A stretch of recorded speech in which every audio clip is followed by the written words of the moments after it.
Dea, bisa dimulai? Baik, bisa Ibu.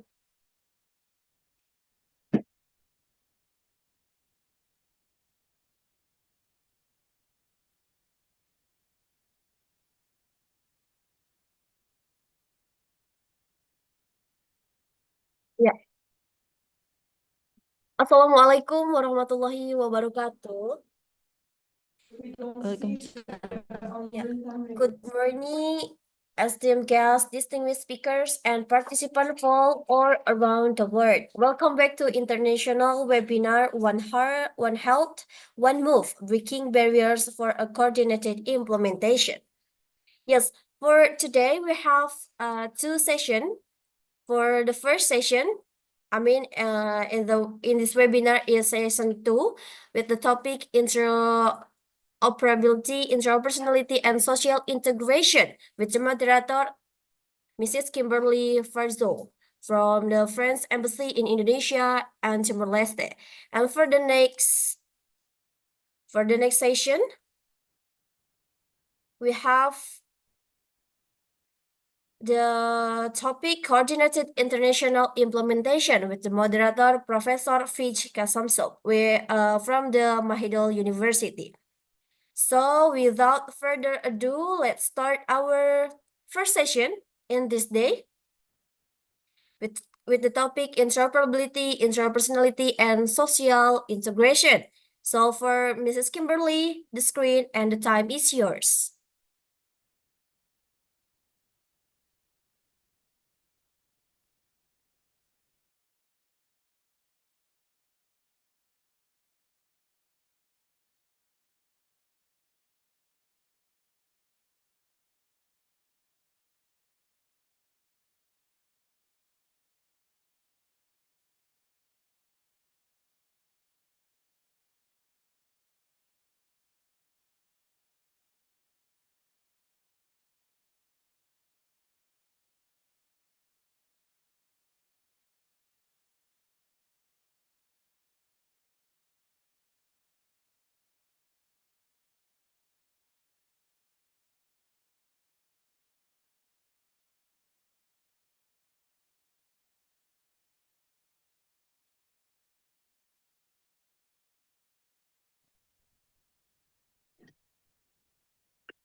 Sorry, Kimberly, we cannot hear your voice. Okay, and now? Yes, it's clear. Nice. Okay.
Okay. Maybe we can.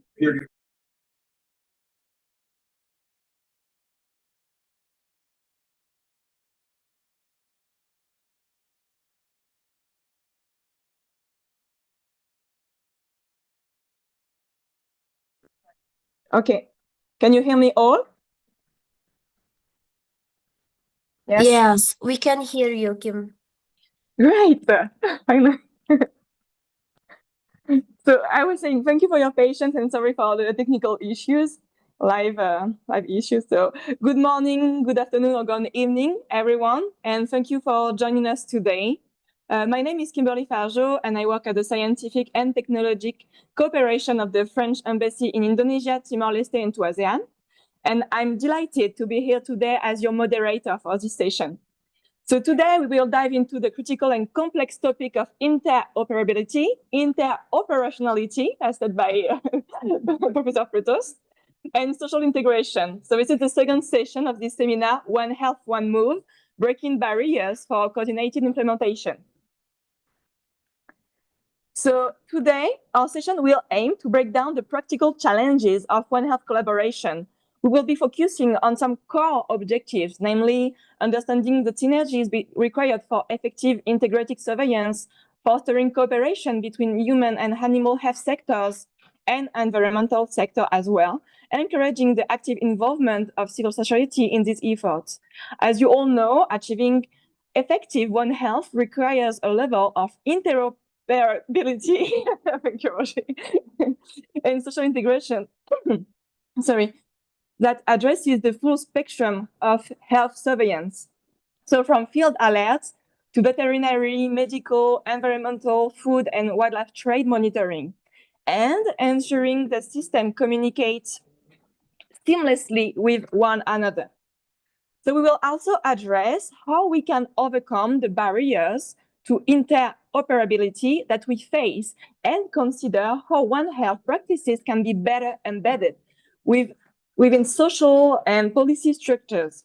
So this naturally includes discussion on the many types of flows, so pathogen, invasive species, wildlife trafficking, as seen yesterday as well, that underscore the need of greater cooperation, communication, and ongoing research.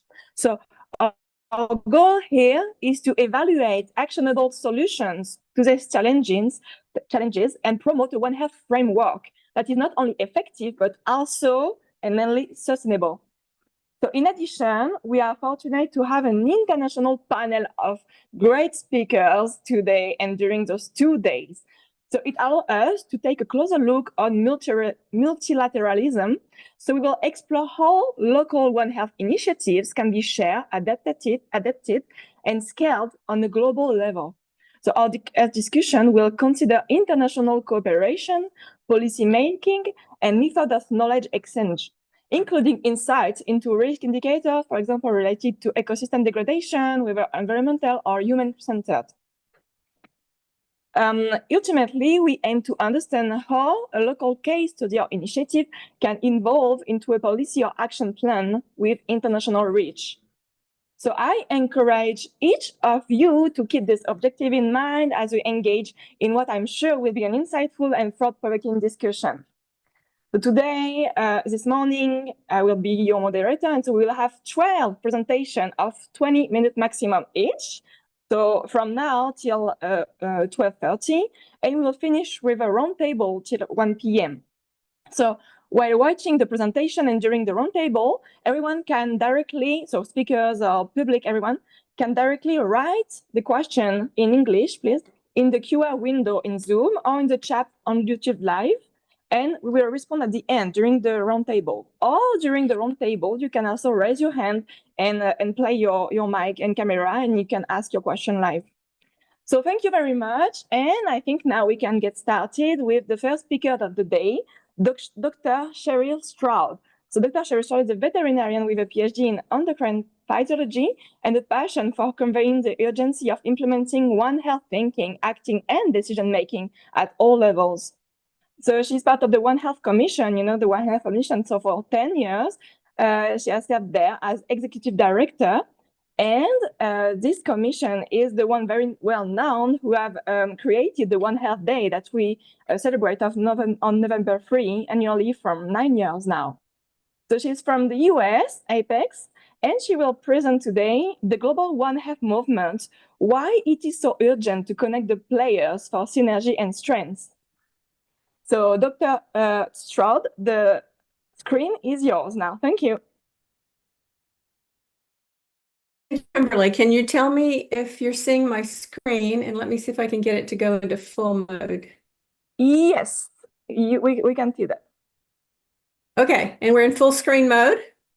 Yes, perfect. All right, thank you so much for the opportunity to speak with this group. I'm very excited to be connected with this meeting.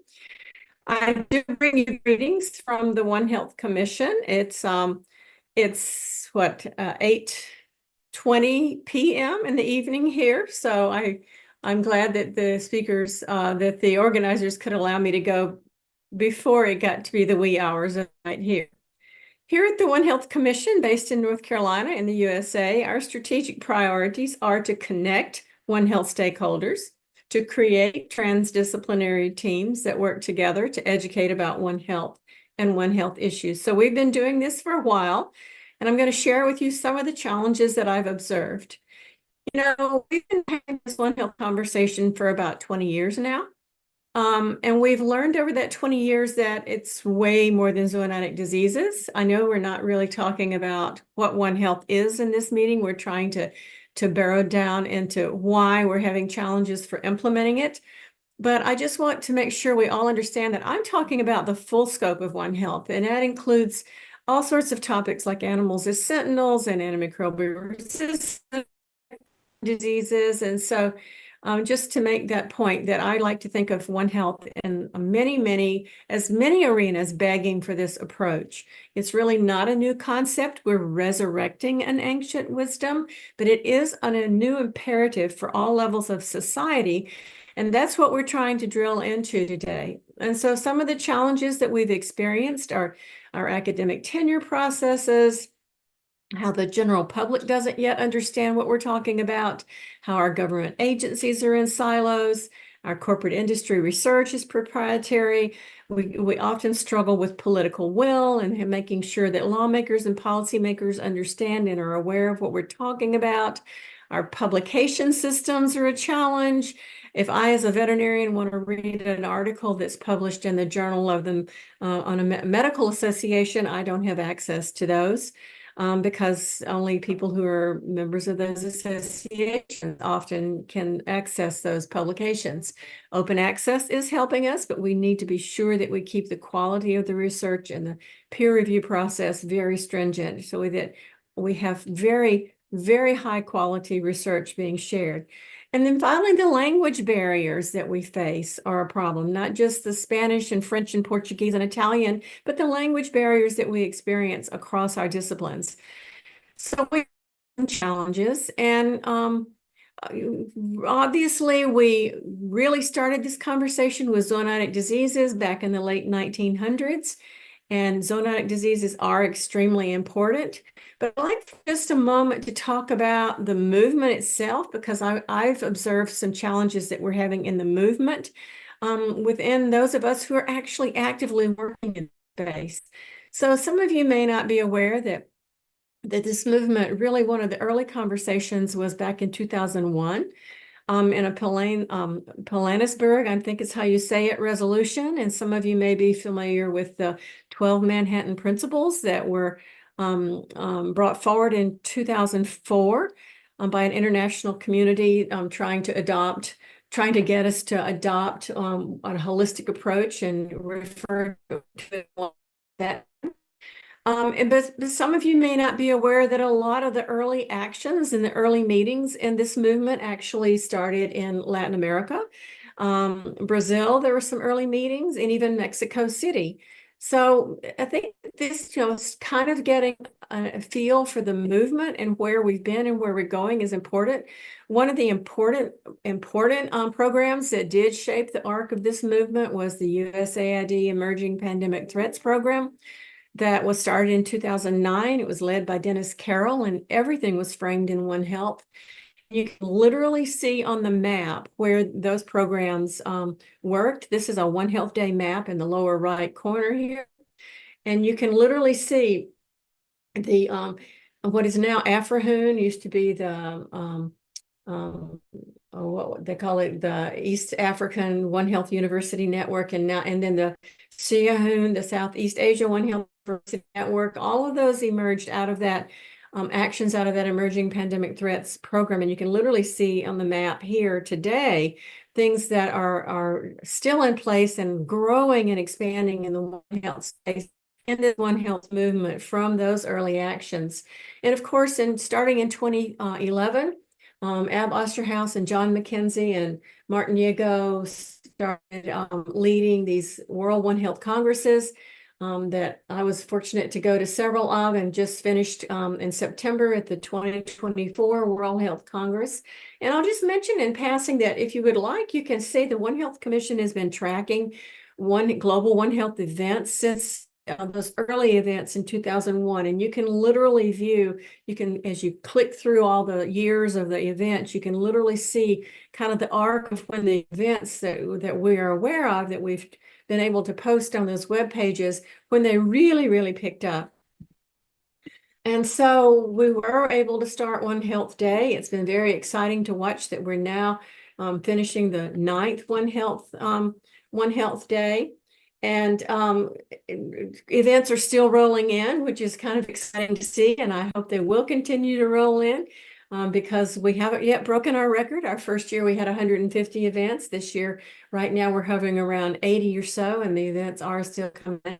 You will please note that there are logos for many, many languages. And if you don't find a language that you would like to lead a One Health Day event in, please let us know, and we will help us make sure it reads exactly right, and we'll create one for your favorite language. Of course, we were able to encourage and support in any way we could the creation in 2017 of an International Student One Health Alliance, which has been really one of the most fun things I've done, is to work with the young people. They are our leaders of the future in this One Health movement.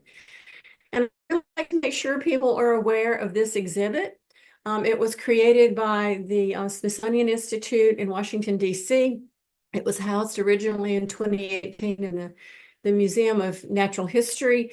It was actually extended because COVID slowed things down, but that exhibit, the full exhibit, has been closed, but a pop-up exhibit, a travel version, still exists. It's still on display there. But the thing I want you to know is that this exhibit can travel all over the world. And I would be happy to connect you with, or you can use these links on the slides, which I will provide to the organizers in a PDF form if they would like, so that people can drill down into more information. But this exhibit is a fabulous way to teach the public about One Health. It's kind of focused on zoonotic diseases because the title of the exhibit is Outbreak, but it is a really great exhibit to bring to a library or a hospital lobby or a university, or many situations that would be great to use this exhibit for teaching about One Health, zoonotic diseases in particular.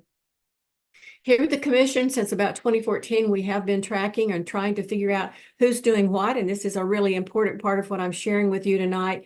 It is so incredibly important that we know who's doing what, where, so that we can identify each other, find our synergies, and join hands to do these efforts together. And to my mind, this has been one of our challenges, is just not really being able to figure out around the world who's doing what, who has what strengths. For example, did you realize that starting in 2019, a group known as adalah, the One Health Latin America, Ibero, and Caribbean formed up? It's a very loose and informal kind of a WhatsApp network. Eventually, they hope to become a nonprofit, but it has been profoundly impactful for connecting people working across Latin America who have Spanish and Portuguese. And it's really hard for those of us who don't have those languages to really kind of know what's going on in those spaces. So that's one of our challenges. And as we look at the arc of this movement, I'll just make sure that everybody's aware that in 2021, some of the same group that wrote those 12 Manhattan Principles have actually written the Berlin One Health Principles to update those Manhattan Principles. So just continuing the arc of this movement. I'm sure everyone on this call is very familiar with the quadripartite collaboration on One Health and the rotating secretariats. And I just want to make sure that everyone on this in this meeting or who might be listening to these recordings is aware of the One Health high-level expert panel. I want to be sure that people understand that I've actually heard presenters say that these are representatives from those 4 organizations, the FAO, WHO, and WOA, and the UNEP. But that's not quite the case. These are actually One Health experts from all over the world who are brought together by the quadripartite to advise the quadripartite. And these One Health high-level expert panel, if you will, is incredibly productive and prolific group. All these publications across the bottom they've also helped us with that with the One Health definition that I just heard Kimberly referencing. And I, again, will point you to this part here because this is where we're struggling. Collaboration, communication, and coordination. We're doing pretty well, I think, at regionals in different regions. But for international awareness, we're struggling a bit. One of the things that OLAP has been able to advise the quadripartite on is the One Health Joint Plan of Action and the beautifully outlined theory of change. So that has been really useful. The quadripartite, as you probably are aware, is really focused on helping countries implement One Health, actually taking this into the countries at country level. I know when the quadripartite formed up, I got excited thinking, oh, good, maybe it'll help us really connect across the One Health space. But so far, that's been a challenge because they're really focused on helping country level implementation. So we kind of have to figure this out as a movement, as those of us in this space. We have a lot of the things we need. We've got fabulous One Health tools and toolkits. We've got organizations sharing news from their organizations. Here at the One Health Commission, we do One Health Happenings newsletter where we really share not just what we're doing, but what the whole world is doing in the One Health space. So I urge you to check that out. And if you like to share with the world through One Health Happenings, please let us know. And if you're not receiving it and would like to be on the listserv to receive it, that listserv is now up to over 21,000.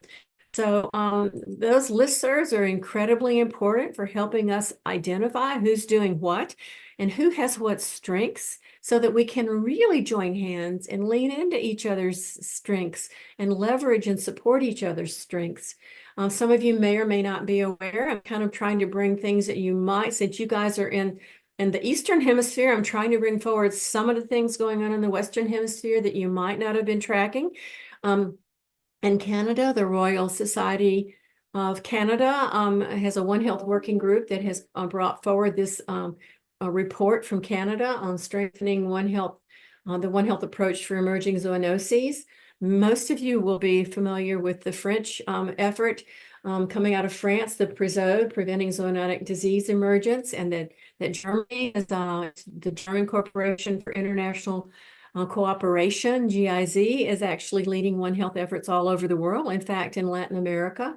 And here at the Commission, we have actually created a map of the countries that we know of that have, at the government level, have adopted and is trying to implement a strategic One Health action plan at government level. Unfortunately, I hate to point it out, but there is nothing colored green on the Western Hemisphere. I can share with you that the US and Colombia and Brazil, we're all kind of running neck and neck now to see who gets colored green in the Western Hemisphere first. We've done a little bit better for antimicrobial resistance One Health action, for really incorporating One Health at the government level, at country level. We're struggling a bit in the Western Hemisphere and watching it as it evolves around the world. Again, I'll mention that there are so many arenas that are begging for One Health, and that we have across the movement, we have realized that this really requires both top-down and bottom-up actions. We really need to be implementing One Health at local level, helping public health departments and local authorities understand this, because often many really innovative solutions to our wicked problems can emerge locally, but it does require support from the top, from top down, from government and intergovernmental agencies to really support and sustain these efforts. So that's really important. And now that we've kind of really quickly looked at the arc of this One Health movement, I asked this question: after 20 years of us having all these amazing accomplishments, why does the left hand often not know what the right hand's doing in this One Health movement? Why do we often get new groups forming that take names of groups that were already in existence, and it causes a lot of confusion? Why does the international One Health movement not really more often really raise our collective voice and collective efforts? And why is One Health not yet fully being implemented at all over the world? So we've got some challenges that we're trying to figure out how to approach them. I'll mention again that we really need collaboration, communication, and coordination, because I think we're struggling with communication within the movement. I've been doing this work now for about 10 years, and I can see where we are falling short of really knowing who all the players are around the world. Right now, instead of having coordination, we really look like just a haphazard conglomerate. Instead of having the nice, cogs of, aligned and really working well here, we've got cogs going all sorts of different ways because we're not necessarily always knowing what each other are doing. So I'll just give you a couple examples. For example, when people get confused about the One Health Commission and the Lancet One Health Commission, the names are so similar. And of course, the One Health Commission partnered back in 2016 with the One Health Platform, which closed its doors as a One Health Platform in 2021 and then was reborn in 2022 as the Global One Health Community. That's the organization that's been overseeing the World One Health Congresses since 2011, but often people get confused and they think it's the One Health Commission that leads that. And I can't tell you how many times I get messages asking me about the conference when it's actually the Global One Health Community that people are trying to connect with. But it's also confusing because there's so many of us doing so many things, and we're not actually helping each other understand where we are and who's doing what. So that's a bit of a challenge. For example, any of you know that there's this fabulous group leading One Health initiatives in Colombia? It's the One Health Colombia, and that introduced its own One Health policy back in 2021, the Pan American Health Organization, and that GIZ and other partners are actually working in Costa Rica, One Health Alliance, Selva Maya, and that this year stood up an interinstitutional technical committee on One Health that is working right now as we speak to develop their national One Health strategic action plan. And that Colombia and the US and Brazil are all poised to make this happen. We haven't been able to yet, and this is often it ends up in trying to help lawmakers and policymakers understand the economic benefits, the health benefits, just the incredible benefits of bringing One Health to a One Health lens to government even. So, we are a conglomeration right now, not necessarily always knowing who's doing what, not being fully coordinated. We really haven't yet seemed to find out who is doing what, and trying to find each other's strengths and to communicate with each other. And so until we get to there, how are we going to coordinate? So we've got some things to work on. The good news is that we can and will do better, but it's terribly unacceptable to me that the One Health movement that was supposed to defragment us is itself so fragmented. So we can and must do better. We know that once we are able to organize and synergize, that we will be able to join hands across this and speak in a unified voice. And I'm just going to mention that because at the World One Health Congress, it was a fabulous meeting. We were able to meet colleagues that we've not met, that we've worked with for years, but we've not yet met in person. And one of the things that was exciting to me that came out of that meeting was that We realized that at the same time we were meeting in Cape Town, that the UN was leading its Summit of the Future, and it was pointed out to us by a colleague that there was no mention of One Health in this discussion on this Summit for the Future. They were talking about and creating a pact for the future, but there was no mention, in spite of the efforts of the quadripartite, there was no mention of One Health in that pact or in any of the summit discussions.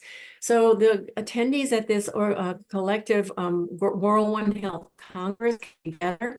We joined our voices and we sent this joint message from the International One Health Network and from that World One Health Congress, calling for One Health to be included in the Summit for the Future. Now, we were a little late. We didn't actually make it happen, but we did raise awareness.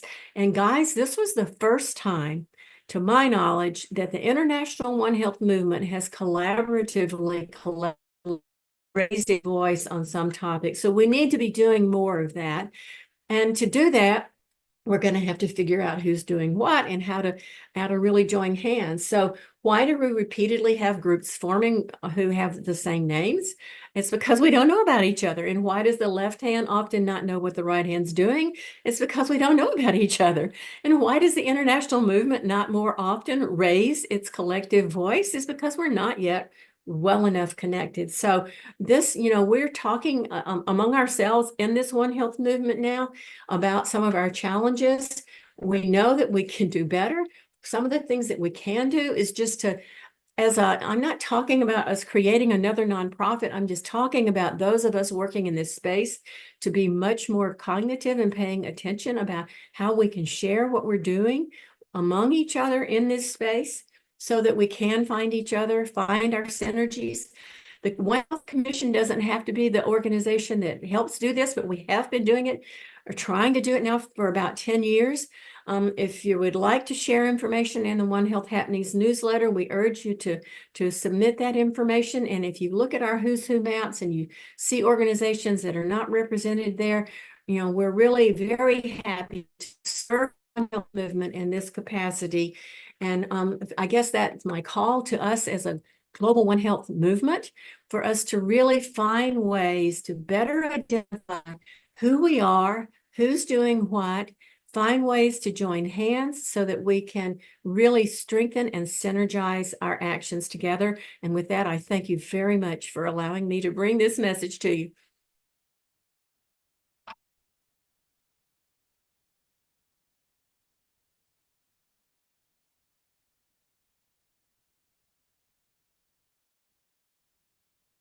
And hear you.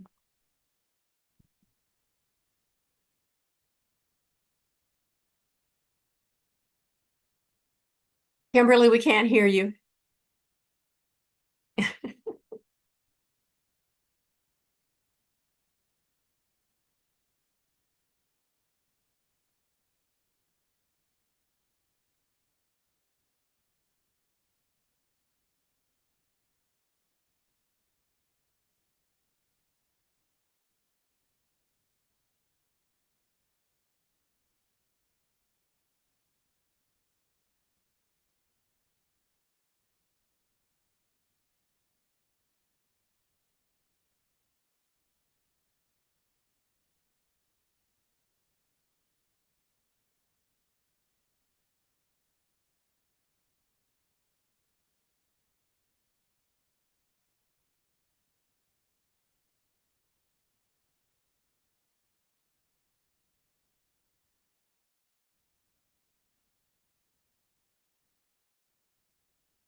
I will go like that. Can you hear me?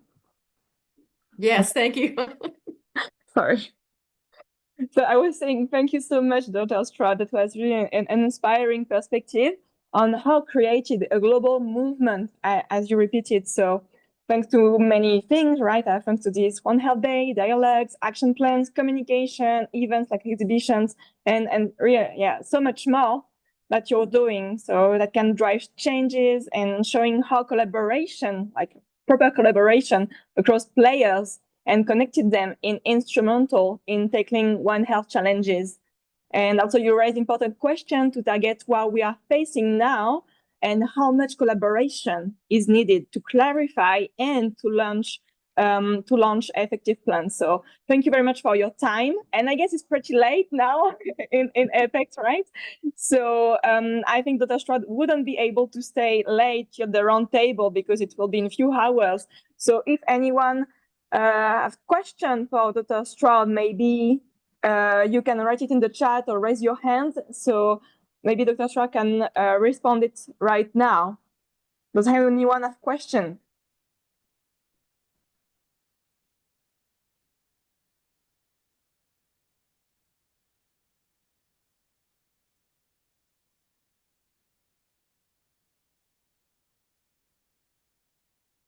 I think you were very clear because it seems clear for everyone. So that's great.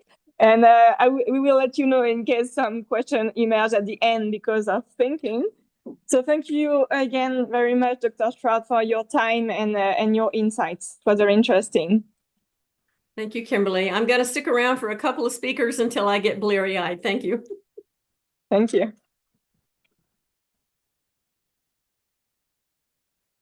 So we are now traveling from the USA to Brazil with Professor Mayuki Wakimoto, Doctor of Public Health and part of the Oswaldo Cruz Foundation in Brazil, Rio de Janeiro. And so she has registered a video for us because of different time zone about One Health implementation strategy in Brazil.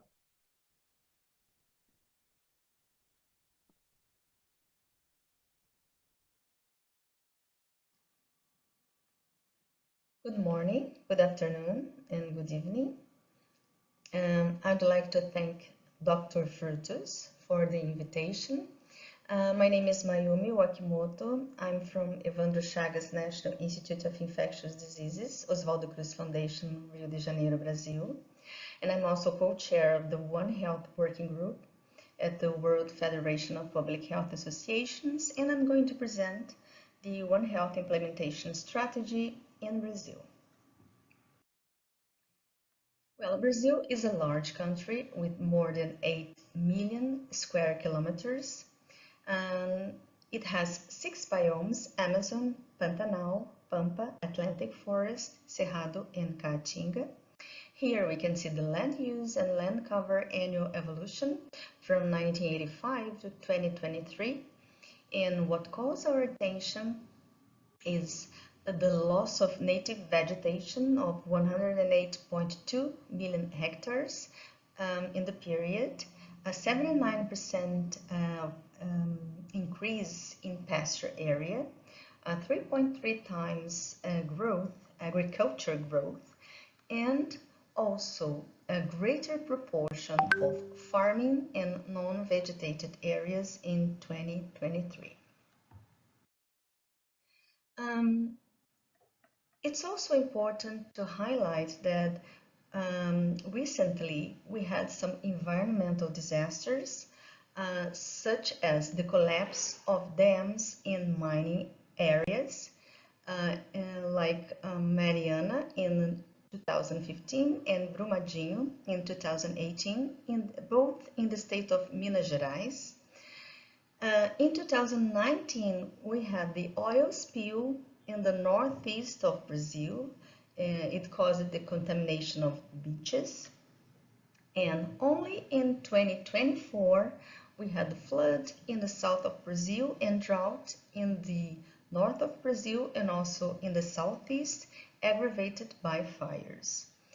And in this context, we can say that environmental and social vulnerabilities can be potential triggers of outbreaks in the country. Let's see the yellow fever outbreak. Yellow fever occurs in the country in a wild sylvatic cycle involving non-human primates and mosquitoes, Haemophilus and Sabetes. And the non-human primates are hosts, and they are also amplifiers of the virus, and they can also be affected by the virus, as well as humans who are accidental hosts. We can see here in recent decades the re-emergence of yellow fever cases in the extra Amazon region. So transmission expanded from Amazon region in the north of Brazil to the central west and to the extreme east of the country, region where the virus had not circulated for decades, so vaccination was not recommended. So we had the outbreak in 2017 and 18 with more than 1,300 cases and severe cases with a high case fatality rate. And here, Urupuxi virus, zoonotic virus, and it occurs in Brazil also in a wild cycle, sylvatic cycle involving sloths and non-human primates, and potentially rodents and birds. And historically, it has caused small and limited outbreaks in villages in the Amazon basin. And recently, we observed the increase of Urupuxi fever cases in Brazil, and it happened probably due to the decentralization of molecular diagnosis. So we ranged from 831 confirmed cases in 2023 to more than 8,000 cases in 2024. Disease causes mild symptoms, but what calls our attention is the possibility of vertical transmission. So 2 fetal deaths associated with Urupuxi virus infection were recorded in Pernambuco and Ceará, states in the northeast of Brazil, and 1 case with congenital anomalies in Acre, in the north of Brazil. And COVID-19 pandemic in Brazil, we have so far 38 million accumulated cases and more than 713,000 deaths. Well, in February 2020, Brazil declared it public health emergency of national concern, and a contingency plan was released, and also the Ministry of Health created the Interministerial Executive Group on Public Health Emergency of National and International Importance to structure the response regarding surveillance, laboratory diagnosis, and also vaccination, and also health assistance. Several campaign hospitals were built, one of them in my institute, and now it's a legacy from the pandemic with, at that time, almost 200 beds, intensive care beds. Vaccination in the country started in January 2021, and so far, more than 95% of the population over 18 years old have at least 2 doses of the vaccine.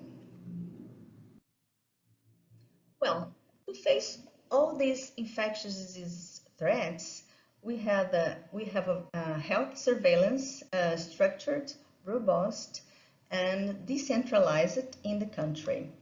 And there is a unit which is called the National Center for Strategic Information on Health Surveillance, which aims to detect unusual or unexpected diseases or health events that may constitute a public health emergency. And it's also a focal point for the international health regulation for the communication with WHO.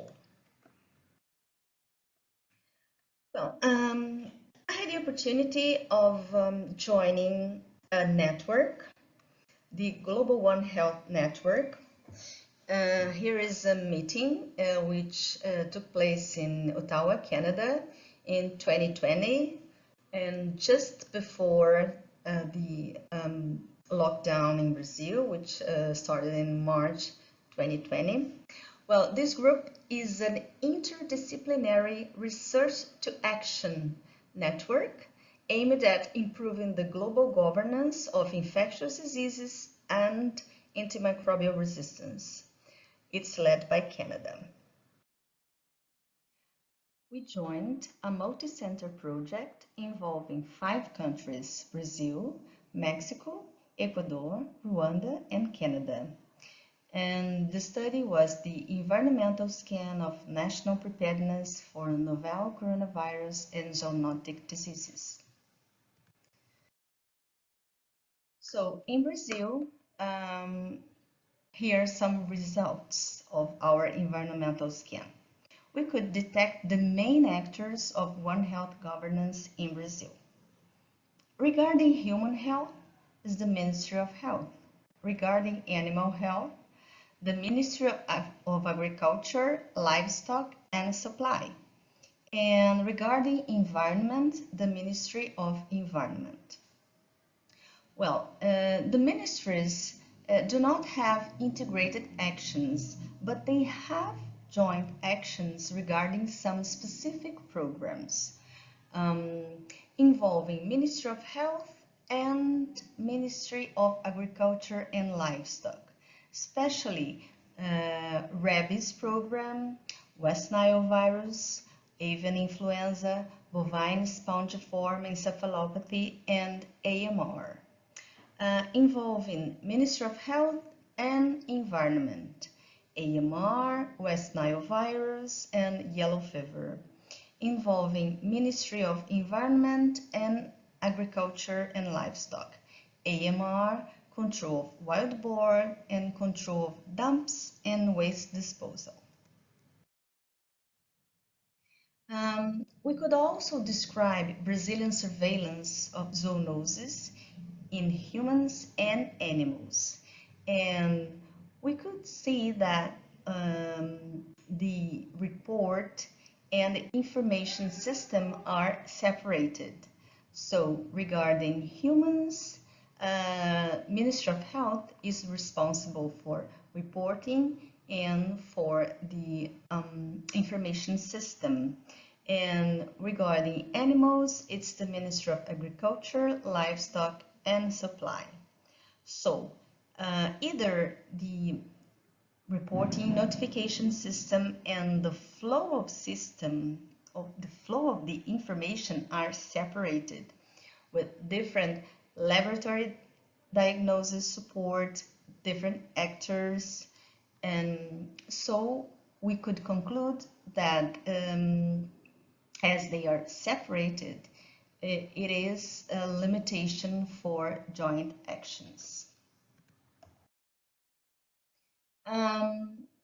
We also described some plans in Brazil for zoonosis prevention and control, which involve some different ministries, like the Brazilian Plan of Preparedness for Influenza Pandemic, the Preparedness and Response Plan for Yellow Fever, and the National Program for Rabies Control in Herbivores. Regarding antimicrobial resistance in Brazil, there is a National Action Plan for Prevention and Control of Antimicrobial Resistance in the scope of One Health, which is a joint action of Ministry of Health, Agriculture and Livestock, and Environment, and other stakeholders. But there are also some specific AMR plans for health services and in animals. So, what we could conclude from the study?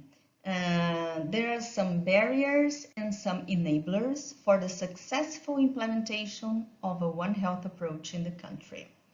The barriers: the lack of specific One Health structures, legislation, or official guidelines, limited joint action between ministries, lack of surveillance data for zoonosis in animals, information systems not integrated, the fact that the One Health concept is not widely known by healthcare professionals, and poor control of trafficking and illegal hunting of wild animals, as well as illegal deforestation.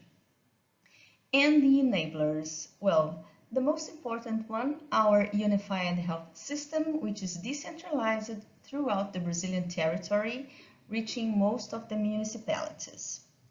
The recognition by legislation of veterinary as a health professional.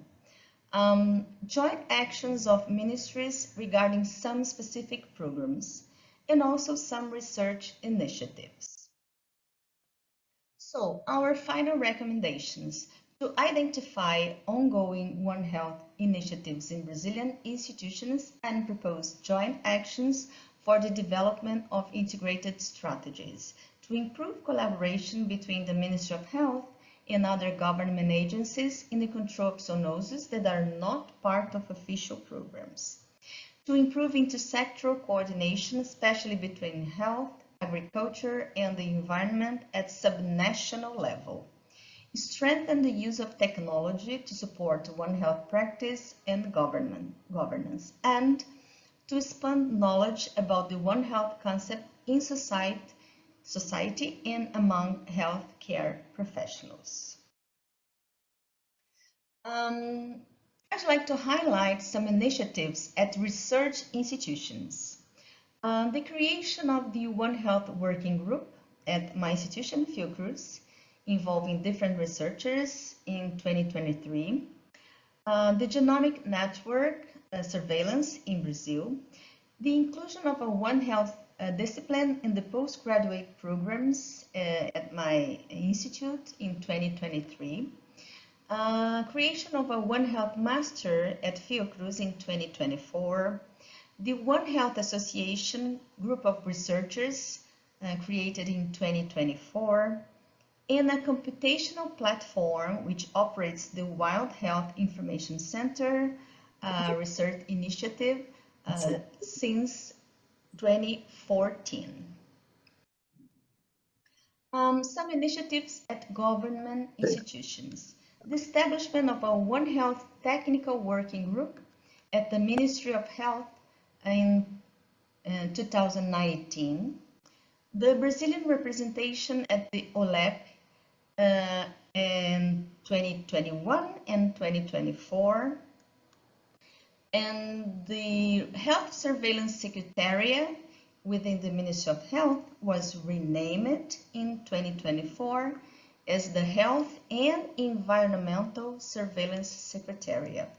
Also, the Ministry of Environment was renamed as Ministry of Environment and Climate Change in 2023. And some important recent government initiatives. Following the global movement, Brazil instituted the National One Health Day, celebrated on November 3rd, to raise awareness in society about relationship between animal, human, and environmental health.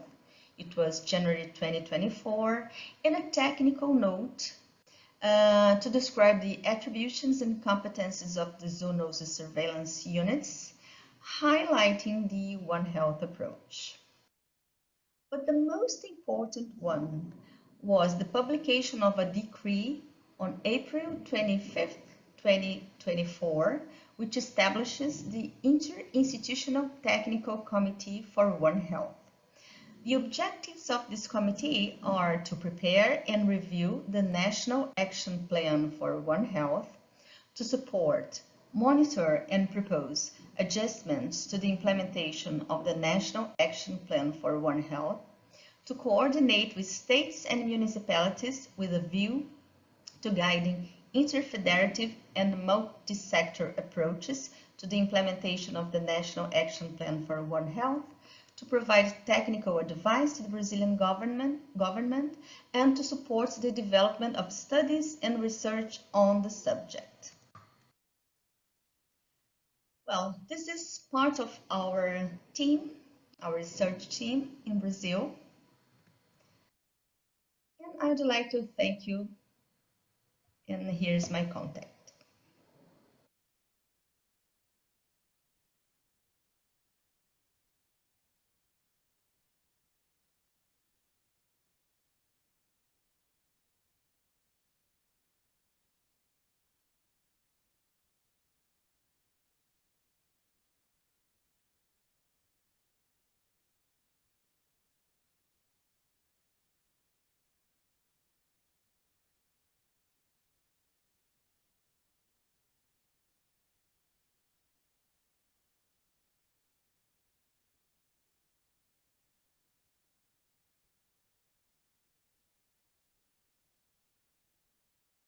Can you hear me?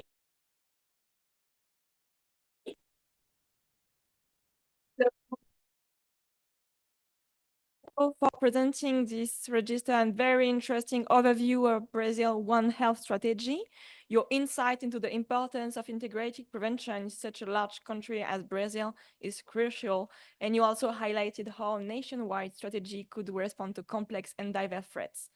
So now we stay in Latin America and move from Brazil to Ecuador with Prof. Richard Rodriguez, Universidad Central del Ecuador, Quito, and in Ecuador. So Prof. Rodriguez will share how the One Health approach is applied within the wider Latin American context, specifically in Ecuador. So it's a register video.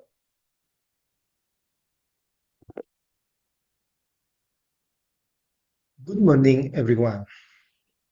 Thanks to Roger Frutos, Xiao Non Sung, and Mayomi Duarte to give me the opportunity to be here in this webinar. Also, I would like to thank French Embassy of Indonesia, the Indonesian Epidemiological Association, University of Montpellier, and the World Federation of Public Health Association. Welcome to our presentation on antimicrobial resistance challenges and responses in Ecuador, with a focus on the One Health approach and coordinated implementation.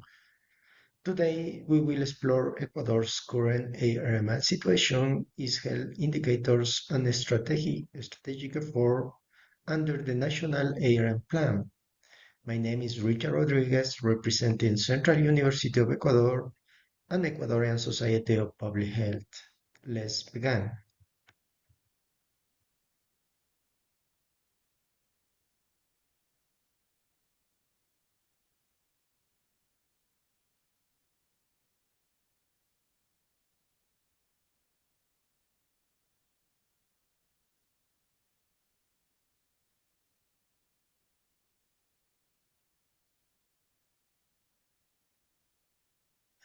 Antimicrobial resistance, or ARMM, is a pressing issue worldwide and in Ecuador. The ability of bacteria, parasites, and fungi to resist the effect of antimicrobial drugs endanger both human and animal health, impacting treatment options and increasing healthcare costs. In Ecuador, ARMM is exacerbated by factors such as the misuse of antibiotics and limited awareness about the danger of the resistance. First, I'm going to present my country. Ecuador's geography is diverse, affecting its climate patterns, coastal region, and the Amazonas. The coastal experiences tropical climate with a wet and dry season. Andes or highlands are temperate with seasonal variation. The Amazon region is hot and humid with year-round rainfall. The Galapagos Islands are semi-arid with distant dry and wet season. The geographical climate diversity impacts both human and animal health, which is crucial when examining ARM and trends across the country. In Ecuador, there is 70.8 million inhabitants. Our main ethnic group is Mestizo, and the most population is located in the human area. The principal language is Spanish, but there is another language like indigenous language that are considered official in my country. In Ecuador, social and health indicators reveal both strengths and challenges. We see significant health investment between 2007 and 2017, but challenges remain, including equitable healthcare access to and disparity across urban and rural regions. Indicators such as life expectancy and infant mortality provide insight into the population general health, while social issues like poverty and education levels influence the effectiveness of healthcare intervention. Ecuador faces significant challenges in antibiotic use. Misuse and overuse of antibiotics in both human and veterinary medicine contribute to the resistance. These include over-the-counter access to antibiotics without prescription, which promotes self-medication. Addressing these challenges requires better public awareness, stricter regulation, and collaboration across sectors. To address AMR, Ecuador launched the National ARM Plan covering 2019 and 2023. This plan aims to improve monitoring and control of AMR through coordinated efforts between public health, veterinary, and environment sector. The plan outlines guidelines for responsible antibiotic use, surveillance programs, and raising awareness about AMR among healthcare professionals and the public. International collaboration is crucial in the fight against AMR. Ecuador has aligned with global AMR strategies, working with organizations like the WHO, FAO, WHOA. This partnership provides technical support, sources, and frameworks to strengthen Ecuador's AMR response, reinforcing the importance of the unit global effort to combating ARM. Current statistics indicate a concerning trend in ARM. Infections for resistant bacteria are increasing, leading to higher healthcare costs, longer hospital stays, and tragically more deaths. The impact extends beyond human health, affecting livestock and environmental sector, with resistant bacteria being found in animal products and environment samples. AMR also impacts Ecuador livestock industry. Antibiotics are often used as growth promoters, leading to resistance in livestock pathogens. This resistance can be transferred to humans through food consumption and environmental contact, underscoring the need to strict regulation and responsible practice in agriculture. Ecuador has developed several policies to address AMR, including health regulation, veterinary protocols, and public awareness campaigns. These policies aim to limit antibiotic overuse, improve infection control, and integrate AMR management across sectors. The One Health approach is central to these initiatives, ensuring human, animals, and environment health are interconnected in AMR strategy. However, this is not a reality in Ecuador in the past 7 years. The methodology of this AMR study includes both qualitative and quantitative approaches. Data was collected through surveillance program, stakeholder interviews, and in vivo analysis. This comprehensive approach provides insights into the current AMR landscape in Ecuador and the effectiveness of existing interventions. The study focuses on Ecuador's AMR situation, exploring governance, policy implementation, and the One Health approach. Its scope includes public, private, and environmental sector, examining both successes and gaps in addressing AMR at national and regional levels. The objective of this study is to identify effective AMR governance models and policies under the One Health approach. but understanding how sectors work together and face challenges in MRR management, we can suggest improvements and highlight areas for policies reinforcement. Our research is guided by the key question included: what are the main barriers to effective IMR management? How to help equity and governance integrate into MR policies? And what lesson can be drawn from Ecuador's experiences to apply globally? Our findings reveal strength and weakness in Ecuador AMR response. Some sectors show effective collaboration, while others face resources limitation and organizational challenges.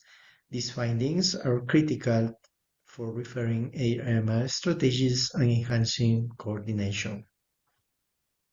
Using in vivo, we coded and analyzed data, identifying recurring themes in AMR, governance, policy, and collaboration. This analysis helped categorize issues and successes, offering a structured view on Ecuador AMR response. Through interviews with the stakeholder, we gathered diverse perspectives on AMR challenges and successes. Many pointed to the need for stronger leadership, clear communication, and enhanced multi-sectoral collaboration as key to improve AMR outcomes. Effective AMR management requires collaboration across sectors. Our study highlights areas where multi-sectoral collaboration are working well and where more coordination is needed, particularly in integrating One Health strategies. Our study identified barriers such as lack of funding, bureaucracy delays, and limited public awareness. However, facilitators include international support, strong policies, frameworks, and willingness to collaborate among key sectors. Governance is essential for successful AMR management. Our analysis showed that while Ecuador has established AMR governance structure, they often lack the resources and intersectoral communication needed for full implementation.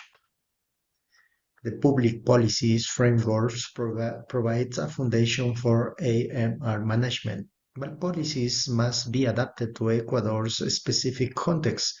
This includes enforcing existing regulation, addressing gaps, and ensuring that policies align with One Health principles.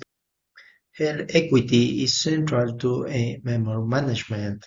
Vulnerable populations such as rural communities are disproportionately affected by AMR due to limited healthcare access and education. Addressing these disparities is essential for an inclusive IRM response. Implementing the One Health approach in Ecuador faces barriers included limited resources, political instability, and resistance to change. Addressing these barriers requires targeted strategies and sustained commitment from all sectors.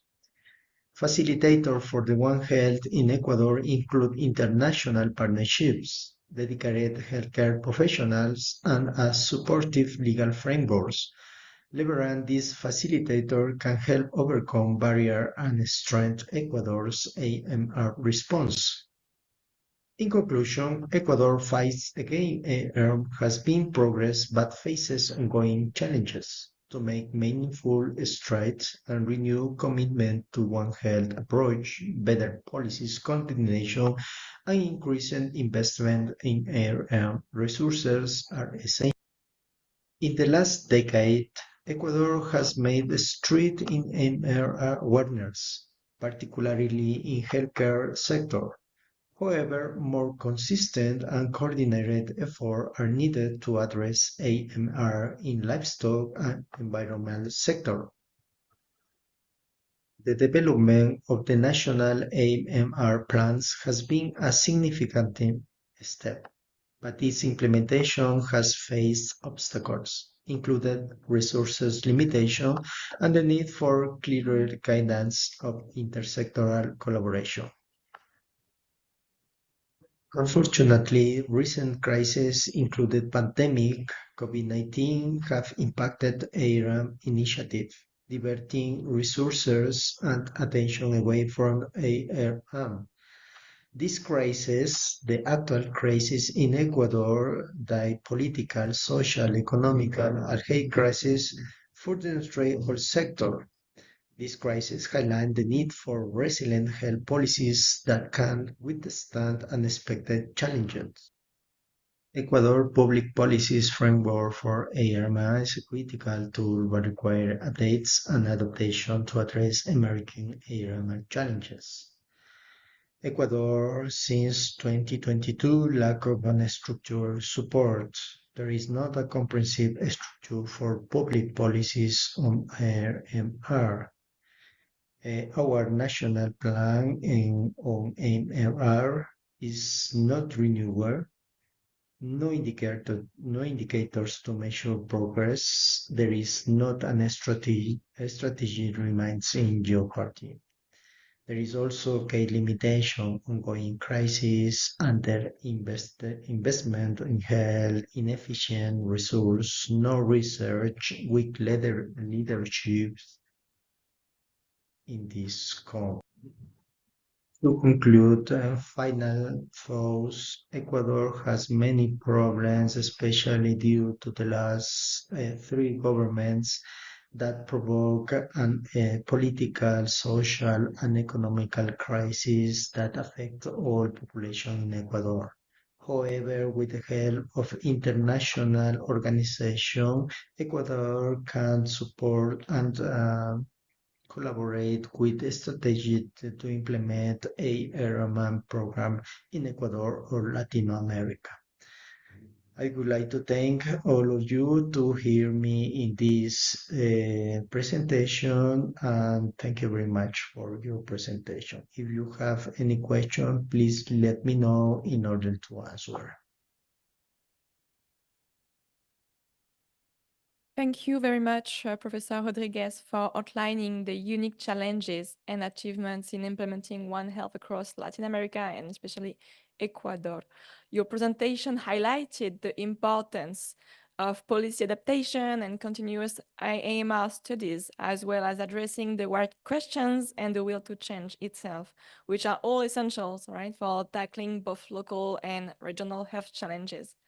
So now we shift our focus back in Asia with our well-known Dr. Triwibowo Ambargajito from BRIN, Salatiga, Indonesia, will present One Health on vector-borne diseases, progress, problems, and challenges. What an interesting study and talk today. So Dr. Triwibowo, the screen is yours now. Thank you. Okay, thank you very much, Kimberly, for your time. And first of all, I would like to thank you to organizing committee, especially Professor Sifutas, who invited me to be here. I'm excited to be here. And today I'm going to share about the One Health on vector-borne diseases, the progress, problem, and challenges in Indonesia. So as we know that Indonesia is the large archipelago country in the world, located in a two biogeographical zone, where the Western Indonesia is more influenced by the Asian organism, and while in the Eastern Indonesia is more influenced by Australian and also Pacific. So due to the location, so Indonesia has various habitat and also ecosystem. So it will be give impact for the various organism, especially for the wildlife and also fauna. So at least total 457 species of mosquito are reported in Indonesia so far, and at least about 36 species of fleas also identified in Indonesia. And about 46 species of mosquito have been reported as the disease vector, while for the fleas, some of them act as a vector for the plague and also rickettsiosis. So the spreading of the vector-borne and zoonotic disease is caused by many reasons. One of the risk factors that give impact for the spreading of vector-borne and zoonotic disease is deforestation and land use change. Especially in Sumatra and Kalimantan, we have high intensity of the deforestation due to the land use change to be from forest to be oil palm plantation and also for the rubber plantation. So we can see about this picture. And then the second one of the risk factor of the spreading vector-borne and zoonotic disease is a climate change. So we can see about this IPCC report that during the last decade, we can see about the increasing of the surface temperature and also average of precipitation. I think this is also give the big impact, especially for the disease transmission, especially for the vector-borne and zoonotic disease. The other risk factor that also important for the spreading of vector-borne and zoonotic disease is high shipping and flights from and to Indonesia. We know that daily flight routes of aircraft from and to Indonesia is very high. So we can see here in the left figure that every day hundreds of flights come and to Indonesia, and the other way is a regular cargo. Passenger ships routes from and to Indonesia is also very high. So due to this many reasons, beside the location that very influent for the biodiversity of the especially for the some of vector of disease. So we have many vector-borne diseases that have been identified in Indonesia. Now we have the mosquito-borne viruses and also mosquito-borne parasite, flea-borne bacteria and viruses, and also snail-borne parasites. So for the mosquito-borne viruses, I read in the red color. This is related with the One Health on the vector-borne disease because of during their life cycle, they also including some mammal or maybe some others animal that have role to amplifying the virus or parasite and very important for the transmission of the disease. So we know that for the mosquito-borne viruses, we have been identified Japanese encephalitis, Murray Valley encephalitis, and then for the mosquito-borne parasite, we have zoonotic malaria that now is need to be attention, especially in Sumatra and Kalimantan. There are Plasmodium knowlesi, Plasmodium cynomolgi, and also Plasmodium innui. And for the lymphatic filariasis, we also have zoonotic lymphatic filariasis in some part of Indonesia. For the flea-borne bacteria or virus, we have plagues, especially even though the plague is already interrupted for the transmission. However, we need to be pay attention because of we still have foci for the plagues endemic area. So the others flea-borne bacteria or virus is Crab typhus and Murine typhus. For the snail-borne, we have schistosomiasis and then echinococciasis and fasciolopsiasis, echinostomiasis also. So because of the limitation of the time, so I will focus it on the One Health approach to mosquito-borne disease control in Indonesia. There are Japanese encephalitis and also zoonotic malaria. I'm start from the Japanese encephalitis in Indonesia. This is really a zoonotic vector-borne disease because of some of the host is very important to transmit the disease. There are natural cycle, for example, in bat and also waterfowl, and then also some amplifying hosts that very important as the main reservoir. They are pig and some other mammalian, and then mosquito has role as the vector of the transmission. So this is Japanese encephalitis situation in Indonesia from 1960 to 2018, and we have been conducted review about the disease, and we can see that the distribution of the Japanese encephalitis cases in human and livestock in Indonesia spread from the west into the east, from the Sumatra to the Papua, and then we also have been identified at least 16 mosquito that have role as the vector for the Japanese encephalitis virus. So recent update of the variation and global distribution of the Japanese encephalitis virus genotypes also revealed that after 1917, we found one new genotype of the Japanese encephalitis virus in Jambi. Before that, we have only 3 genotype of 5 genotype that circulated in the in Indonesia. However, after 2019, we have 4 of 5 genotype of the Japanese encephalitis that circulated in Indonesia. So according to some previous study that published by Professor Solomon from Liverpool and some other experts in the Japanese encephalitis, they assume that Indonesia and also Malaysia is become a center of origin for the transmission of the Japanese encephalitis in the world because of all of the genotype occur in this area in Indonesia and in Malaysia. So I think this is really important to know and to identify and to prevent and control of the transmission of the disease. So this is the information about the number of Japanese encephalitis cases associated with the travel to endemic countries from 1973 until 2008. And Indonesia has a second highest country with travelers that infected by Japanese encephalitis during their visit.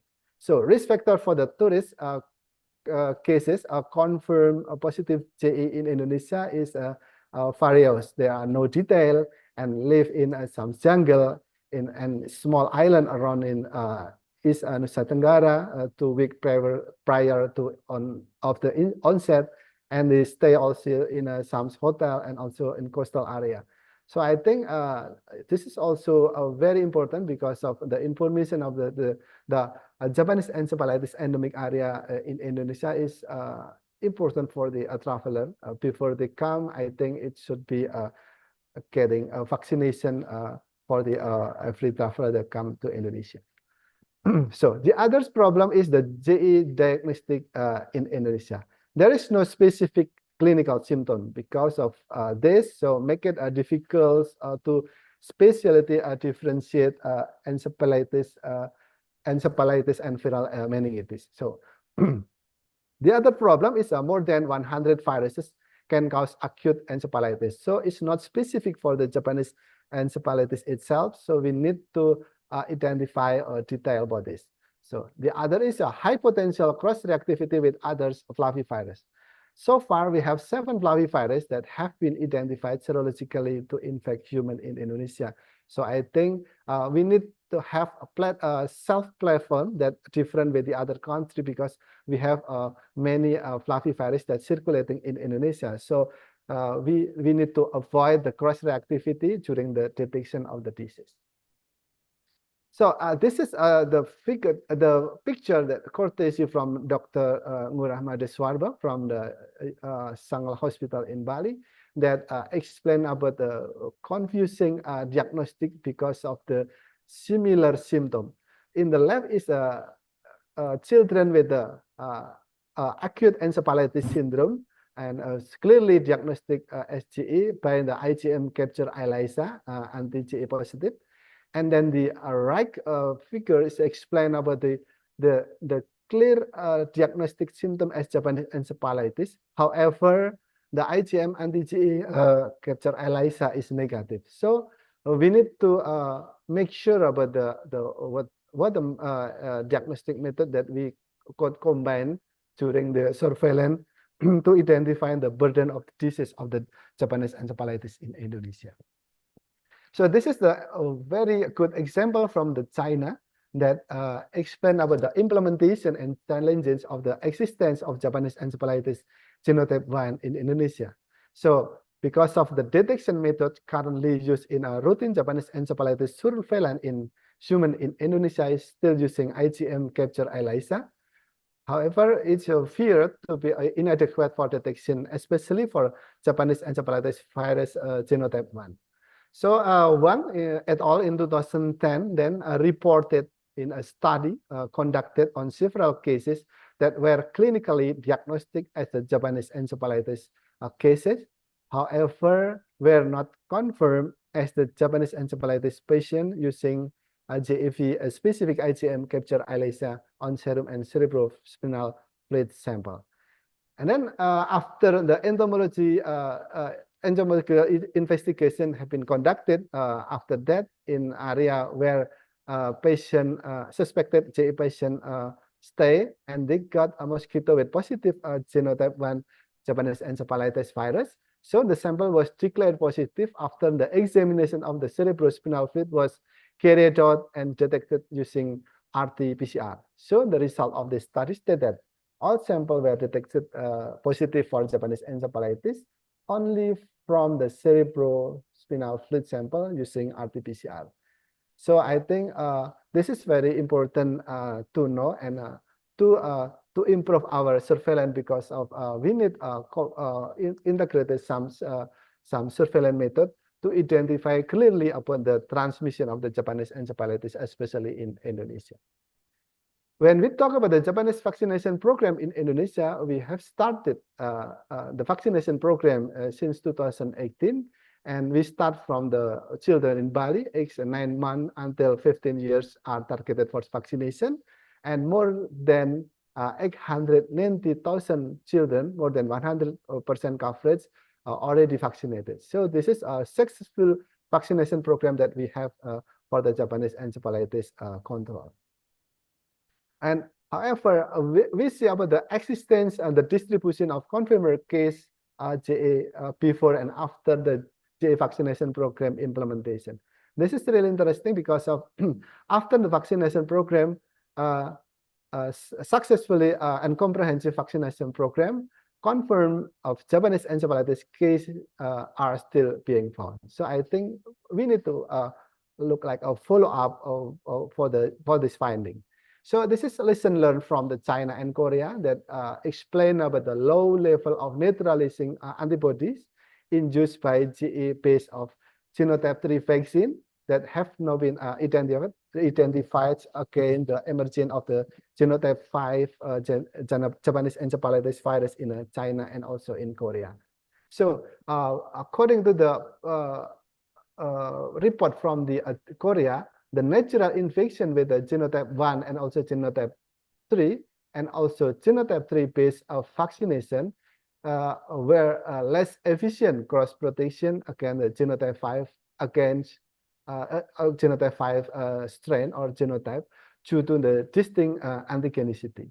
So when we see about the report from the China, the study also revealed that current Japanese encephalitis vaccine derived from the genotype 3 GE virus does not provide adequate level of protection against the emerging of genotype 5 GEV in China. So according to this some studies, so we need to follow up that comprehensive molecular and epidemiological study of the Japanese encephalitis in Indonesia is needed due to the complexity of our Japanese encephalitis virus genotype in Indonesia, because of we have genotype 1 until to genotype 4 that might have impact on the difficulties of the GE diagnostic in human cases, and the hospital-based GEV surveillance in Indonesia in the last decade that showed only 8.44% of acute encephalitis syndrome samples collected from 12 Japanese encephalitis sentinel hospital were confirmed positive for GE through the IgM ELISA capture, and no all hospitals are willing and able to carry out a routine cerebrospinal fluid collection for the patient with acute encephalitis syndrome. So the others follow-up is routine GAV surveillance in Indonesia is only limited to human surveillance. So we need to combine and to make a comprehensive surveillance, not only for the human, but also on the vector and disease reservoir. So for the last, I think implementation of National Strategic Plan for Japanese Encephalitis Control 2023 until 2027 should be done soon, because of this is a very important guideline for prevention and control of the Japanese encephalitis in Indonesia. Okay, then we move to the others, One Health on the vector-borne disease. This is the threat of the zoonotic malaria. In Indonesia, I think when we see about the monkey and macaque, so here only the pig-tailed macaque, long-tailed macaque, and also Asian monkey that have role for the zoonotic malaria transmission in Indonesia. So this is our updated of the risk of the Plasmodium knowledge transmission in Indonesia. The emerging of the simian malaria, particularly Plasmodium knowledgeae in Indonesia, poses significant public health challenges. So this zoonotic disease, primarily transmitted from the macaque to human, has seen a notable increase in cases, especially in regions like in Aceh and North Sumatra here, and West Sumatra, and then Central Kalimantan and East Kalimantan, and also in South Kalimantan. And in part, this is some information about the mosquito positive with simian malaria in Sulawesi. So I think addressing this issue requires a multifaceted approach. So this is the a paper that explain about the prediction of the geographical distribution of the macaque host in Indonesia, and we can see that Macaca fascicularis, the long-tailed macaque that have important role for the simian malaria transmission, spread very wide in Indonesia from the Sumatra and then Kalimantan and Java, Lesser Sunda, and until some part in Lesser Sunda, especially in West Nusa Tenggara. And the other species of the macaque is Macaque nemestrina, is also spread in the west part, and then some macaque that also reported in Indonesia spread until the Malukas. So this is our progress, the information about the vector that have role for the simian malaria transmission. The main vector for the simian malaria is Anopheles leucospirus group. So we have identified more than 10 species of the Anopheles leucospirus group distributed in Indonesia. And so I think we need to make sure that the mosquito have rule or not to transmit the simian malaria. So field entomological study have been conducted during the last 2 years in part of some project together with Australian colleagues from the James Cook and also from the Menzies School of Public Health, and also some university in Indonesia to find out the recent update of the information of the transmission of the simian malaria in Indonesia. The interestingly for the transmission of the simian malaria in Indonesia is so far is not too high comparing with the malaria, Malaysia, because of the macaque hunting in Indonesia is very high, especially in border of Indonesia and Malaysia. So we can see this is some head of the macaque that after eat by the local population in Kalimantan. That this is they said it. Yes. 1 more minute. Okay, this is a very interesting report about this the low transmission of the simian malaria in Indonesia. So this is our recent publication about the Plasmodium knowledgeae vector species, and this is our follow-up. Several strategy that should be implemented, that strengthening surveillance and diagnostic really important, especially for active and passive surveillance to detect Plasmodium knowledgeae, and then environmental management, public awareness campaign, research and collaboration, and of course vector control. So thank you very much for the time and for the opportunity. So I will send back to the moderator. Thank you very much. Perfect timing. Thank you so much, Dr. Triubowo, for bringing attention to You're Indonesia's advancement and obstacles in addressing vector-borne diseases through One Health approach, especially with your very interesting focus on Japanese encephalitis. Also, your discussion on linking vaccination programs, medical monitoring system, and lesson learned from abroad underscore really the need, right, for coordinated efforts in disease surveillance. So thank you. Thank So you, Kimberly. now we travel to Wuhan in China with Dr. Ling Zhu. So she is from Wuhan University, and she will present us One Health governance, practice, and ethics. So quite different talk from what we've seen. Can't wait to see that. The screen is yours, Dr. Ling Zhu. Thank you. Thank you. Let me share my PowerPoint.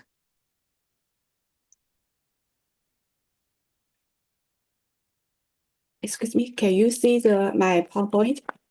Yes, not full screen, but we can see it. Not now. Okay. Thank you. It is my great. I think it disappeared. I'm sorry. I'm sorry.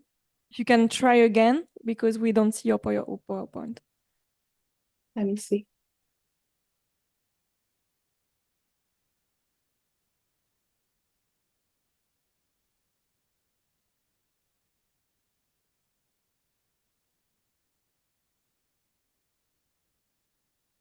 Great, it's on.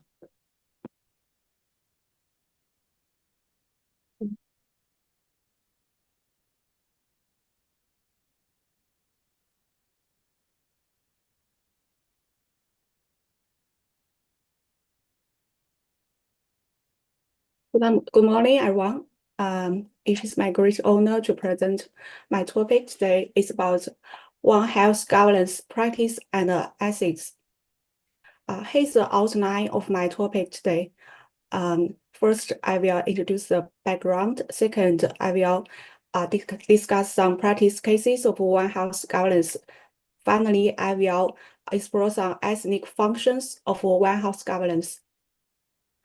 So it is a wider commitment that One Health can do best for the health of population, animal, and the environment through the collaboration. However, from the One Health concept to the One Health action, there is still a lot of challenges. For example, how to effectively implement and how to make some ethnic consideration towards One Health action.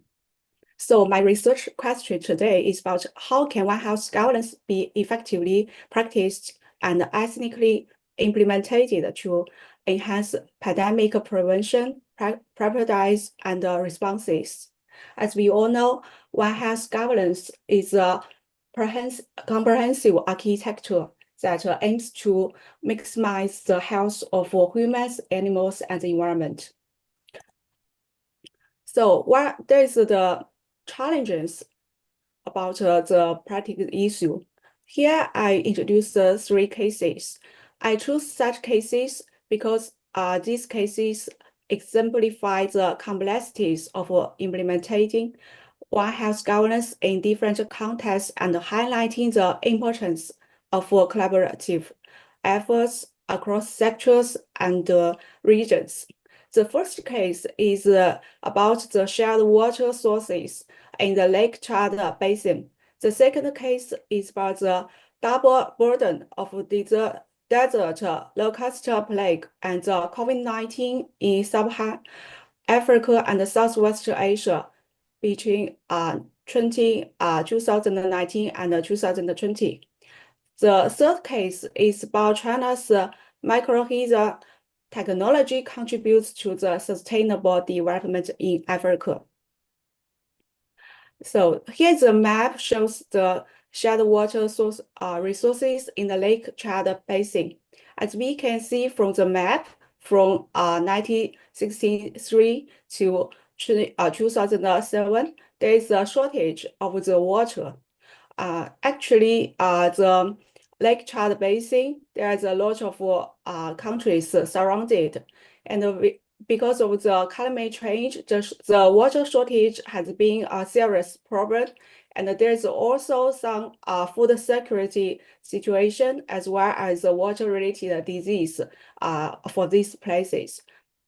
So how to deal with this problem, and it is very interesting, and it's also very successful action is about the Lake Chad Basin Commission, LCBC.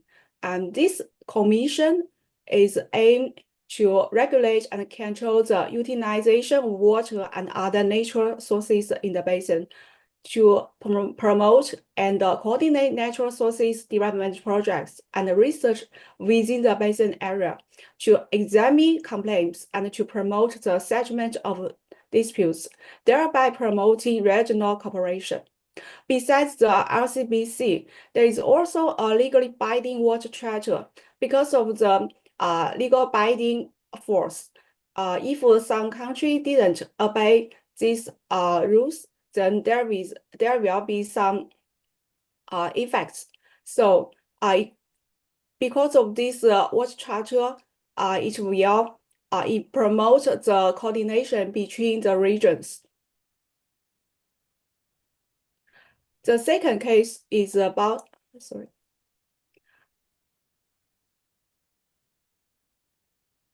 the crisis of desert locust plague and the COVID-19 in the South Africa and Southwest Asia. And here's a picture about the locust. As you can see from the picture, a man chases away a swarm of desert locusts in the Kenya. There are 3 million of locusts swarming across parts of the Eastern Africa. And this is a photo taken in 2020.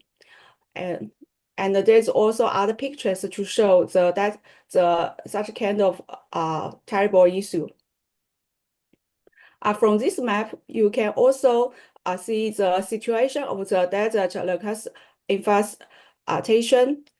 And there is also a situation at a glance about the Eastern Africa. Actually, there are millions of people who have the food insecure, and there's also some targeted action for rapid civil readiness and control measures. FAO regional appeal for response in the East Africa and Yemen, and there's a lot of money need to be fundings need to invest. Actually, from the statistics of the FAO, the funding is still in shortage. Actually, this locust plague is a very terrible issue and need a lot of efforts of international cooperation. There is a very interesting innovative measures I would like to mention is that in Pakistan government, they pay the local farmers to collect locust overnight and then make them into drinking feed. The project has already been replicated by a private staff in Kenya. It is a very good initiative. However, there's still some challenges because it only remains small scale. The reason for this is because they cannot rely on locusts collected from areas where pesticides have been used. Second, national authorities do not have sufficient funds to compensate collectors. In my opinion, it is a kind of a warehouse approach to promote and deal with the locust plague. However, it should be take a lot of function, a lot of collaboration to improve the situation. So this case indicates that the aid challenging and requires detection of disease containment strategies, as well as the long-term and global political commitment to dealing with the root causes of outbreaks. Despite enhancing the early warning systems, improving funding's capacities, in particular, creating incentives of capacity building should also be in priority. Now, let's turn to the third case. It's about China's mycorrhizal technology contributes to sustainable development in Africa. Mycorrhizal technology can help counter the effects of soil erosion and desertification, provide solutions for dealing with land degradation, better supporting food production and farmers' livelihoods in African countries. Here's a picture shows the development in Africa. The first picture shows that the China Mycorrhizal Technology Africa Program, the leader introduces the mycorrhizal mushroom production in Rwanda. The second picture shows a harvest of mycorrhizal flesh mushrooms in South Africa. Just as I mentioned, besides the food supply, there's also the livestock consuming mechanism found in a pleasure in southern province, the Rwanda, as shown in the picture. This case, I would like to share because it indicates the need for sustainable environmental health interventions, providing direction of effective warehouse governance. The third part of my presentation is about the ethnics and the ethnic functions of One Health governance. Actually, ethnics has a function because it will justify the action of the stakeholders when implement the warehouse approach. Here is the 3 points I would like to mention. The first about the challenging of inequality in warehouse implementation. The second is guiding against imperialist attitudes. The final one is making stakeholders accountable. The first is about the addressing the challenging of inequality in warehouse implementation. As we can see that there is already a guide to implementing the warehouse joint plan of action at a national level.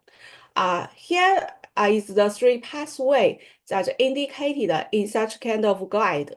The first one is about the governance, policy, legislation, financing, and obligatory. The part 2 is about the implementation and sectoral integration. The third one is about the data, evidence, information systems, and the knowledge exchange. However, these elements can be challenging for less developed countries.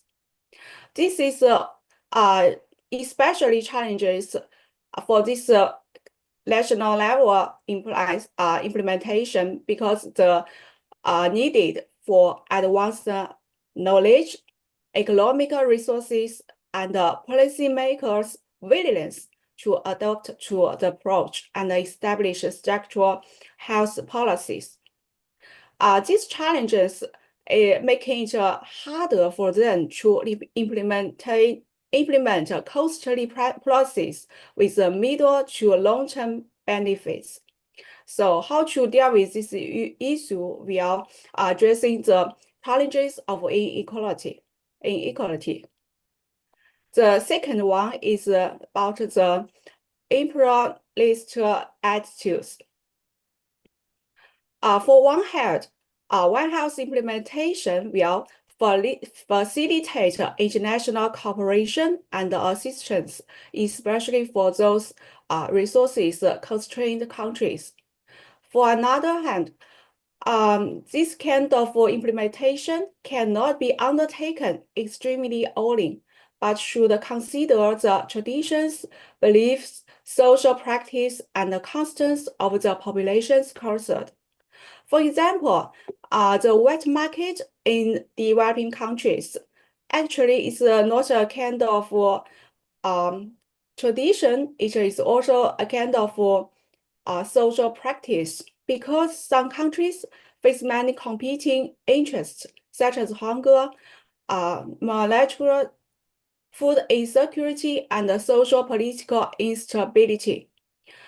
It also may be overly dependent on these sources to meet their food security needs. So if there's a ban on the wet market, it should be take the action more carefully. Otherwise, such kind of ban can not be obeyed, will reduce the compliance of the warehouse governance. The third issue I would like to mention is about making stakeholders accountable. Ethnic considerations are integrated in decision-making and actions of warehouse governance. Actually, there is a discussion that legal accountability is hard to implement because some countries is reluctant to commitment to some kind of legal binding issue.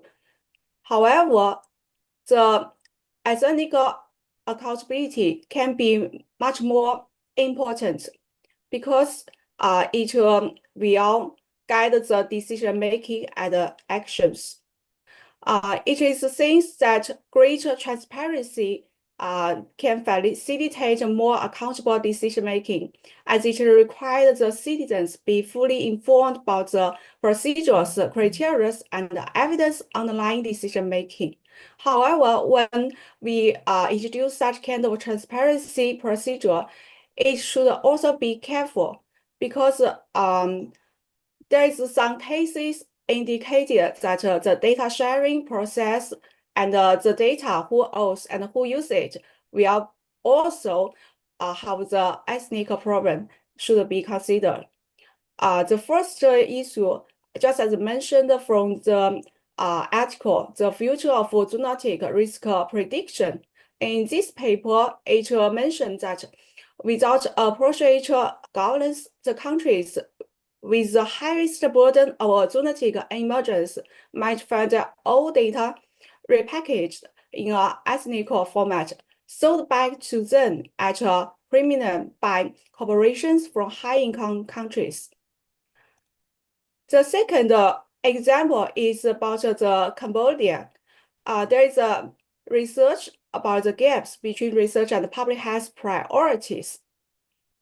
The study shows that the research priorities are set by the granting agencies and laboratories from developed countries based on the benefits they can have from publications, but not on health priorities in developing countries. So it also should be an issue to take into consideration. Finally, is a short conclusion of my presentation today. First, governance ensures that One Health rules are enforced and monitored. Second, ethics provides moral guidance for these actions. And finally, the convergence of these two domains provide a solid foundation for building a more sustainable and healthy future. Thanks for your attention. And if you have any questions, I would like to discuss with you. Thank you so much. Thank you so much, Dr. Zhu. It was really interesting. And thank you so much for emphasizing the critical role of governance and ethics in One Health. So your insight on the ethical dimension in action at all scale are foundational for equitable and effective strategies. You also mentioned the importance of promoting regional cooperation, cooperating at a very local scale also, including capacity building. So you address the current facts or issues, but also the potential solutions. So really appreciate that. So now we understood that the implementation of One Health can be challenging, but not impossible if countries collaborate more and more effectively, and mainly with ethics. So thank you very much, Dr. Zhu. Thank you. Next, we will play on the screen our dear Dr. Masdalina Pane from BRIN, Cibinong, Indonesia. So, of course, she will bring us back here and discuss integrated surveillance in One Health. Masdalina, it's your time. Thank you. Thank you very much, Kimberly. Good morning and good afternoon, everyone. My name is Masdalina Pane from National Research and Innovation Agency. Also, I'm from the Indonesian Epidemiological Association. And it is an honor for me to present a topic focused to the integrated and multi-source surveillance in One Health within the One Health approach in Indonesia. The One Health concept is essential for designing an integrated surveillance system, and further development of this concept, which will be covered in the next slide, will greatly aid in creating a multi-source surveillance system. This approach emphasizes the strong interconnection and dependencies among human health, animal health, and the environment. Such integration is especially important because disease and environmental shifts and food security challenge transcend species and geographic boundaries. As over 60% of emerging infectious diseases in humans are zoonotic, originating in animal and transmitting to humans, as seen with Ebola, SARS, MERS, COVID-19, and monkeypox, which have been declared as a public health emergencies of international concern. The One Health framework highlights the need for cross-sector collaboration to address health issues at the human-animal environment interface.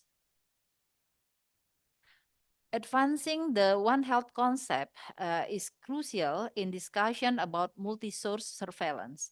This figure illustrates that health is an integrated and unifying approach aimed at sustainability balancing and optimizing the health of humans, animals, and ecosystems.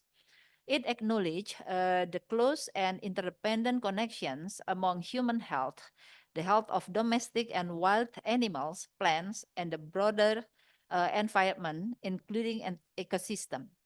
This approach engages various sectors, disciplines, and communities across different levels of society to collaborate in promoting well-being, addressing health and ecosystem threats, and meeting shared need for clean water, energy, air, safe and nutritious food, climate action, and sustainable development.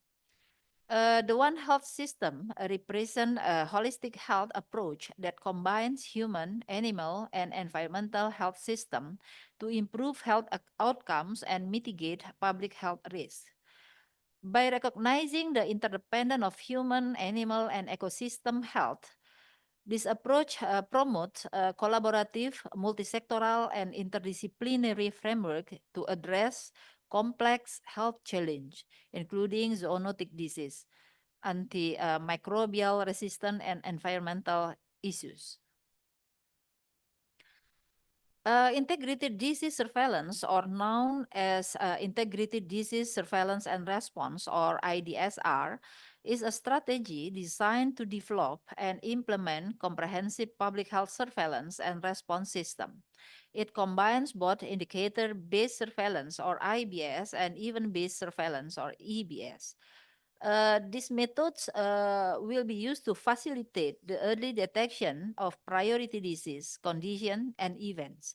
The strategy is typically adopted by countries to establish a robust surveillance and response system for addressing priority health concerns at all levels of the healthcare system. One Health surveillance is an integrated approach to monitoring and managing health risks at the intersection of humans, animals, and the environment. This interdisciplinary framework aims to identify, prevent, and control zoonotic disease. Disease that can be transmitted between animals and humans by recognizing the interdependence of ecosystem health and the health of both humans and animals. For example, by expanding existing influenza surveillance system to include SARS-CoV-2 testing in sample collected for influenza monitoring, countries have maintained influenza surveillance while also creating a system to track the spread of SARS-CoV-2 within communities. This process required various adjustments to existing systems, with different countries adopting unique strategies to implement these changes. An integrated surveillance system consists of several key components.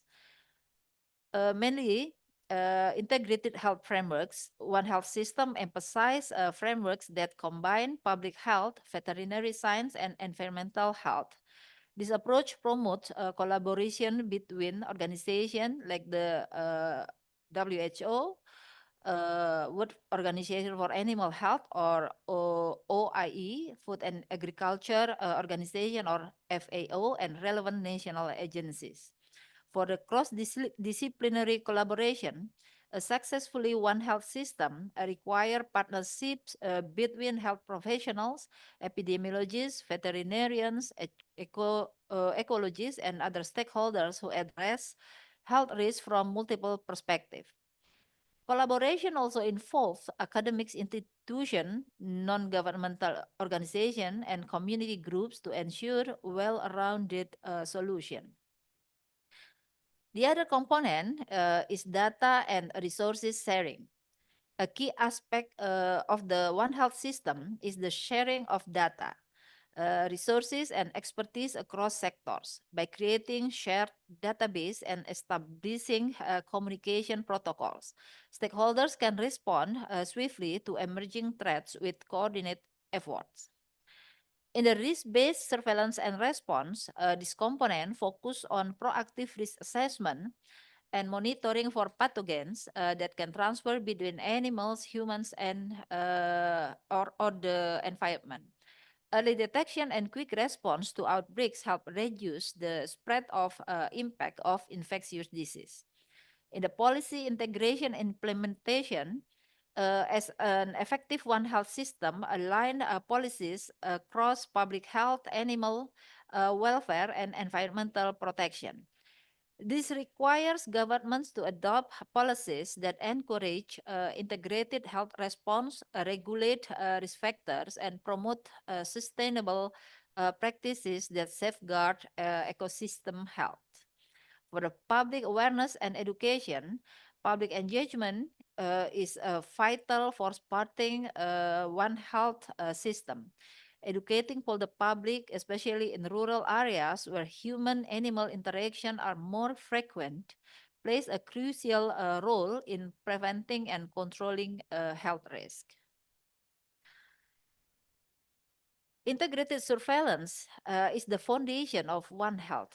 In traditional surveillance, data collection is often separated into distinct systems for human health, veterinary health, and environmental monitoring. These fragmented methods leave gaps that can allow zoonotic threats to go undetected. For the integrated surveillance, it will be combines data from all these area, allowing for early risk detection, a better understanding of disease transmission, and a more effective response. This collaborative approach enables professionals from various sectors to share data, insight, and resources, creating a comprehensive overview that no single sector could achieve on its own.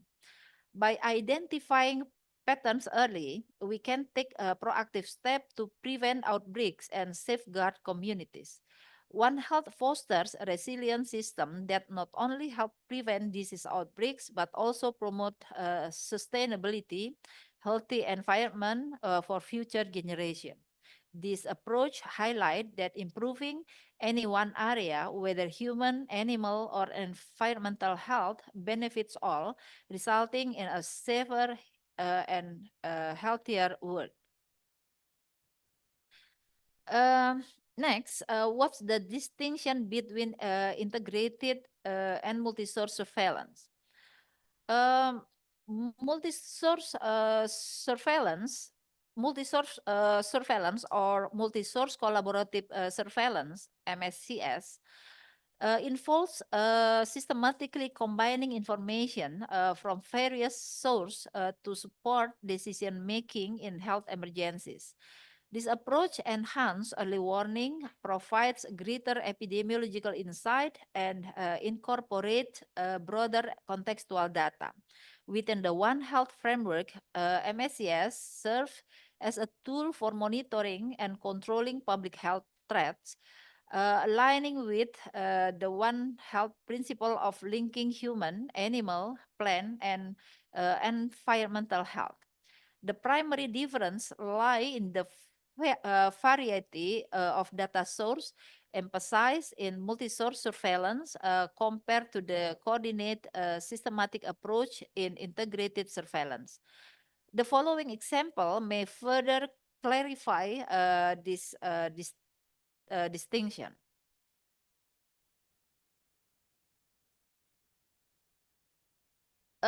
In Indonesia, we had implemented integrated surveillance by combining influenza and COVID-19 monitoring. The suspected patient showing influenza-like symptoms undergo 2 rapid diagnostic tests simultaneously. If results are reactive, PCR testing follows and genomic testing is conducted if inclusion criteria are met to detect any new strains of influenza or COVID-19. This integrated approach is currently in use at Ilisari Sentinel site across 38 provinces in Indonesia. Additionally, dengue sentinels perform integrated surveillance for dengue, Zika, and chikungunya using a similar approach as the influenza COVID-19 sentinel. And we have information system for the both integrated surveillance system. For the multi-source surveillance, Indonesia is known as a leader in developing multi-source surveillance for dengue. The operation of multi-source surveillance is ongoing develop. Our research also aim to connect dengue fever patterns with seasonal changes, including variation in temperature, humidity, wind direction, speed, and other climate indicators regularly collected by the Meteorological, Climatological, and Geophysical Agency, or BMKG. Additionally, we analyze how dengue fever seasonality aligns with population mobility in certain areas. This multi-source approach utilizes data from 3 or more entities: dengue data from the Ministry of Health Surveillance System and National Health Insurance, or BPJS, while mobility data is gathered from the Ministry of Transportation and various online platforms, such as Google Mobility or NASA's Light Night Mobility. Another instance of multi-source surveillance is the approach used by the Tokyo Metropolitan Government during the Tokyo 2020 Olympic and Paralympic Games. Data was collected from at least 6 sources, including routine notifiable disease surveillance, sentinel surveillance, syndromic surveillance, cluster surveillance, ambulance transfer surveillance, and the Tokyo infectious alert system. And a detailed explanation of this approach can be accessed through the provided link. Last year, we conducted research on the early warning alert and response systems, or EWARS, for COVID-19 over the past 4 years, utilizing data from the Ministry of Health, National Health Insurance, or BPJS, Ilisari Sentinel surveillance, public health services, and hospital records, which we compared to national COVID-19 data. The results indicate that data on acute respiratory infections and pneumonia from public health services, along with pneumonia cases in hospitals, are highly sensitive indicators for monitoring COVID-19 disease dynamics within the EWARS framework. Despite its benefit, integrated and multi-source surveillance faces hurdles. Some of the challenges we can identify from our experience, namely quality of the data, include the different definition and indicators in data dictionary. The second one is data sharing, which is concerned with data security, privacy, and intellectual property often hinder data sharing between sectors. Human resources as a subject to do an integrated and multi-source surveillance also one challenge for this surveillance.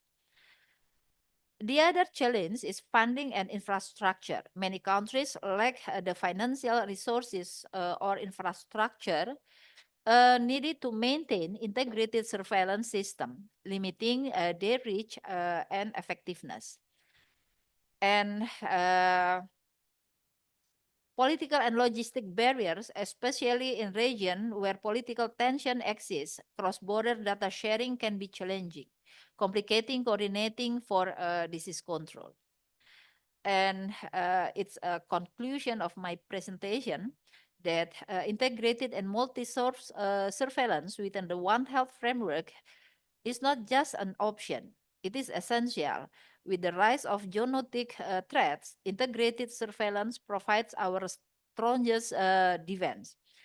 Through promoting collaboration, facilitating data sharing, and supporting policies that emphasize cross-sector health, we can better safeguard the health of humans, animals, and ecosystem alike.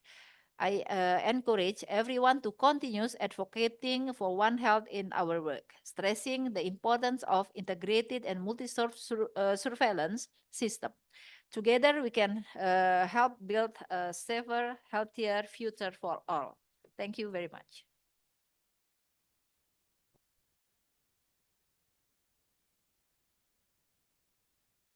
Thank you so much, Dr. Masdalina, for this very inspiring conclusion and talk, and for discussing Indonesia's work in unifying surveillance systems to strengthen One Health integration. So we now understand better the different types of surveillance systems, their tools. We also note that the importance of real-time multisectoral data flow for early detection and intervention are clearly central to advancing One Health outcomes and facing all those challenges that you mentioned. So thank you very much. We're gonna skip the break because otherwise we're gonna run out of time. So we can now welcome our next speaker, Professor Srihadi Agun Priyono from IPB University. And by the way, yesterday I received the news that IPB achieves Best University in Indonesia SDGs Action Awards 2024. So congratulations for that, right? Thank you very much. Yes. We're from Bogor, Indonesia, and Professor Srihadi will present his talk, Strengthening One Health Implementation, Training the Trainers. So, Professor Srihadi, silakan. Thank you very much, Ms. Kimberly. Ladies and gentlemen, let me share my presentation first.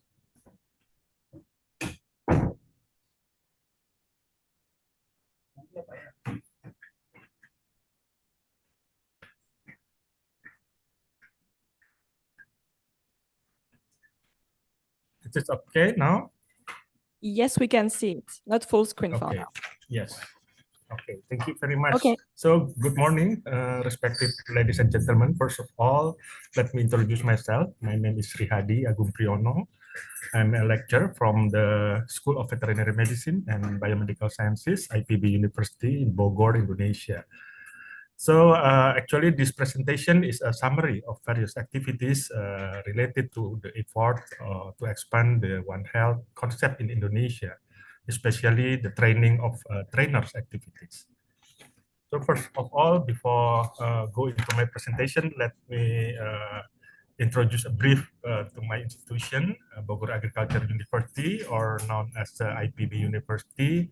It's located in the city of Bogor, which is about 60 kilometers from Jakarta.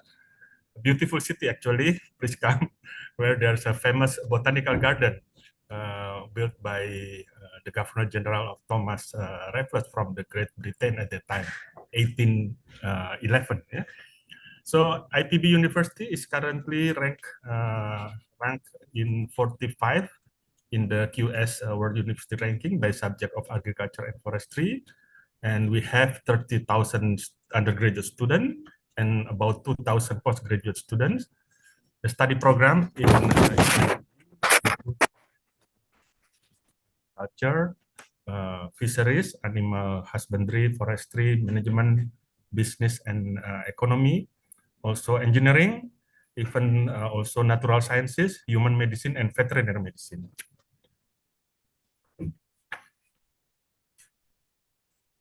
So Indonesia actually is an archipelagic country and consists of thousands of islands stretching from the west to the east on the equator. Indonesia is a country with a tropical climate. The climate condition like this, of course, will support the growth and development of diseases causing microorganisms, causing Indonesia to be an area that easily becomes a hotspot for several diseases. Other factors are of this is rich in biodiversity and wildlife, also dense human population, close human and animal contact, deforestation and land use changes, high incidence of zoonotic disease, limited public health infrastructure still, and traditional and cultural practices which involve the use of animal in certain ceremonies in certain traditional practice. Also, of course, will lead to the close contact of potential zoonotic animals to human.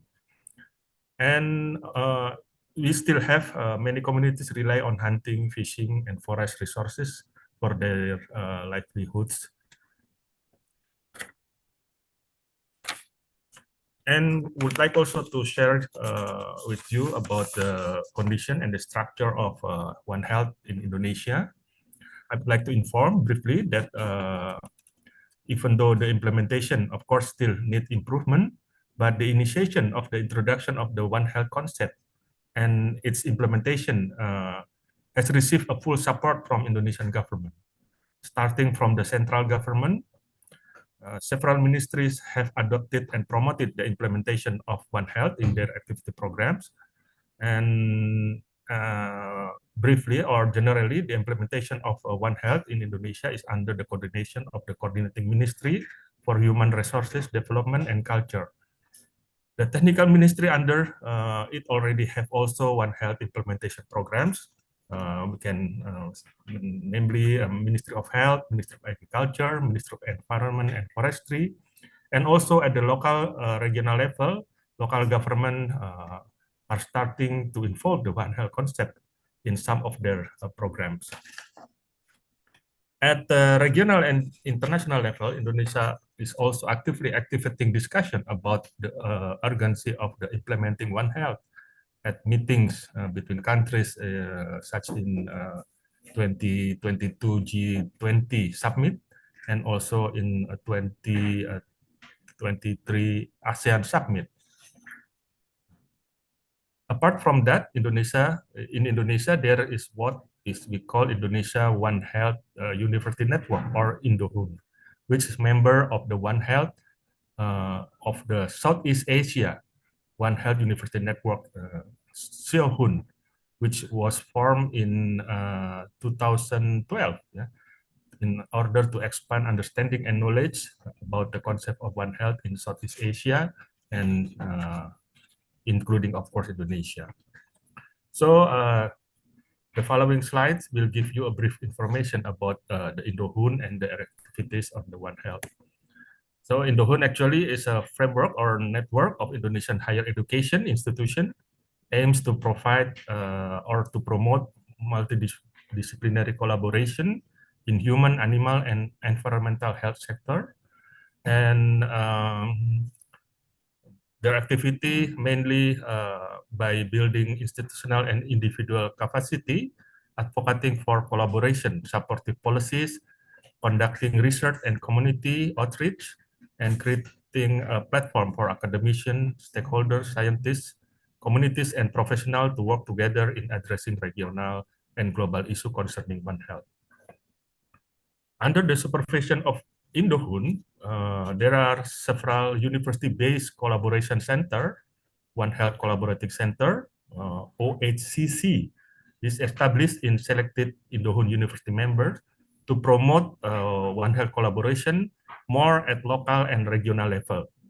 As we know that Indonesia quite have so many islands, so we made several OHCC in several university so that we can institutionalize Indohun activities to ensure the sustainability and put One Health approach into action by engaging government, community, and stakeholders.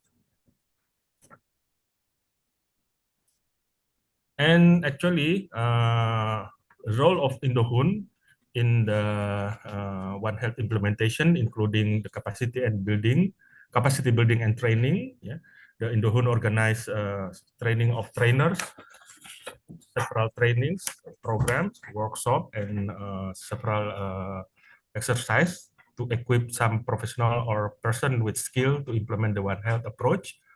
And this program actually include educators, public health officers, veterinarians, environmental scientists, and so on.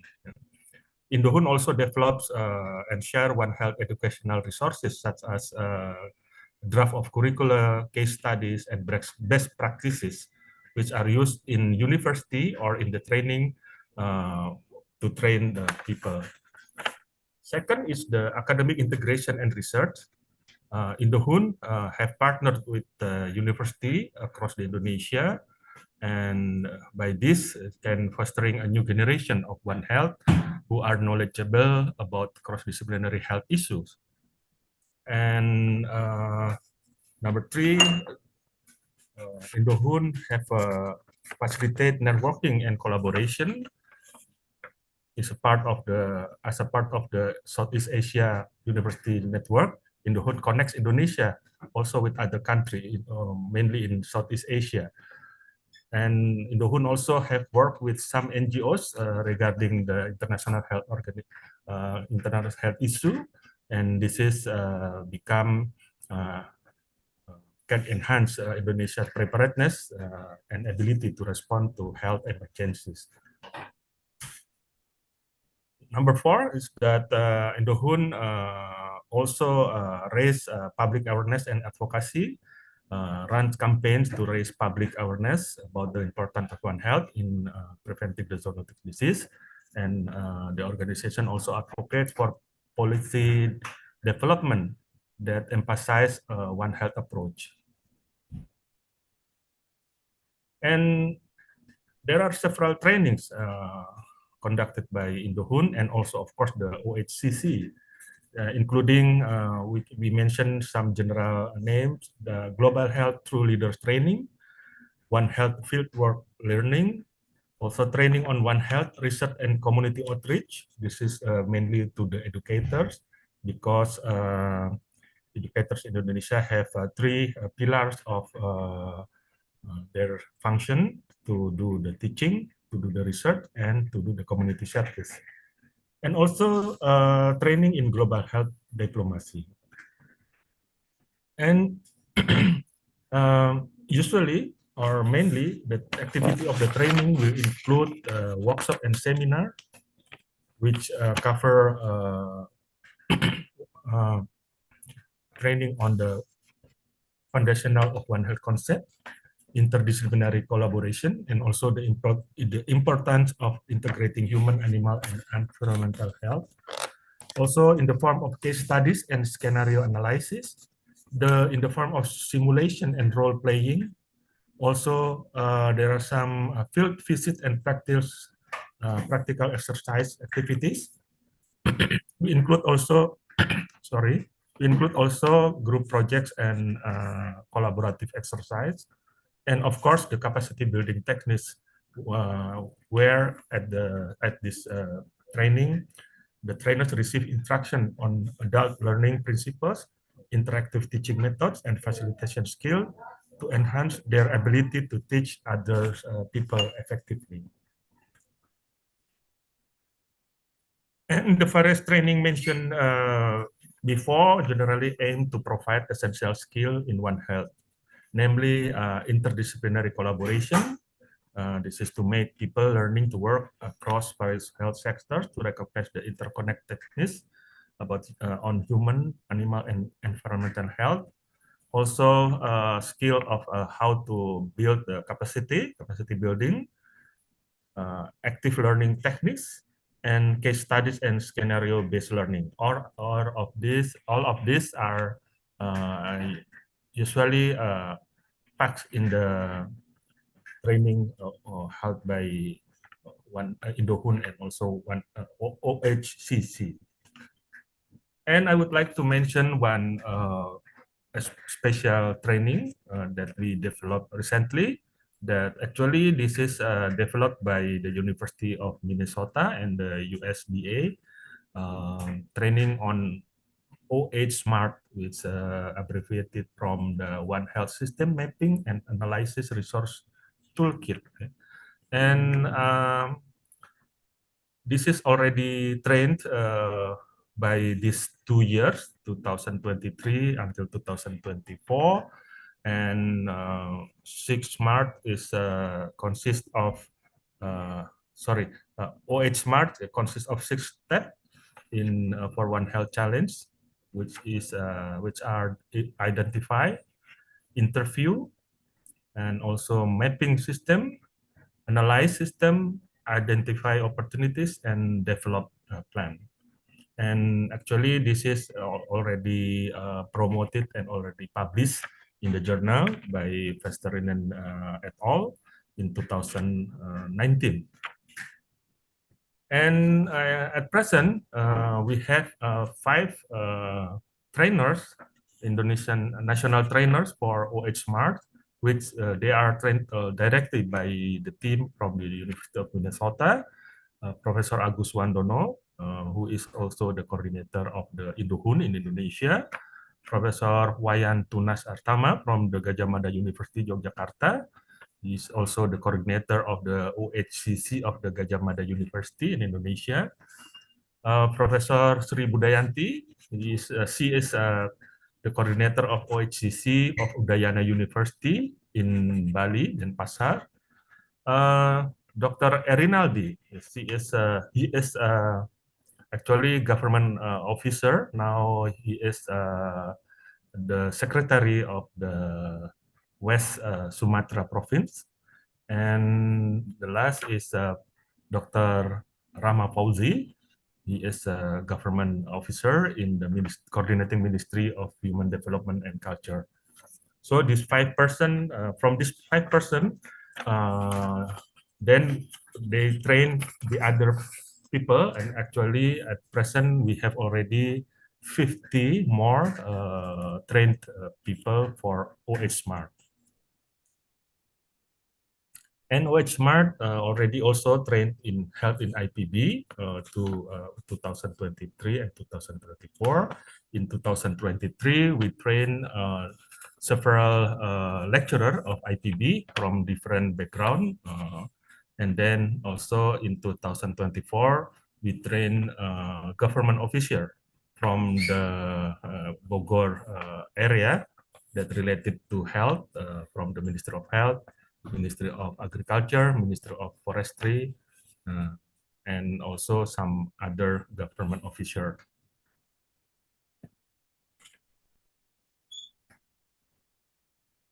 So the output of the training, actually, of course, we have a trained professional that, well, first in One Health concept and practices. And this participant typically include educator, public health officer, veterinarian, environmental scientist, and other stakeholders. And again, like I mentioned before, that specific for the OH Smart training, we have already so far 50 other person that trained already for the OH Smart. We have also, by this training, we got, then we have developed training materials which are used to the other training also. And of course, the knowledge transfer framework, establish framework for participants to teach One Health principles to their own organization and institution. By this, the other output is that there is a strengthened network. The training fosters connection among professionals from different disciplines and creating a network that can collaborate on One Health initiative. And of course, produce several reports on the workshop and exercise And this is documented outcomes of group projects, scenario analysis, and practical exercise can serve as a reference point for the future training session or implementation. And as outcomes, of course, there is we think that there's an enhanced capacity for the implementation of One Health, and the participants return to their institution with the improved skill to design and to lead a One Health program, and this can boosting local capacity for One Health implementation. Broader dissemination of One Health knowledge. The trainers spread their knowledge through the workshop, to the other courses, to the programs in their institution, their university. So this is can amplifying to reach One Health education. And improve the cross-sector collaboration by this TOT program, with foster interdisciplinary collaboration and enabling participants to work effectively with the counterpart from other fields. Yeah. Also, we can strengthen surveillance and response system, because the training, the individual who can implement integrated surveillance and rapid response strategies already understand about the importance of the surveillance, and they can promote these activities within their institution. And by include several government officials, policy advocacy and support is also influenced in their field. And this can contribute to policy making process to support One Health strategies and integrated them into national or regional health policies. And of course, community engagement and awareness, and trained individual then can lead community outreach program to raise the awareness about the importance of One Health implementation in the disease prevention and environmental health. And of course, this has become sustainable One Health integration, because the training ensures the sustainability of One Health efforts by embedding the approach within academic and also the professional.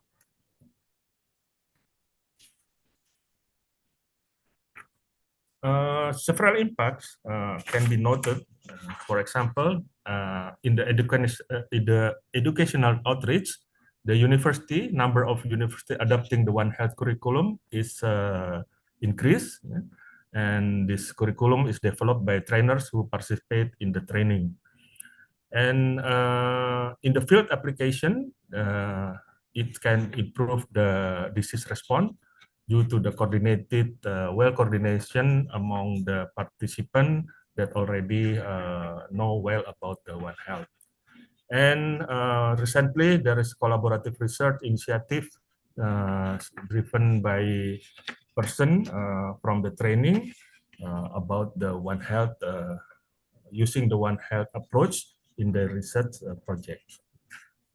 So that's all of my presentation today. Hopefully it can provide benefits to all of our effort to continuously strive for the socialization and implementation of One Health in order to create harmony and in the health of human, animals, and environment. Thank you for all your attention, and also for the committee who gave me time to deliver this presentation. One Health, One Move. Thank you very much.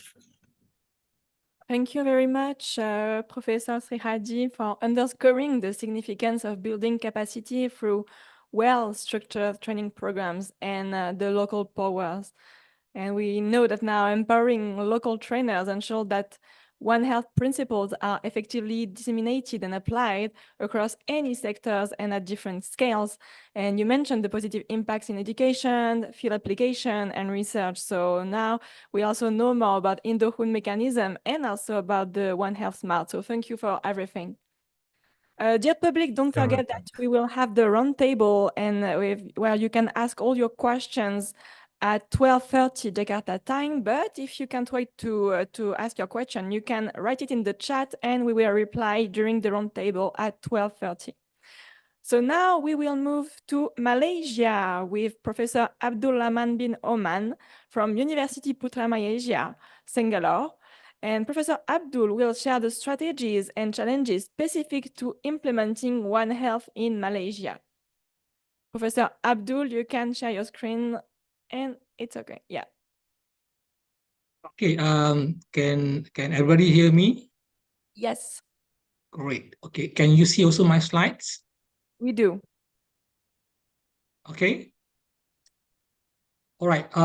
First of all, thank you very much. Thank you very much, Kimberly, for the remarks, and I also like to express my appreciation to the organizing committee for the invitation to give a talk in this webinar on One Health. With the team on One Health in Move. So my name is Abdul Rahman Omar. Presently, I'm a lecturer at the Faculty of Medicine in University Putra, Malaysia.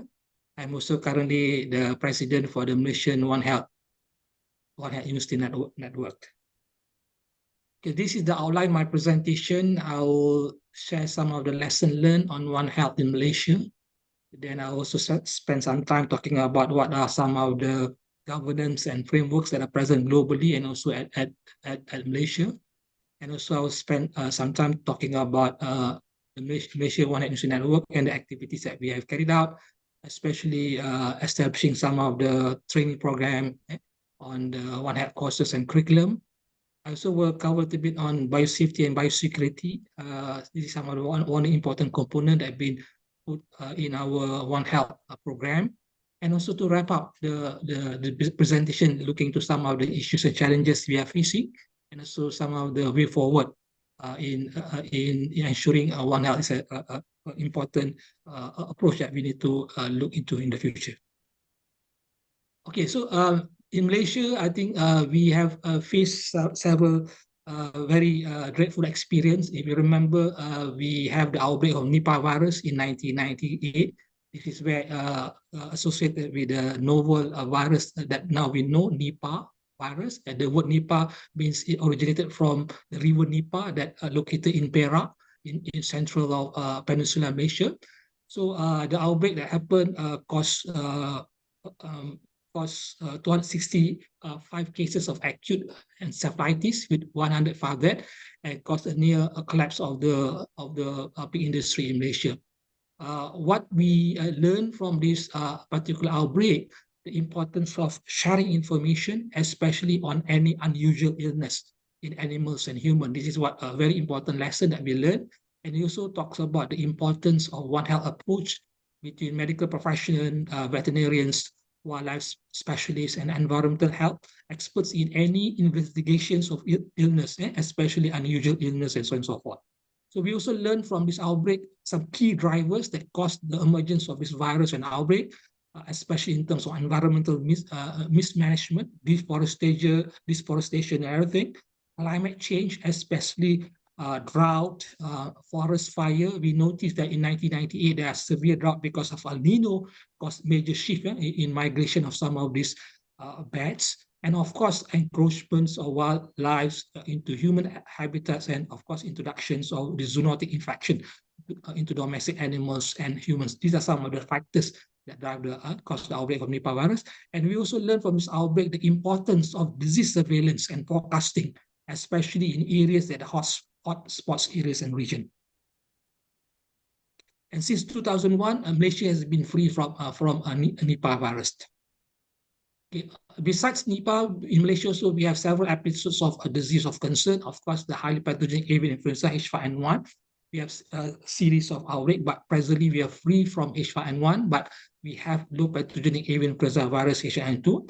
The key challenges with this outbreak associate mainly with illegal movements of these infected birds, and also introductions of this virus from migratory birds. Another disease of concern in Malaysia is rabies. This is a very old disease, but I believe several countries in this region, including Malaysia, we are battling in controlling this disease. And what we know now, we have quite a good vaccine to control rabies, but one of the key challenges is poor vaccine coverage, especially in rural areas and also in some areas because of the poor awareness, this makes some of the key challenges in terms of controlling rabies. Then, of course, we have zoonotic malaria. This is mainly caused by Plasmodium nosci, and we have seen this kind of cases are increasing in Peninsular Malaysia and also in Sabah and Sarawak, typically associated with climate changes, deforestation, and human activity. Again, emphasizing the importance of linkages between ecology and human. So if you look into at the global level, there are a lot of well-established governance and frameworks dealing with One Health. Of course, we have the WHO establishing the International Health Regulation, IHR 2005. Under that, they have put in all the various assessment tools, MEF, SPR, and also JEE, addressing how we need to look addressing this One Health in terms of our partners, in terms of all our KPIs. And of course, we have World Organization for Animal Health, where they have developed all the terrestrial and also aquatic animal post manuals. Under there, we have the veterinary service evaluation. This is where evaluation have been done on performance on the veterinary service pathways. And FAO, they have One Health focus, looking into integrating food security, sustainable agriculture on AI, as well as on AMR and animal health.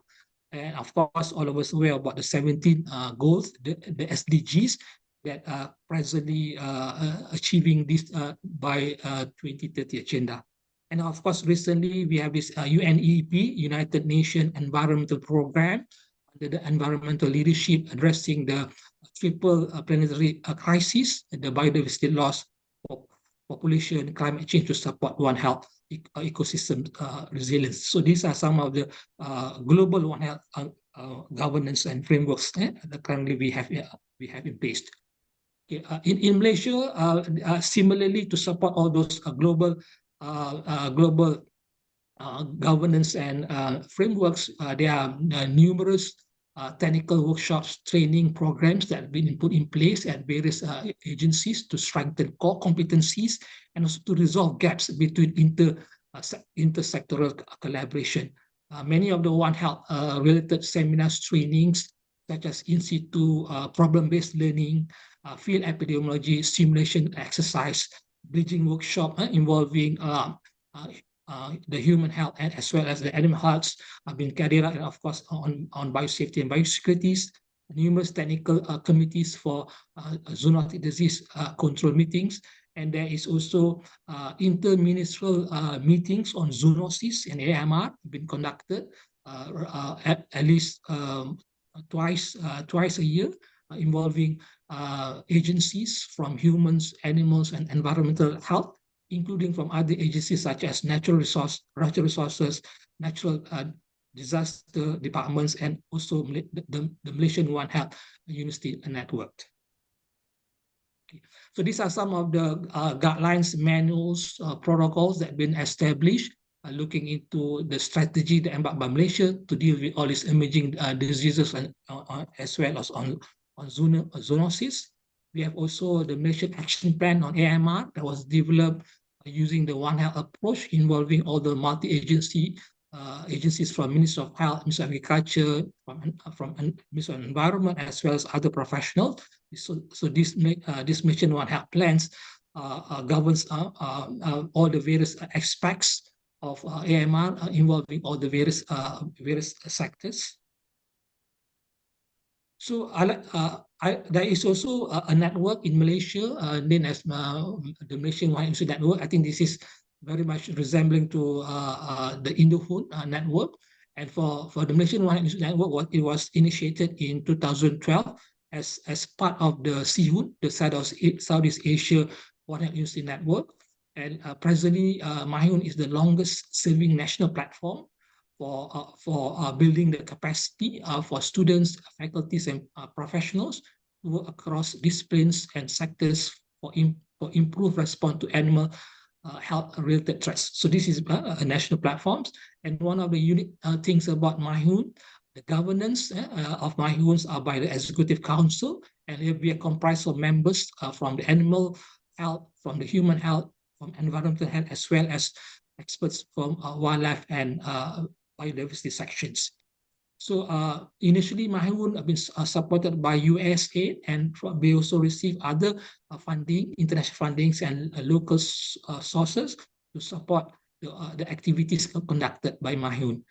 Presently, under Mahun, we have 17 universities and also 4 governmental agencies where we provide national and regional capacity buildings, activity, research as well as continuous professional development for students across sectors involving professionals as well as from industry to collaborative multi-disciplines teams of expertise.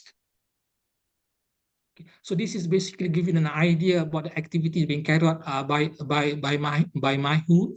Since we have been established, we have trained more than 10,000 people.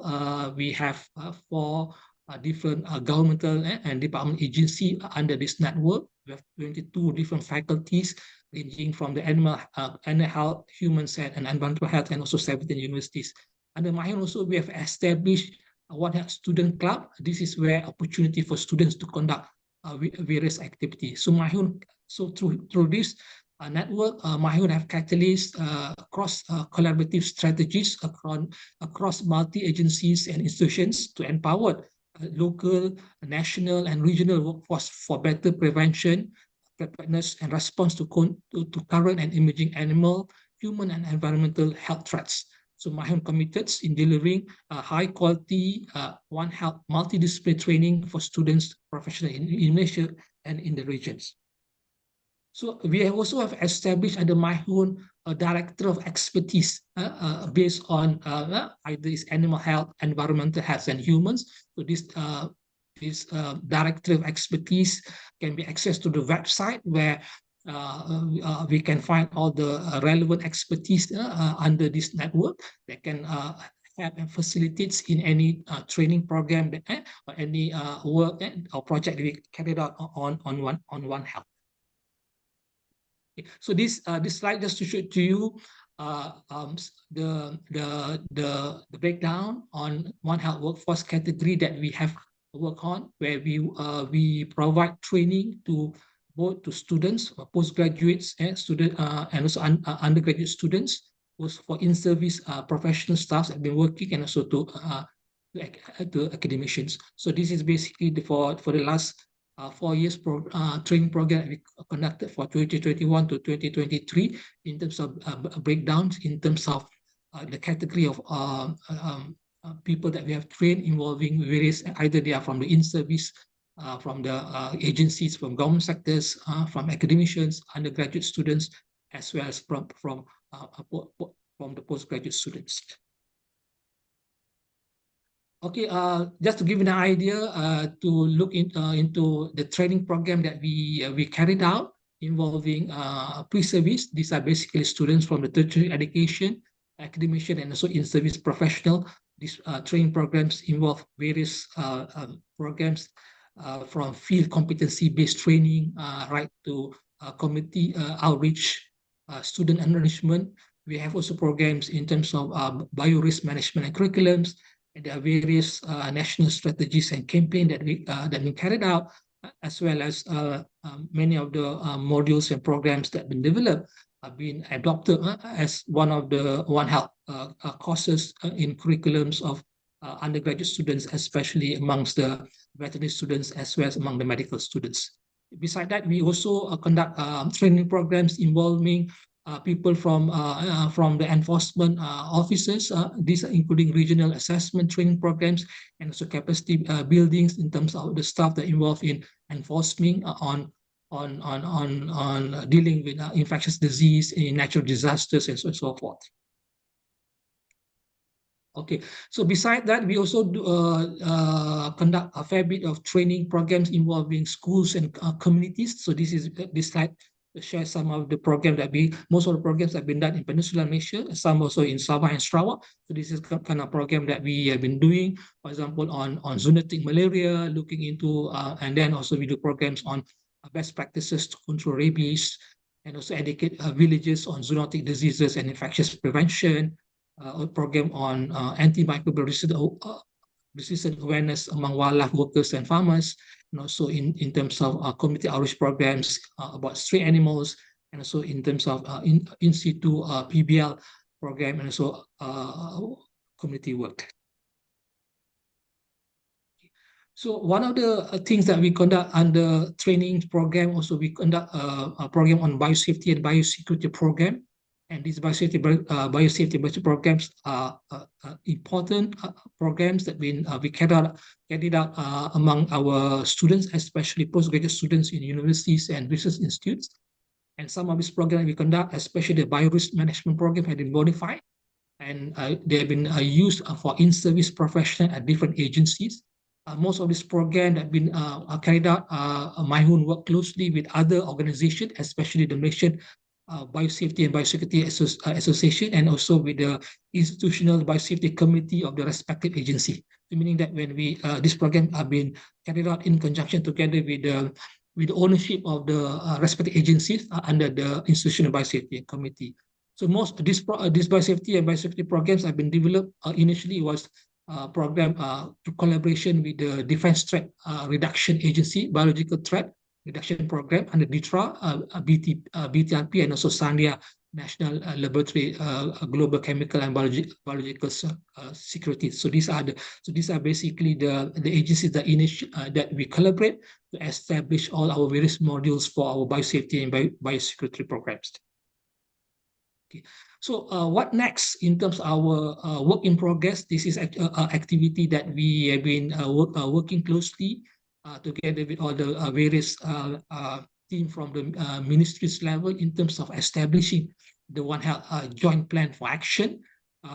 So presently there are discussion looking into reviewing the national strategic plan on zoonosis, and also there is also a discussion in terms of multi-sectoral coordination mechanisms in terms of development of the National One Health Committee, and from there moving towards implementation and planning of the National Strategic One Health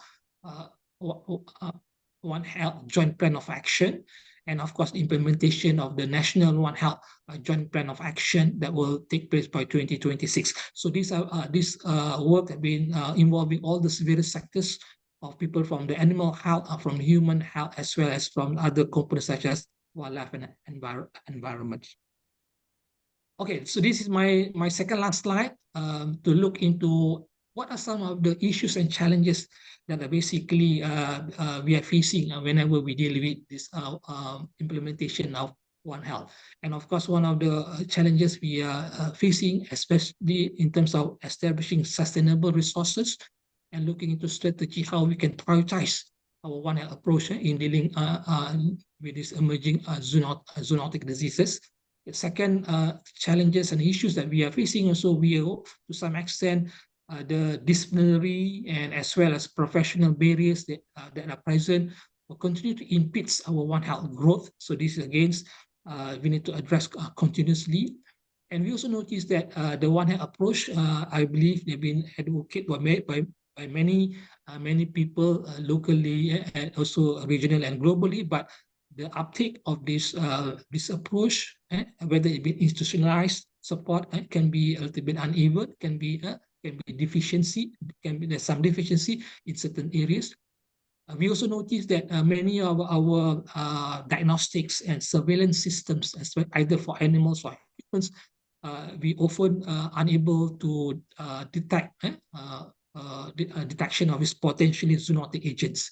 Since most of our detection systems are pretty much passive, they are event-based, and the detection are pretty much based on single pathogens.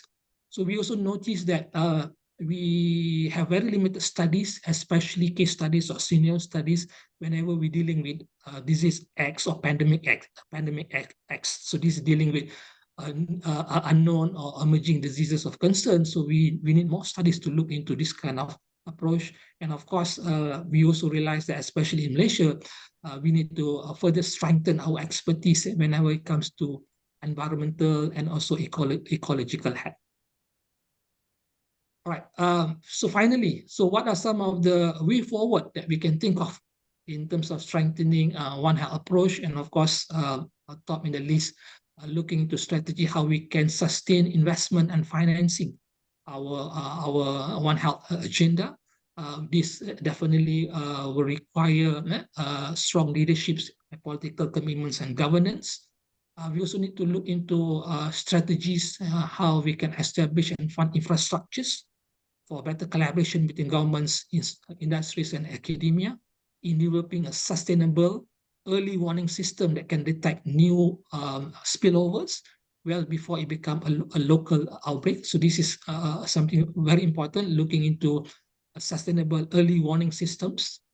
And of course, we need also look into at the global level how risk-based multi-sectorial surveillance networks can be established, especially in hotspots areas. If we are able to do that, definitely we can look into the strategies in developing agents or pathogen of high priority or high concerns to humans and animals.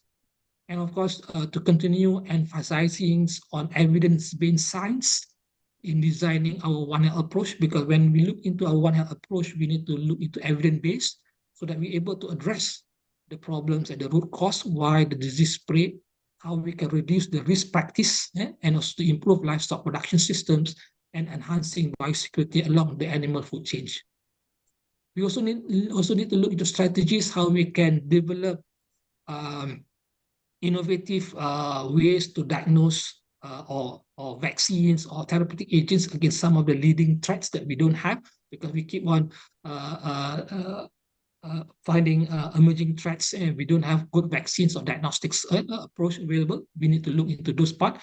And finally, after looking at all these things, we also need to look into how we can strike a balance in addressing issues associated with socio-economic equality, biodiversity, and sustainability of the ecosystem while addressing the One Health approach. With that, thank you very much, ladies and gentlemen, for your kind attention, and I'll be happy to answer any questions that you have. Thank you. Thank you very much, Professor Abdul, for illustrating very clearly how Malaysia is operationalizing One Health, especially in harmonizing health tools and programs across sectors at the earliest stage, right? Also, the Mayahun model you've shared give us a really practical look at regional approaches. And it was also very interesting to know more about your community-based projects, since we here all know the importance to don't forget about the local scale. So thank you very much. We will now shift focus to India with Professor Rajib Dasgupta from Jawaharlal University, sorry if I misspell, from New Delhi, India. He will discuss One Health implementation in South Asia. Professor Rajib, the screen is yours. Hello, good morning. I hope I'm audible. Sorry, what did you say? And maybe Professor Abdul, can you stop sharing your screen so that Professor Rajib can... Yeah, the screen is not yet mine. Okay, just wait a minute. Okay. Right. Thank you very much. Thank you to all the organizers, the organizing teams for the invitation and for this wonderful webinar that's going on since yesterday, early morning India time. I hope my slides are visible and on full screen. Yes, all good. Thank you. I've been asked to speak on One Health implementation in South Asia. I'm a professor of public health at the Jawaharlal Nehru University, New Delhi. I also represent the Indian Public Health Association in the World Federation of Public Health Associations, which is one of the key organizing partners. However, One Health implementation in South Asia is actually quite a daunting task. The South Asia population, this is the live population clock a little while ago, is 2 billion plus now, of which India is 1.4 billion. It's a little difficult to define South Asia. However, the graphic that you see of the countries that constitute the the Regional Cooperation Forum, SARC, and I shall highlight some of the features from not all of these countries. I won't be able to cover all of these countries, but I'll highlight some of the key features from most of the countries, and apologies for what I'm missing. I am also a co-investigator of the One Health Poultry Hub, and much of this work actually originates from the One Health Poultry Hub work and experience. So this is a UKRI-GCRF funded hub grant, which is just closed in September 2024. So as part of the One Health Poultry Hub, we work in the South Asian countries of India, Bangladesh, Sri Lanka, and Vietnam, and essentially working at the interface of poultry and humans, and with the purpose to make poultry safer and more sustainable environmentally. I'll start with India and then move on to some of the other countries. So in terms of setting the context of the nearly 350 infectious diseases in India, about 54% were bacterial and rickettsial. And of these, 60% were zoonotic diseases, and nearly 72% were emerging diseases of wildlife origin. Disease control systems in India, as well as much of South Asia, have a biphasic mode of organization. So there can be quasi-vertical programs such as the National Tuberculosis Control Program or the National AIDS Control Program. And there can be some of the ad hoc assistance-based programs.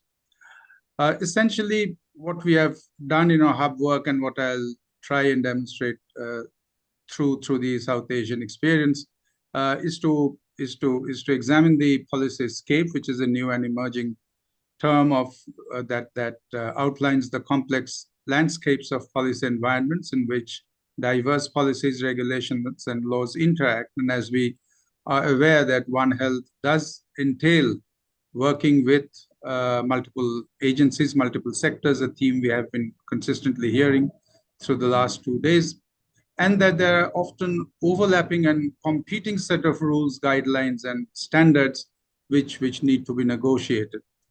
So we initiated a One Health agenda setting study in the hub that examined 3 questions. 1, what are the key health-related challenges faced by India, which led to the discussion around adopting the One Health approach? 2, how were the major policy actors which played a role in identifying solution to those problems, and what were the potential policy solutions identified? And 3, what kind of political support is available for the prioritization of One Health agenda setting? Some of the key highlights, while these draw largely from the Indian context, it's also applicable to the South Asian context as a whole. So some of these key findings are conflicting disciplinary philosophies, emergence of One Health debates largely through the zoonosis lens, and certainly to a large extent through the AMR lens also. A lack of supranational power or authority to bridge gaps across sectors. Often these sectors are trying to come together, not with much success, or with limited success in many cases. The multilateral partnerships have a very strong impact, and that we will see through some of the country experiences. India's One Health mission, which is in the making, seeks to ensure equity across the sectors, and currently being led by a supranational authority or a body, and that One Health has certainly emerged as a part of public consciousness due to the COVID pandemic. As for areas of One Health initiatives in India at the national level, I won't get into too much of the granular details, but that essentially these have been around 3 axes, and that's again true for much of South Asia: disease outbreak prevention and control, research and laboratory, and community outreach and engagement. And the third one has actually been the weakest link through the hub and through other AMR community engagement projects. We have been working in India, Sri Lanka, Bangladesh, and Nepal. I'm talking of two projects now. Some of the other key initiatives for India are, one of the earliest initiatives was to set up a National Institute for Zoonosis, which was jointly supported by the National Association of Welfare for Animals and Research and the Indian Medical Association. And then the Center for One Health under the National Institute of Virology, which is an Indian Council of Medical Research Council. And that culminated into the National Institute for One Health in 2022, in the midst of the pandemic, but it's yet to be operational, but it's certainly in the making. Another key milestone has been the National Action Plan on AMR, which was launched in 2017, followed by about half a dozen state action plans and more to come. And anytime soon, we are expecting the version 2 of the National Action Plan on AMR, which is going to be a far more multisectoral initiative that is harnessing resources and talent from across 14 ministries at the union level. Again, as the pandemic progressed, we had these guidelines on integrated public health laboratory in 2021, which seeks to bring together human, animal, as well as environmental laboratory work at each district. This is a very ambitious program, partly supported by the government of India and also helped by some of the technical agencies. Again, this is in the making, but this is certainly on the horizon. Then there has been the One Health Consortium supported by the Department of Biotechnology to strengthen laboratory work. And then the National One Health Mission, which again is in the making and should be launched sometime soon. And finally, the G20 and One Health initiatives, on which I'll dwell in a little detail. The National Action Plan on AMR has been very central to driving the One Health agenda in India around the standard 6 pillars. I'll not get into the details, but it's really the NAP2, which is going to be in a far more One Health frame than NAP1 was. And the NAP2 is going to look quite different from these 6 pillars. The G20 and India's G20 presidency in 2023 has been a very important trigger. This, of course, carries from the earlier Bali Declaration. Indonesia is a very key partner in this webinar organization and series. So the G20 technical workshop is what led this in August 2023. Highlighting the need for multilateral collaborations and for fostering interdisciplinary collaborations among a very wide range of stakeholders.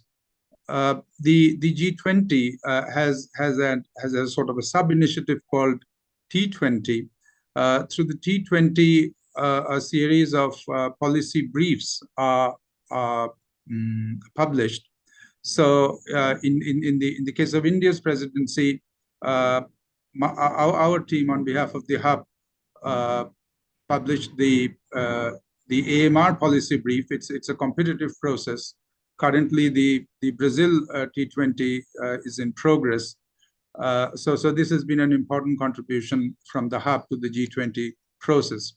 The important thing ultimately for any G20 is the leaders' declaration, and the One Health approach has been a very central focus of the leaders' declaration, focusing on 4 key themes: health emergencies, pharmaceutical cooperation, digital health, on which India is seeking to take a leadership position, and digital health, not just in terms of infusing in technology, but also to actually improve the journey towards universal health coverage, which is extremely central to achieving some of the One Health goals. And of course, finally, AMR. Now to move on to other countries, some of the key initiatives that I'll focus on. In Sri Lanka, the most recent initiative has been the One Health Zoonotic Disease Prioritization Workshop. This has identified 10 priority diseases, and the work is ongoing, which will lead to the National Action Plan for Health Security operational plan by 26-27. Earlier, there was the National Bridging Workshop. Again, all these workshops have been aimed towards fostering greater collaboration.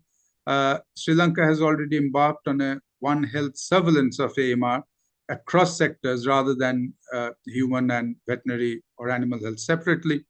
And finally, a national poultry policy, which our hub partners in Sri Lanka have steered.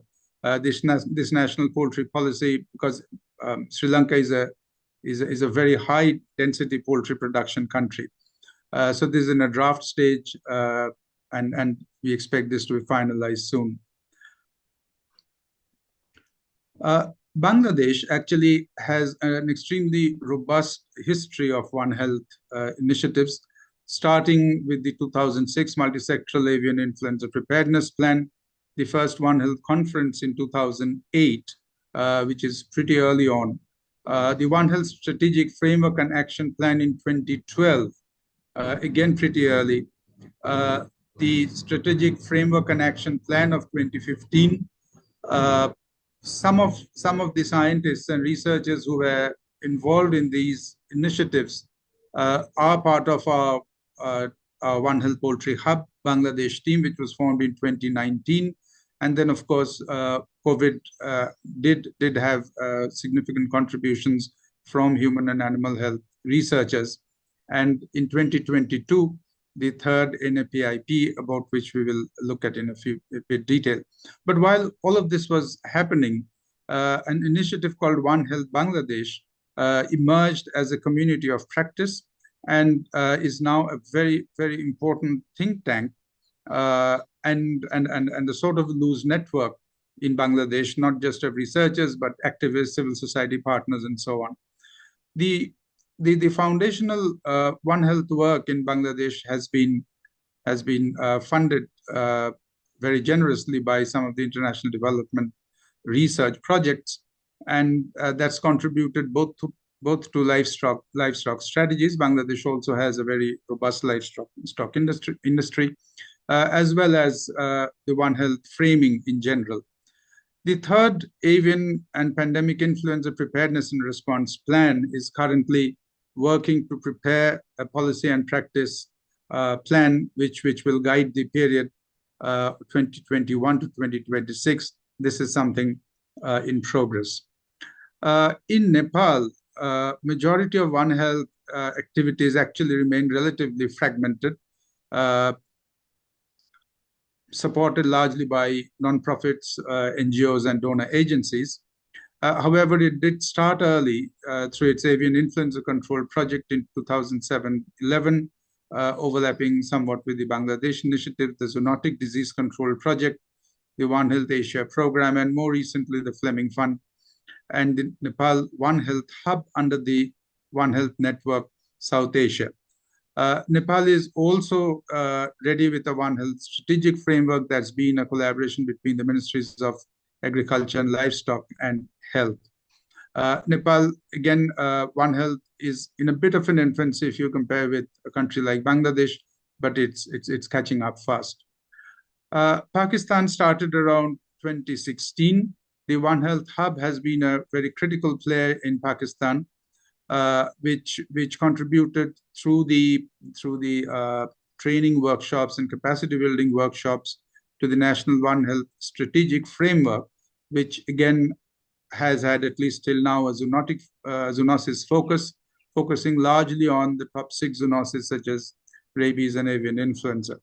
It's also instituted One Health research fellowships with the US NAS, and just like the One Health Bangladesh, which is a community of practice, the Pak One Health Alliance has emerged as a community of practice, promoting the One Health approach. And finally, this is my final slide. Bhutan, one of the smallest countries in the region, but a very key player because of its international traffic and its diaspora. So the One Health symposiums through 2013 have been key and foundational to laying the strategic framework in 2014, which has so far guided the One Health work in Bhutan. It's managed COVID pretty well. Bhutan, you must remember, has a pretty long and open border with India, as well as several other international borders. So the pandemic fund, which was launched in 2014, will aim to establish a functioning early warning and holistic disease surveillance system by end of 2026. This is a work in progress, supported by the pandemic fund. And the photograph that you see on the screen is the One Health workshop, which is actually going on during this week, as we speak, quite literally, in Paro. 35 participants drawn from diverse institutions and disciplines from within Bhutan. And this is a very key workshop which is going to contribute to this early warning and disease surveillance system process. Thank you very much for your patient hearing. And once again, thanks for the invitation.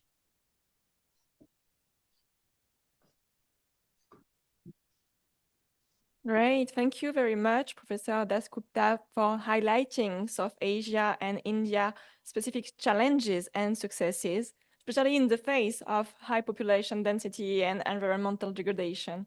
However, this is very motivating to see all the key initiatives per country you mentioned. These are really great examples to note down for all of us.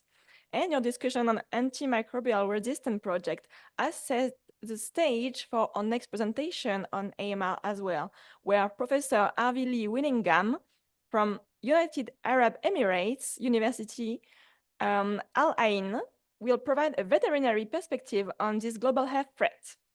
So Professor Arvili Winningham, yes, we can see your screen, so it's perfect. Okay.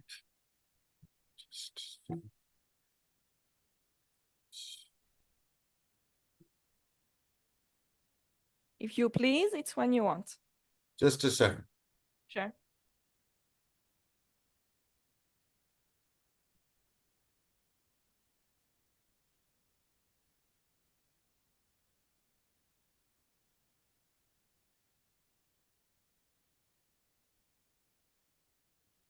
Thank you very much. And regards from United Arab Emirates. I'm the professor and chair of the Department of Veterinary Medicine at UAE University, which is the oldest and biggest university in the country. So I'd like to share with you some thoughts about combating antimicrobial resistance through One Health and providing some insights from the veterinary sector. I know that there have been other presentations in the webinar yesterday and today, probably talking about antimicrobial resistance. So I'm hoping to add a bit to the conversation from the veterinary sector. So I'll be talking about giving a short background about antimicrobial resistance, and then speaking about the contribution of the veterinary sector to mitigating antimicrobial resistance within One Health framework. Talk a bit about effective policies and practices in promoting responsible antimicrobial use. And then lastly, the importance of community education in addressing antimicrobial resistance challenges.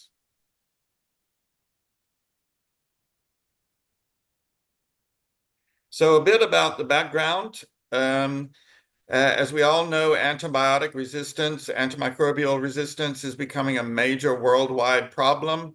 It's anticipated that by 2050, if things continue as they are, that it will become a major, if not the major cause of death, with anticipated 10 million deaths a year globally, with 90% of those deaths anticipated to occur in Asia and Africa. Compounding the situation is the decreasing pipeline of new antibiotics being produced, discovered, and put on the market. As you can see here, just comparing on the right side, the discovery of different antibiotics, and on the left side, how quickly resistance has developed to these antibiotics, putting their use at risk. And also, when we look at the estimates of morbidity and mortality from antibiotic-resistant infections, we can see increasing morbidity, mortality. If you look down at the bottom left, the methicillin-resistant Staph aureus infections, this was about 10 years ago, actually, estimates from CDC of 80,000 cases a year and 11,000 deaths. So this is becoming an increasing problematic situation.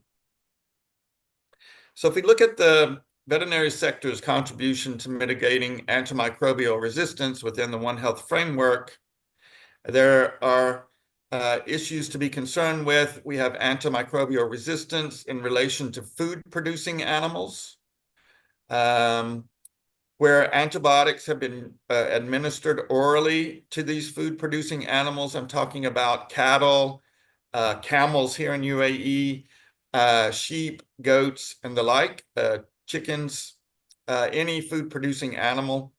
And so these antibiotics have been given to these food-producing animals orally, and the antibiotics may pass through the digestive system of those animals and still be microbiologically active, and then passed into the environment in the manure or the feces of these animals into the environment, along with antibiotic-resistant bacteria from these animals.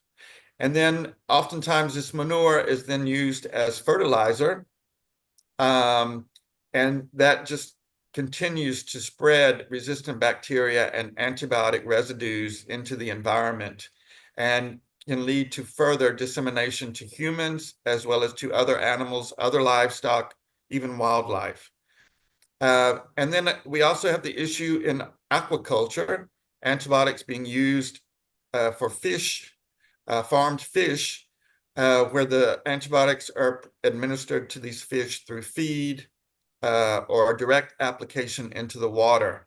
And then 70 to 80% of that being dispersed into the water systems. So not only terrestrial environmental contamination, but also in our water systems as well. And then we also have the companion animals, our dogs, cats, other animals that we keep as companions, and seeing increasing issues of antibiotic-resistant bacteria and antibiotic-resistant genes, as well as multi-drug-resistant bacteria among especially dogs and cats. You can see on the right-hand side many of the multi-drug-resistant bacteria that have now been isolated from dogs and cats. And of course, these animals, they are our companions, so we have close contact with them.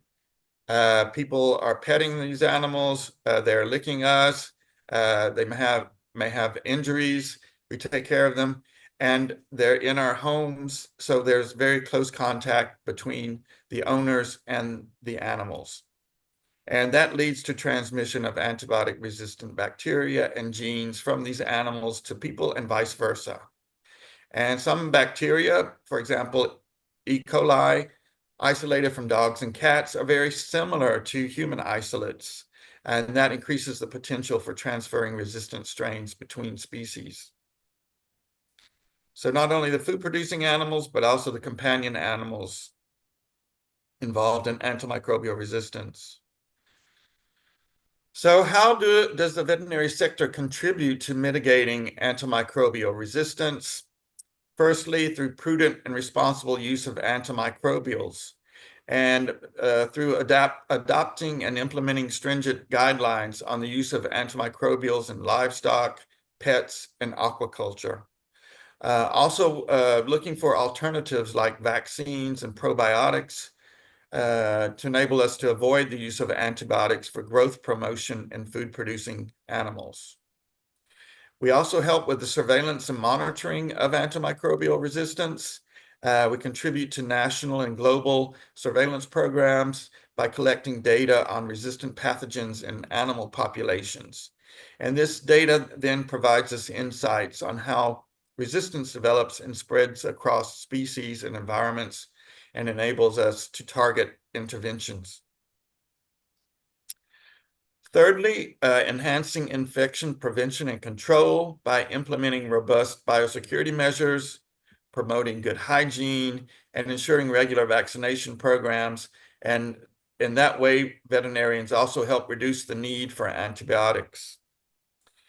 Also through education and awareness, through awareness campaigns, we can promote best practices in animal husbandry, disease prevention, and responsible use of antimicrobials, not only in livestock, but also in companion animals.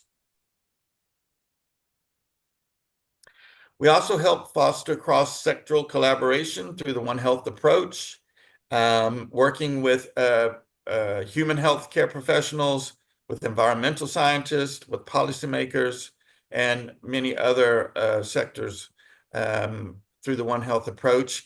And we contribute by sharing expertise, data, and strategies with these other sectors to really make that One Health approach work. Also, with research and development of alternatives to antimicrobials, the veterinary sector is at the forefront of researching alternatives to antibiotics. We are looking at developing new vaccines, probiotics, and biomimetic materials that we can use to prevent or treat infections. And that way we avoid contributing to antimicrobial resistance through development of these other materials.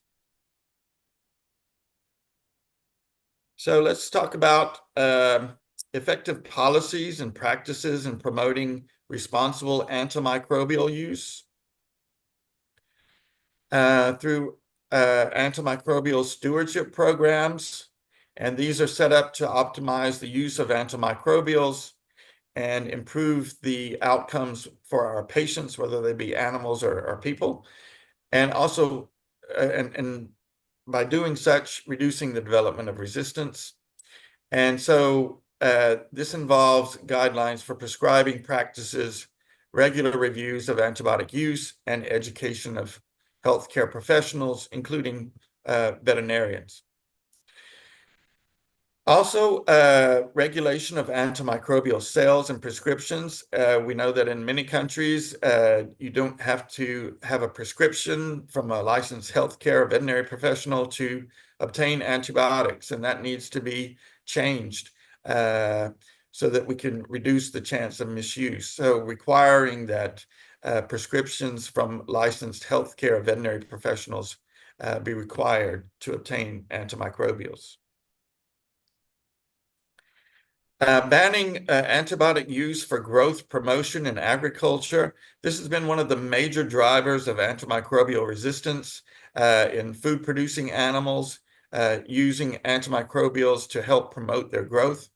So in 2006, the European Union banned this practice, and it is spread to other countries, including the US, so that these antimicrobials are no longer used for giving to livestock to promote their growth, because we saw this as a major driver of antimicrobial resistance development. Also through the public awareness campaigns, such as WHO's World Antibiotic Awareness Week, that emphasize that antibiotics should be used only when prescribed by a qualified healthcare provider, including veterinarians. So that also helps spread awareness. Also through global and national action plans, adopting action plans aligned with WHO's Global Action Plan for Antimicrobial Resistance, setting out goals for reducing antimicrobial use in both human and veterinary medicine, improving infection control, and also enhancing public education, and promoting collaborative action at national and global levels to help create a unified response to antimicrobial resistance, and that helps strengthen the impact of local policies on antimicrobial resistance. And then lastly, I'd like to talk about the importance of community education in addressing antimicrobial resistance challenges.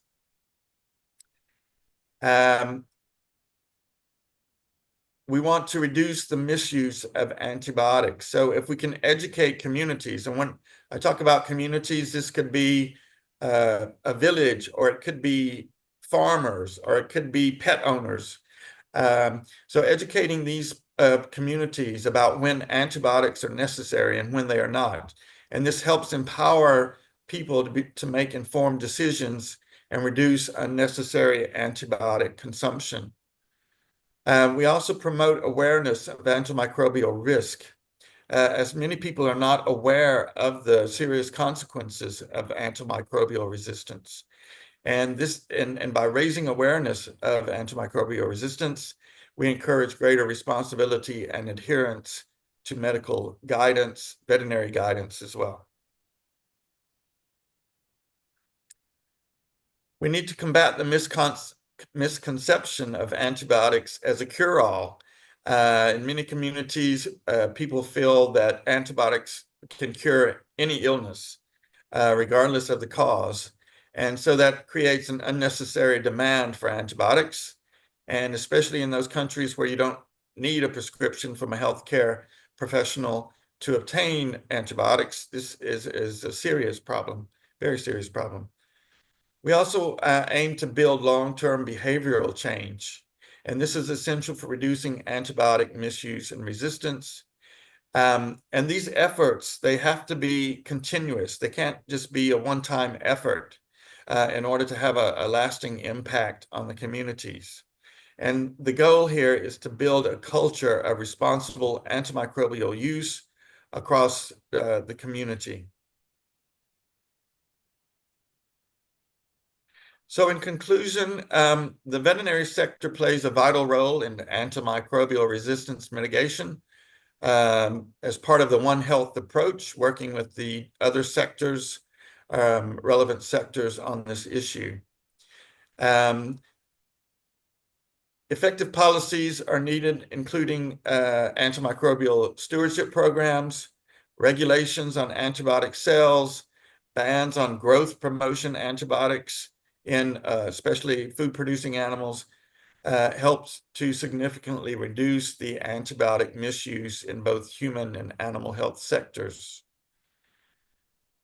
We also need the surveillance and monitoring systems for tracking resistance trends, guiding policies, and informing interventions to combat antimicrobial resistance more effectively. And certainly the veterinary sector is important for helping with this surveillance and monitoring of AMR development. And importantly, community education. As I said, communities can be a village, or farmers, or farm workers, or pet owners. So all these communities need to be educated about the awareness of antimicrobial resistance, and in that way we foster long-term behavioral change for more responsible antibiotic use. I just want to recognize my colleague, Dr. Hazem Khalifa, who's our assistant professor of pharmacology and toxicology, for helping me with the slide set. And I thank you very much, and happy to take questions whenever possible. Thank you very much, Professor Willingham, for emphasizing how tackling antimicrobial resistance requires a strong veterinary health component. You remind also to keep a responsible use of antimicrobial for all sectors, and that policies and communication can significantly help.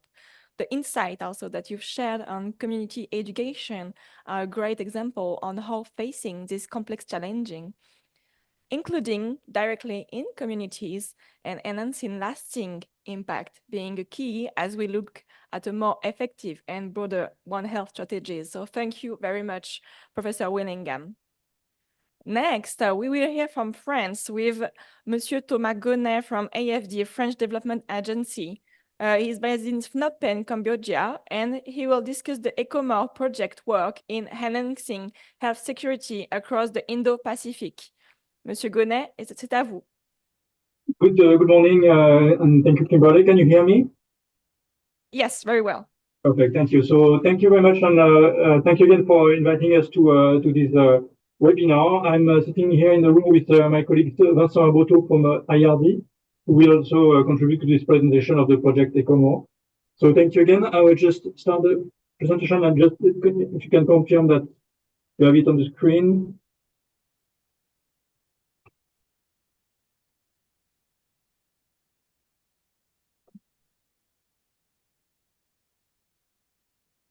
Yes, it's good. Is it okay? Is it on full screen or? You can play full screen, maybe, yes.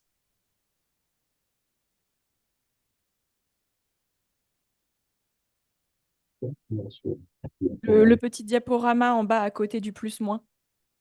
Okay.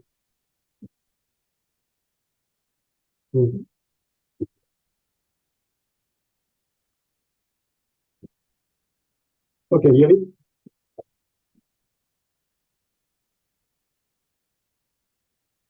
Can you hear me? Yes, but Okay, good. So let me start. So just two words about the group. It's a group made of three entities. The agency, Agence Française de Développement, the Pro-Parcours group, which is the Pro-Parcours, which is part of the group in charge of the private sector, and Expertise France, that had joined the group last year.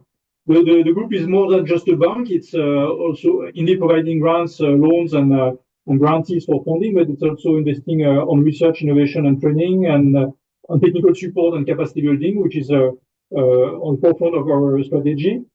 In the region, we are established in 7 countries with a regional office in Bangkok. And so that's where we are implementing this ECOMOR project, which is ECOMOR stands for, I want it fast. ECOMOR, that stands for Economic Development, Ecosystem Modification, and Emerging Infectious Disease Risks Evaluation. Just to emphasize a bit what we are doing in the sector, health and social protection sectors. Thomas, sorry. Yeah. I think it's still charging for the PowerPoint. I think there's a bug. Ah, okay. Try again.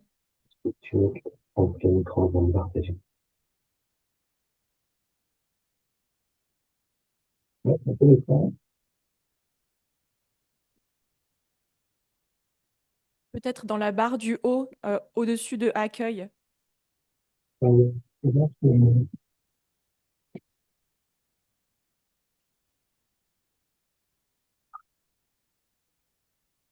À gauche.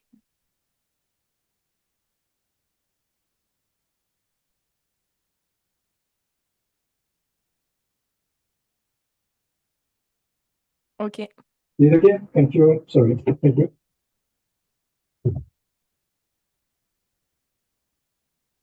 So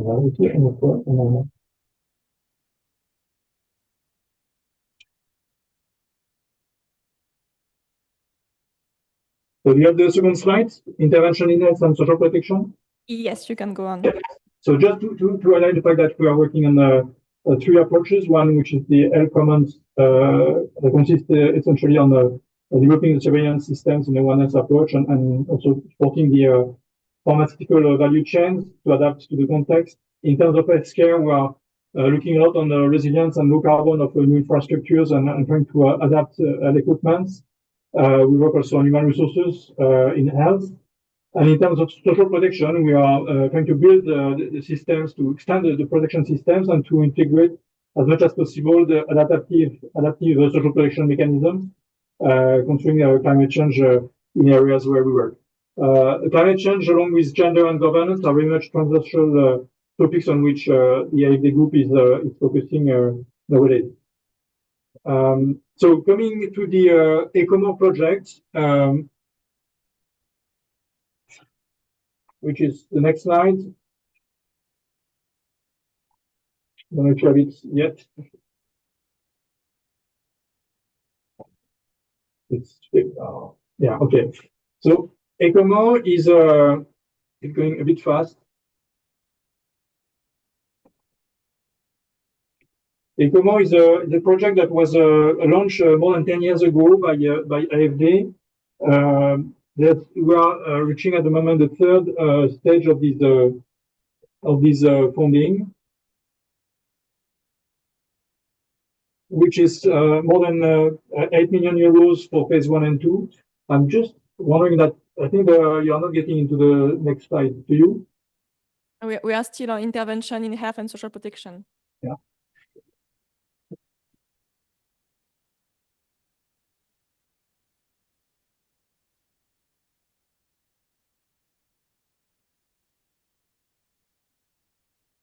Sorry for the bug.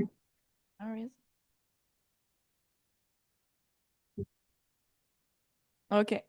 Yeah.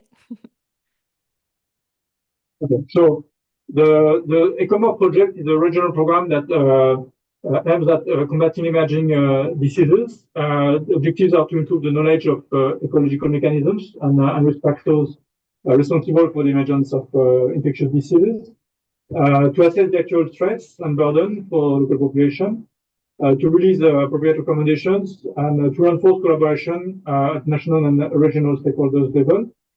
And the program has been focusing on two specific diseases as proxy, dengue and leptospirosis. And so as I said, we got two level of funding so far, starting in 2013. So 2013, we started working in 4 countries, Cambodia, Laos, Vietnam, Myanmar, with the Institut Pasteur du Cambodge and du Laos, plus National Institute for Hygiene and Epidemiology in Vietnam and the National Health Laboratory in Myanmar. The objective of this project was to focus on the 4 countries in a specific aspect. For Cambodia, for example, looking at the disease related to the change in human demographic and transportation. In Laos, we were more looking at rubber plantation and interaction with mosquito population. In Vietnam, the project was looking at the livestock production and an impact on the community health. And in Myanmar, it was mostly looking at severe respiratory issues for children. Then we moved to a second stage that started in 2017, in which we included a 5th country, the Philippines, with a research institute for tropical medicines, plus a new dimension that is related to climate, and mainly led by Institut de Recherche pour le Développement, IRD, that contributed to start to have a new One Health dimension to this program.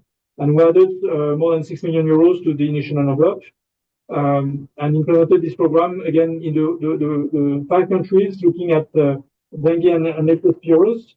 The approach was to have a more ambitious project with a regional approach refocused on these 2 types of pathologies with vector transmission, and contributed to increase also the interaction between the laboratories in the 4 countries. So there were also, in terms of transversal components, a strong interest for creating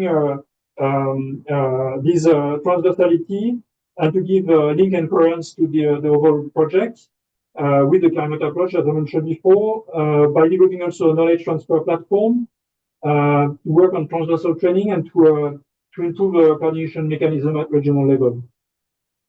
Then we moved to a third round of funding that was allocated last year, and the program started in 2024 for the coming 4 years. With this time, only 4 countries involved, as Myanmar has been removed from the consortium due to the context in the country. So the program this time is implemented in Laos, Cambodia, Vietnam, and Philippines. With these 4 countries, the idea is very much to support national institutes affiliated to the Ministry of Health for their respective countries, and to work also with recognized public health and research and training, to integrate the local and regional scientific landscape, and to have again IRD developing the climate axis at regional level. So the overall goal is to work on the transmission dynamic of zoonotic and vector-borne diseases, to increase the surveillance and prediction tools to support health authorities and to try to develop prevention, surveillance, and response activities. So at this stage, the idea is very much to work also with institutions like ASEAN and the different divisions of ASEAN involved in One Health, such as ACFID, and that's work in progress to develop the coordination also at this regional level. So the one point also to add to this ECOMOR 3 funding, it's getting into a larger landscape of intervention with two other networks that are supported by AFD to strengthen health security and to support epidemic prevention, preparedness, and response. In fact, in the three regions beyond the Southeast Asia area that we are already talking about, we include this time another network, which is the SEGA One Health network, supported by AFD since 2009, and the ROS, the Pacific Public Health Surveillance Network, which has been supported by AFD since 2018. So these two networks, one is in the Indian Ocean and the other one is in the Pacific Public Health Surveillance Network. These three networks are coordinating themselves to support three epidemiological surveillance networks with a global budget of 15 million euros. And for these three networks, we have designed 4 axes of intervention. One which is to strengthen the laboratories' capacities to enhance diagnostic and the quality assurance. The second one is to work on climate and health, and Vincent will develop further this second axe. And the axis 3 is related to surveillance. The idea is to strengthen the One Health approach in infectious disease surveillance strategies. And 4, to work on the response and to enhance the One Health mechanism in response system to improve emergency responses. So we have also a transversal approach, which is the initiation of communities of practices across the 3 networks, and to facilitate technical working group on each of these 4 axes. So I give the hands to Vincent for the following presentation. So I will give more details for ECOMOR 3 project in Southeast Asia. So in Southeast Asia, the general objective of the project is to study the circulation of priority zoonotic and vector-borne diseases using innovative laboratory diagnostic approaches, associating them with the measurements of environmental and climatic factors and characterizing potential vectors and reservoirs. So for the first axis, laboratories, the objective is to develop gold standards and cutting-edge diagnostic tools with the first focus on serology with multiplex-based serological tests, and genomics, the second focus with NGS and point-of-care testing to enhance community-based diagnostic. This work is coordinated by Institut Pasteur Paris with Institut Pasteur Cambodia and a transfer to the partners and stakeholders. For the second axis, the objective is to develop operational tools to monitor climate and environment, the dynamics in near real time. I will come later in more details about the 4 points here, but roughly we are working on climate models, regional and downscaling. We are developing the monitoring of the environmental indicators in near real time to be able to integrate this information in health information systems. So it's coordinated by IRD in Cambodia with the Institute of Technology and the University of Science and Technology of Hanoi, USTH, and other ECOMOR partners. In all the axes, we have also trainings of partners and stakeholders. The third axis is surveillance with the characterization of the risk and spatio-temporal distribution of priority vector-borne and zoonotic diseases, the study of the impact of human activities, the changes in land use and climate on the distribution of vectors. So it's where in this axis a serological survey will be implemented in the partner countries. to look and understand the dynamics of the transmission of pathogen, burden, determinants, risk mapping, to identify and characterize the different mosquito, which are vectors of viruses, and work on the ecology of these species, the impact of land use, of climate, regionally. So there will be a standardized capture method to be able to compare the fieldwork from the different entomology teams in the 4 countries. And we will work also on the climate change and land use impacts on this distribution, on the distribution of these species. And the 4th axis is response to the aim to produce public health recommendations supported by the project results. It will involve here, of course, the health authorities and decision makers to construct and see what could be implemented. And the second point is to explore how the project can support the activity of ACFID, the ASEAN Center for Public Health Emergencies and Emerging Diseases. So in the 4 countries here. So I will give you more details about the axis 2, climate and health. We have a first component which is really focusing on climate and environment to produce information in real time. We work with climatologists in Hanoi, in Cambodia, in France, New Caledonia, to refine the global models locally with the downscaling and to improve the models. We try to monitor in near real time and especially the change in the abnormalities in temperatures, in rainfall, and to produce this data in near real time. So to have every day some information about the abnormalities that we can observe on the climate. We also have a focus on the environmental dynamics. So you have the map on the top right. We work here on detecting the flooding and the water on the ground with satellite information, and also to produce this kind of flooding map for the study areas in the countries.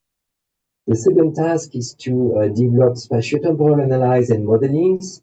There is a first focus on the mosquito vectors, as I said before, because of a harmonized capture method. We plan to improve the model of the species regionally.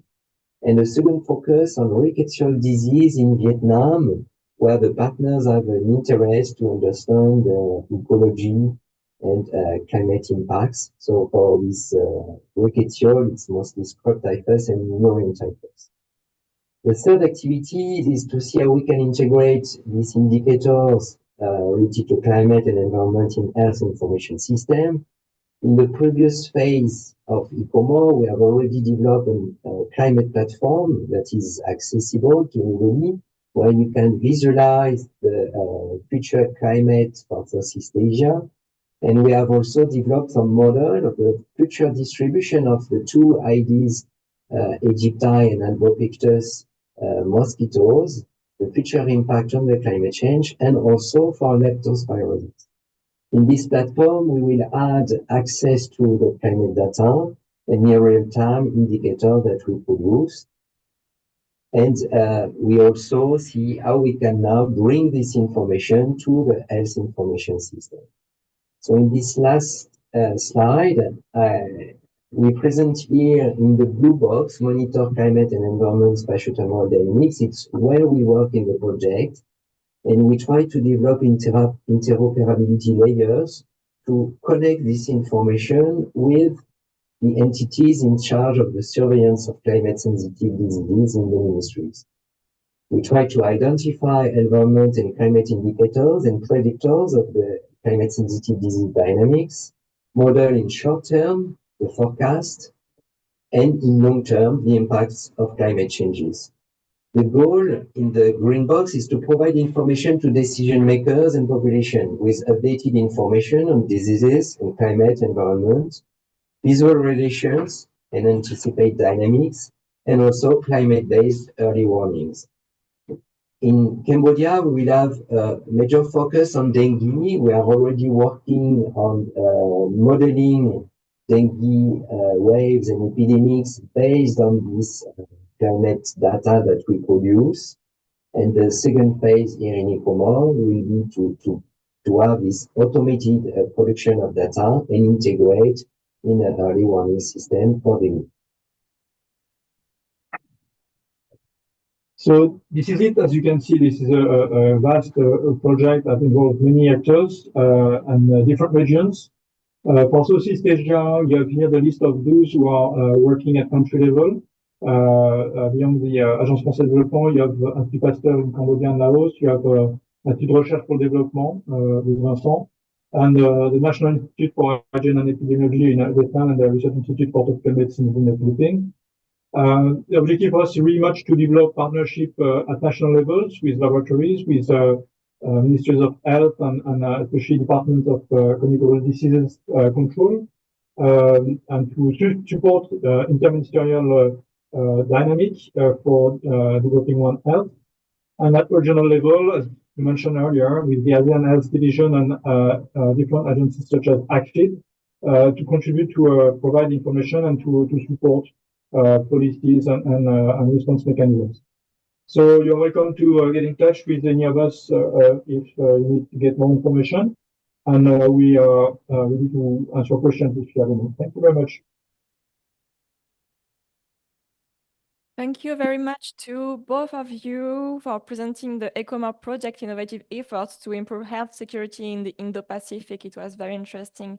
And your insight into cross-national partnerships highlight really the importance of regional cooperation. Indeed, this was a great and motivating to hear how the project contributes to advancing knowledge of health risk in Southeast Asia, strengthening the capacity of laboratories, enhancing surveillance, which is a key point on One Health implementation, as we see currently during those two-day seminar, developing public health measures to support economic growth, and of course, finally, promoting global health security. So thank you very much for that.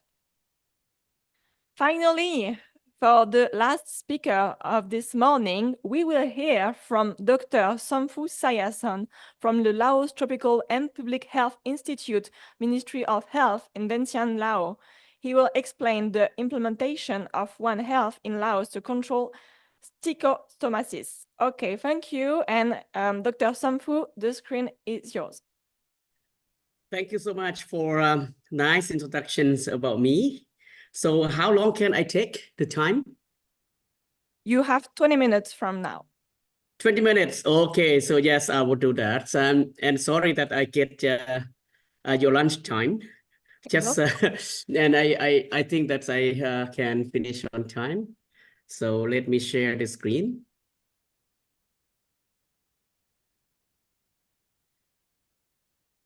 Can you see my screen? Yes, all good. It's charging. Yes, okay, great. Okay, thank you. Yes, just sorry that I could not do it yesterday because of family issues, and then I can just do it today, and hopefully that everything going well. So yeah, I would like to share with you our projects on One Health EcoHealth application for control of Mekong schistosomiasis in Laos. So it doesn't move. Why it doesn't move? Okay, just briefly introduce to some of you who might not know about schistosomiasis. So schistosomiasis is the waterborne trematode, actually.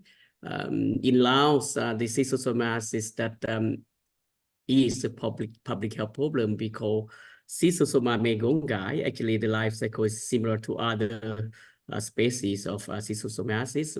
We, as the human, get infection by contact the water reservoir where the schistosomiasis is endemic.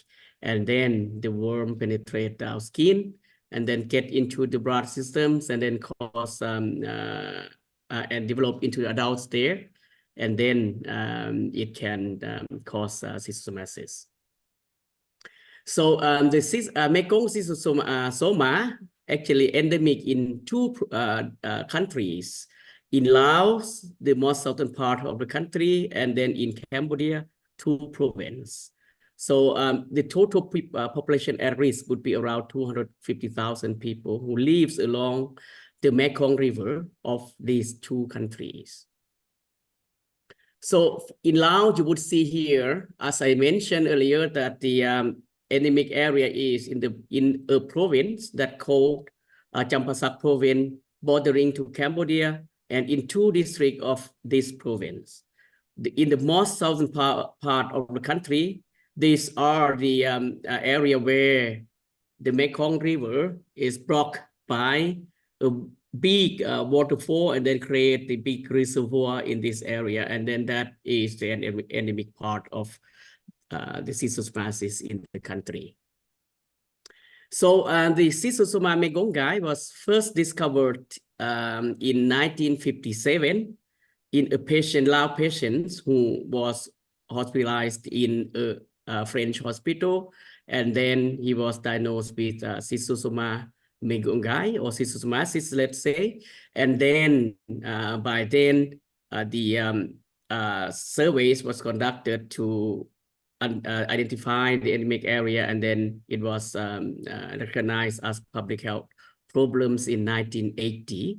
And then the first intervention in Laos was started in 1989. At the moment, we use the MDA to control the schistosomasis in the endemic area.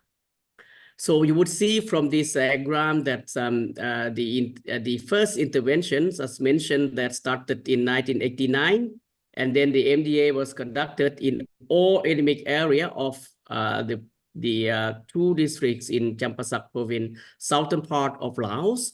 And then after 0 rounds of MDA, you would see that the prevalence of schistosomasis decreased quickly, and then it was less than 5% of the prevalence in 1989, which was 10 years later after the intervention.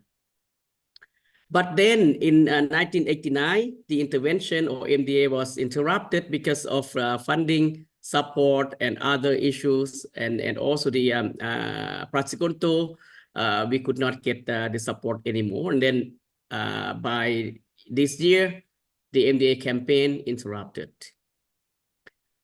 But just few years later, the intervention was interrupted. The prevalence of schistosomasis in the same community that was assessed, the prevalence was increased or reoccurred, the infection reoccurred or reemergence, to be say, to almost the same prevalence as before the intervention. And then this was reported by WHO in 2003.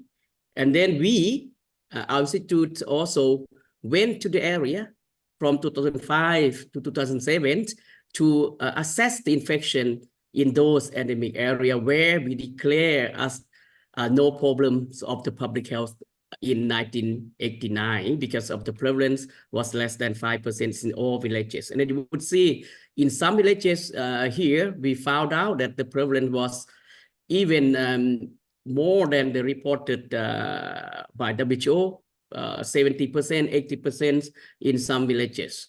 With that, the MOH re-established the MDA again in 2017. Until today, the MDA is ongoing. So with that re-emerging of schistosomasis in this time, we was thinking, what could we do in order that we can eliminate the schistosomasis? If we only base on the MDA, the intervention may not achieve the elimination stage, and we don't know how long should we continue the MDA until we declare elimination. Therefore, we looking for different intervention or integrated approach that we can then bring the disease into elimination. We started the projects on eco-health or One Health, let's say, that in 2010, 2012 actually, we get some funding support from IDRC to tested this One Health Go Health approach, and we designed to select some area in the highly endemic islands in the Kong districts, and then we conduct the baseline data collection. We analyze the data, and then we design the intervention package, and then we implement the projects in there, intervention in there, and we evaluate the impact of the intervention.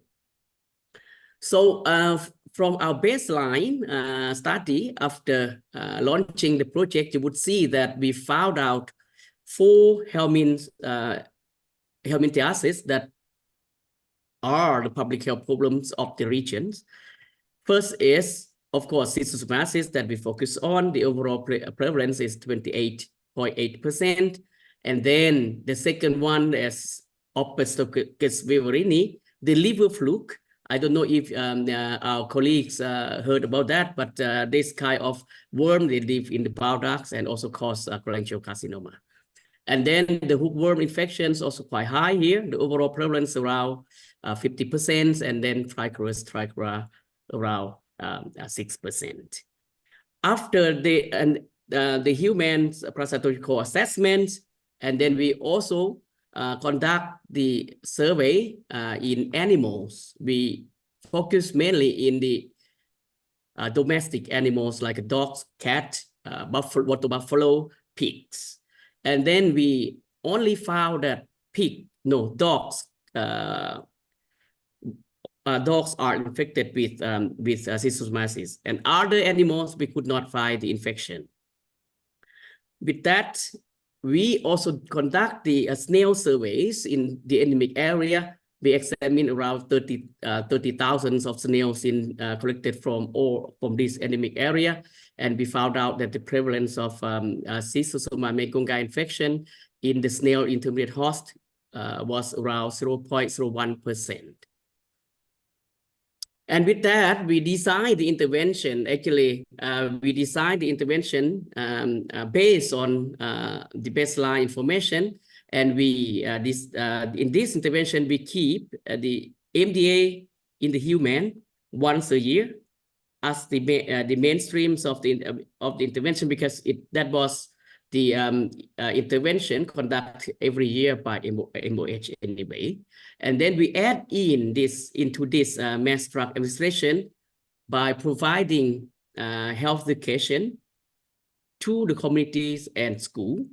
And then we add in to this intervention by providing also MDA in dogs in the endemic area, and of course providing the promoting the use of latrines in the community. These are the intervention package that we then construct in the intervention. So for the village of intervention, we select one island as the control group in here.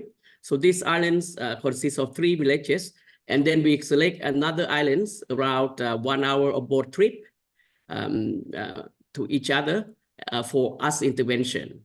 And with this, we do in the first phase of intervention, we put the islands, as I mentioned there, as control, and the other as intervention. And the intervention here, we started in all 3 villages on the islands. And then 1 year later, we assess the infection in dogs, humans, and also we assess the use of the latrines, all the things. And then later on, after we assess 1 year, we move the intervention here to the control islands. And then we follow up until 2017. It means that we follow up 3 years later and to see the reductions of the prevalence of schistosomiasis and of course other helminthiasis as well on the islands.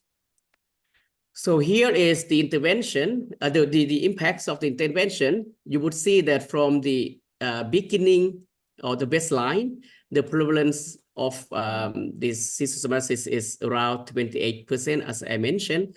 And then here is the assessments in 1 year. The blue color here is control, and then intervention is this line, and here's overall. You would see that the 1 year of assessment, we see the schistosomasis. We see that schistosomasis drop quite quick in the intervention when compared to control group. This was significantly different. And then after we move the intervention to the control in 2015, and then we follow up until 2017, we would see that the prevalence of schistosomasis in 2017 was around 2.5% in both intervention and control group, and that for the intervention group, as assigned at the Asia state, it was 1.8, and then the control islands 3.1. In dogs, in the intervention group and control group or control islands, let's say in 2012 at the baseline, we found out that the prevalence was around 14%, 12.5 for intervention, 15.9 for control group. And then 1 year later, the intervention, we didn't see any more the infection in dogs. But control group, control islands, we still found the infection in dogs around 9.7%. And then in 2017, we don't see any dogs in both islands that get infection. For others, helminthiasis, like liver fluke, for example, that the reductions are not very clear between intervention and control. We would see that, of course, there was a reduction over time, but compared between intervention and control group, we don't see really big difference, because the control islands, the prevalence was already very low compared to intervention islands. So that's why the reduction, when we compare to control group, it was not really clear. But in overall, the prevalence reduced over time, and to reach a quite low prevalence in 2017. And for hookworms, it's also quite good reduction in both intervention and control. And also when we compare the reduction actually with control, it was quite clear reductions in prevalence 1 year after the intervention. And then when we follow up until the last assessment, we saw that the prevalence also reduced quite good in 2017. Here is the coverage of the latrine when we was in the islands in 2012. The prevalence or the coverage of the latrine, it was only 43.4%. And then after that, we did the intervention on the intervention islands. We found out that the increase in coverage of latrine is quite high compared to the control group. This was very significant improvements of latrines.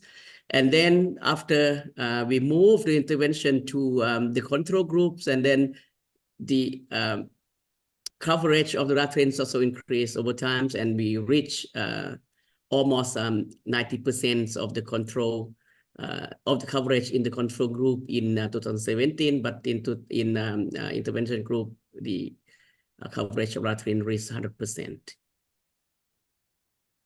Here is the coverage of the MDA in general from the beginning of the project until the end of the project. The coverage was quite good, above 75% in all the villages. And now this is the prevalence in sentinel size nowadays. You would see that nowadays the schistosomasis in the sentinel size villages, where we follow up every year, it was around 0.7%. It was very low at the moment. The prevalence of cystic somasis reached the same level as in 1989. So the big question for us right now is, what should we do when we reach this level? We had the experience that if we stop the MDA and then the parasite come back quite quick after the interruptions of the intervention. Therefore, we started a new projects right now from this year on that we call the final push for elimination of cystic somasis. This project, we use also One Health approach right now, but scale up to cover the whole endemic area, 202 villages, in order that we can reach the elimination stage. In this project, first activities that we would do is improve the WASH activities in the community. The second is that we, as the prevalence getting very low, and then we actually could not detect the people who get infection with light intensity. Therefore, we will develop more sensitive tool so that we can capture also the people who get infection with light intensity. And then we also will enhance the MDA in dogs, which we found out that it was infection with cystic somasis, and of course also the screening for the snails infection, so that we can see where is the hot endemic area. In this activities will covered by China and Swiss co-support projects. So I think that Professor Cho also already mentions about this project. And then the second things, we want to identify all the endemic area by using eDNA, environmental DNA detection, to classify where is the potential transmission occur, in order that we can put emphasis on those areas so that we can interrupt intervention. And these projects or these activities then covered by JICA SATRAP activities or projects. And then the second part covered by eAsia funding projects that my institute in charge of. And by implementing these projects, and then we do hope that we can achieve the elimination goal of the MOH by 2030. With this goal, actually, we identify there as no infection in human, no infection in snails, and no infection in animals, so that we can achieve the elimination criteria as putting in the strategy of the MOH there. So that is all my presentation. Thank you very much for your kind attention. If you have any questions, I would love to respond to. Thank you so much. Thank you very much, Dr. Sayason, for sharing the progress and challenges in Laos' fight against trichosomasis through One Health. It was very interesting to hear your study in details, giving a clear perspective from collecting data to actions. And it's a really compelling example of targeted health intervention in rural regions.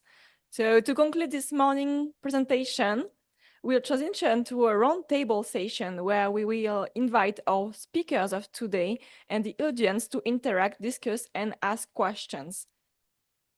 So we already have some questions in the Q&A. So we have one for Professor Mayumi Wakimoto, but sadly it was a registered video, so we can transmit send the question to her and then get the response. So then we can also read the question for Dr. Yingling Zhu. Sadly, she had to. Oh, maybe she's still here. Doctor, are you still here? Because she would have to leave, so she responded already to a question on the chat. So the question is, interesting presentation in Zhu, especially about ethics on One Health. Actually, when we talk about One Health, we talk about inequity and how to reach equity in health. How do we do as a group of scientists to spread this important issue, specifically how to address and approach government to explain this issue. What do you think? Thank you. From Dr. Weka, Director of Health and Social Affairs, Indonesian Red Cross. So, Dr. Zhu, if you left, I'm gonna read your response that you wrote. So Dr. Zhu said, Dr. Weka, thank you for your question. Indeed, health equity matters are also the focus of the current WHO pandemic agreement negotiations.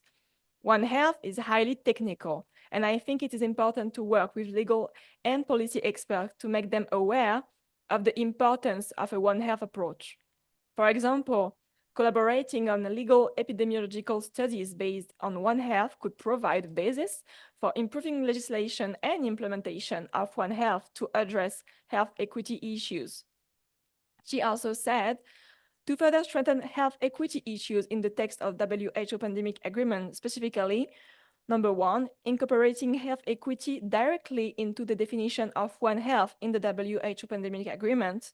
Two, innovating incentive mechanism, especially in the pandemic agreement, to clarify the providers' objective and procedures of international assistance, to promote the implementation of One Health at the community level, particularly in developing countries.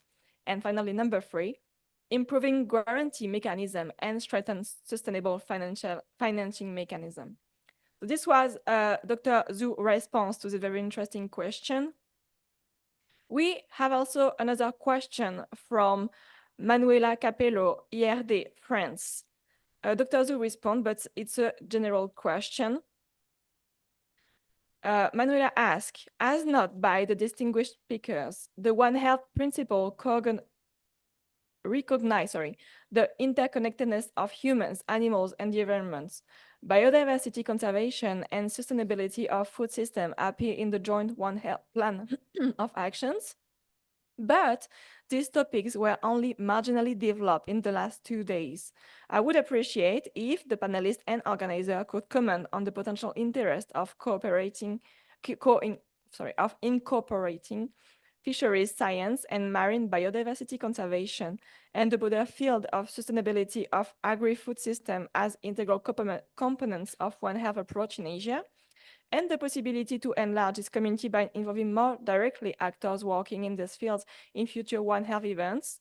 Noted. So this could allow to further break in barriers for coordinated implementation of the One Health. I'm going to read the response of Dr. Zhu, who said, Prof. Manuela Capello, many thanks to your question. Firstly, I would suggest that One Health approach be implemented in the context of United Nations Sustainable Development Goals. The aspects you mentioned are actually included in the SDG. This will promote consensus and synergy governance of related issues. Secondly, in turn, integrate financing mechanism of fisheries science, marine biodiversity conservation, and the broader field of sustainability of agri-food system, and promote sustainable financing for capacity building of a One Health approach. So this was the comment of Dr. Zhu. Do any of our speakers would like to add something to this remark?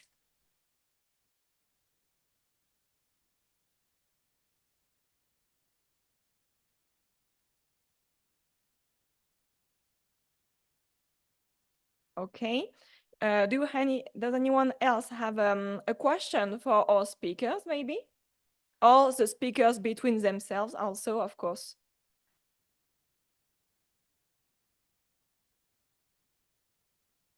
I have one.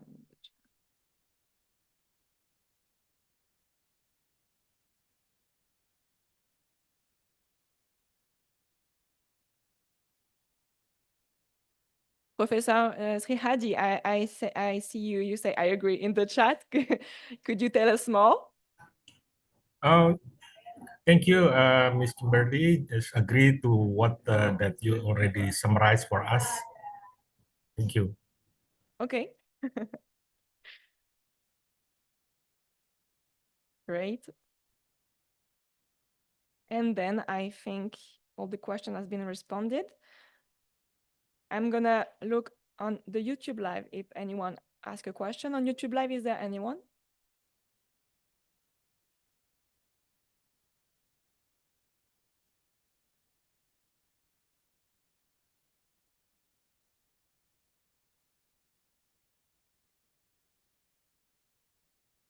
Okay, so I think it's all clear for everyone. If no more questions, except the one to Professor Wakimoto that we could ask her later, I'm gonna conclude this morning session.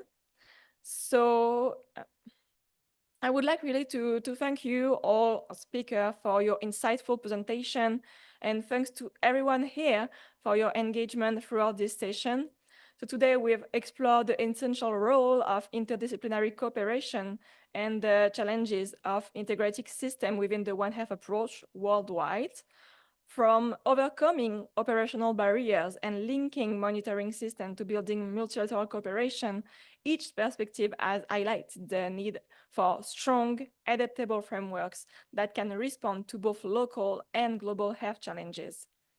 As we've seen, effective One Health implementation requires not only scientific innovation, but also real coordinated policy support, active society, communities, and above all, an ongoing commitment to breaking down the barriers between sectors, countries, and scales. So each contribution today has given us the valuable insights into how we can make One Health a truly cohesive, actionable framework.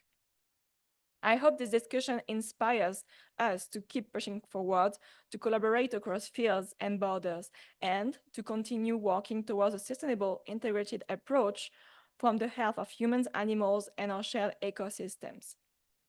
Thank you once again to our speakers, and thank you all the public for participating to this morning session. So we'll see you at 2 p.m. today Jakarta time for the third and last session, Coordinated International Implementation, with other more notable speakers, so don't miss it, and it will be followed by a roundtable. Thank you very much. Thank you, bye. Thank you so much. Yes, thank you. Thank you very much. See you all later. See you at 2 o'clock. Thank you. See you.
Good afternoon.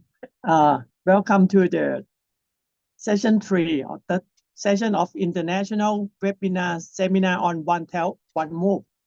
So I'm Dr. Wit Kasemsap from Faculty of Medicine, Ramathipati Hospital, Mahidol University.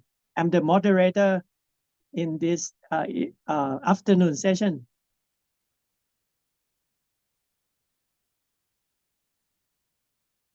So this session, there are 3 sessions in this last session.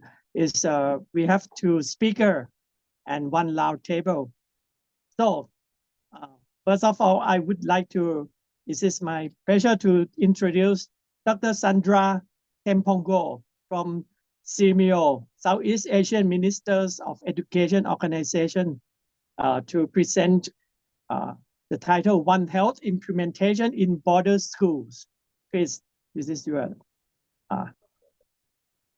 please welcome Dr. Sandra. Please. Thank you very much for our moderator. Good afternoon, everyone. I'm here to present to you what we have done as far as One Health is concerned. This is a part of the presentation of international cooperation and everything. Now, I'm reporting what CMEO TropMed Network has done. I've changed a little bit the title to broader the scope, which is mainstreaming One Health education in basic education curriculum, presenting the Thailand and the Philippines experience. Let me just start to give a brief description of what CMEO TropMed Network is. CMEO TropMed Network is a regional cooperation which is established in 1966, both for education, training, and research in tropical medicine and public health and health development. The network serves as a focal point in all these areas for basic and higher education and research. Now, we're actually part of what our moderator mentioned, the bigger or the umbrella organization, CMEO. There are about 26 CMEO centers under the bigger CMEO, and we're part of this bigger organization. So let me just give you the background and the rationale why CMEO actually, or specifically CMEO TropMed Network, embarked on One Health efforts. No? You've known I think everybody knows this, the emergence of zoonosis, the events, effect of all of these events on the social and economic conditions of the world, not only of one country. And one of the systems that is greatly affected is the education system.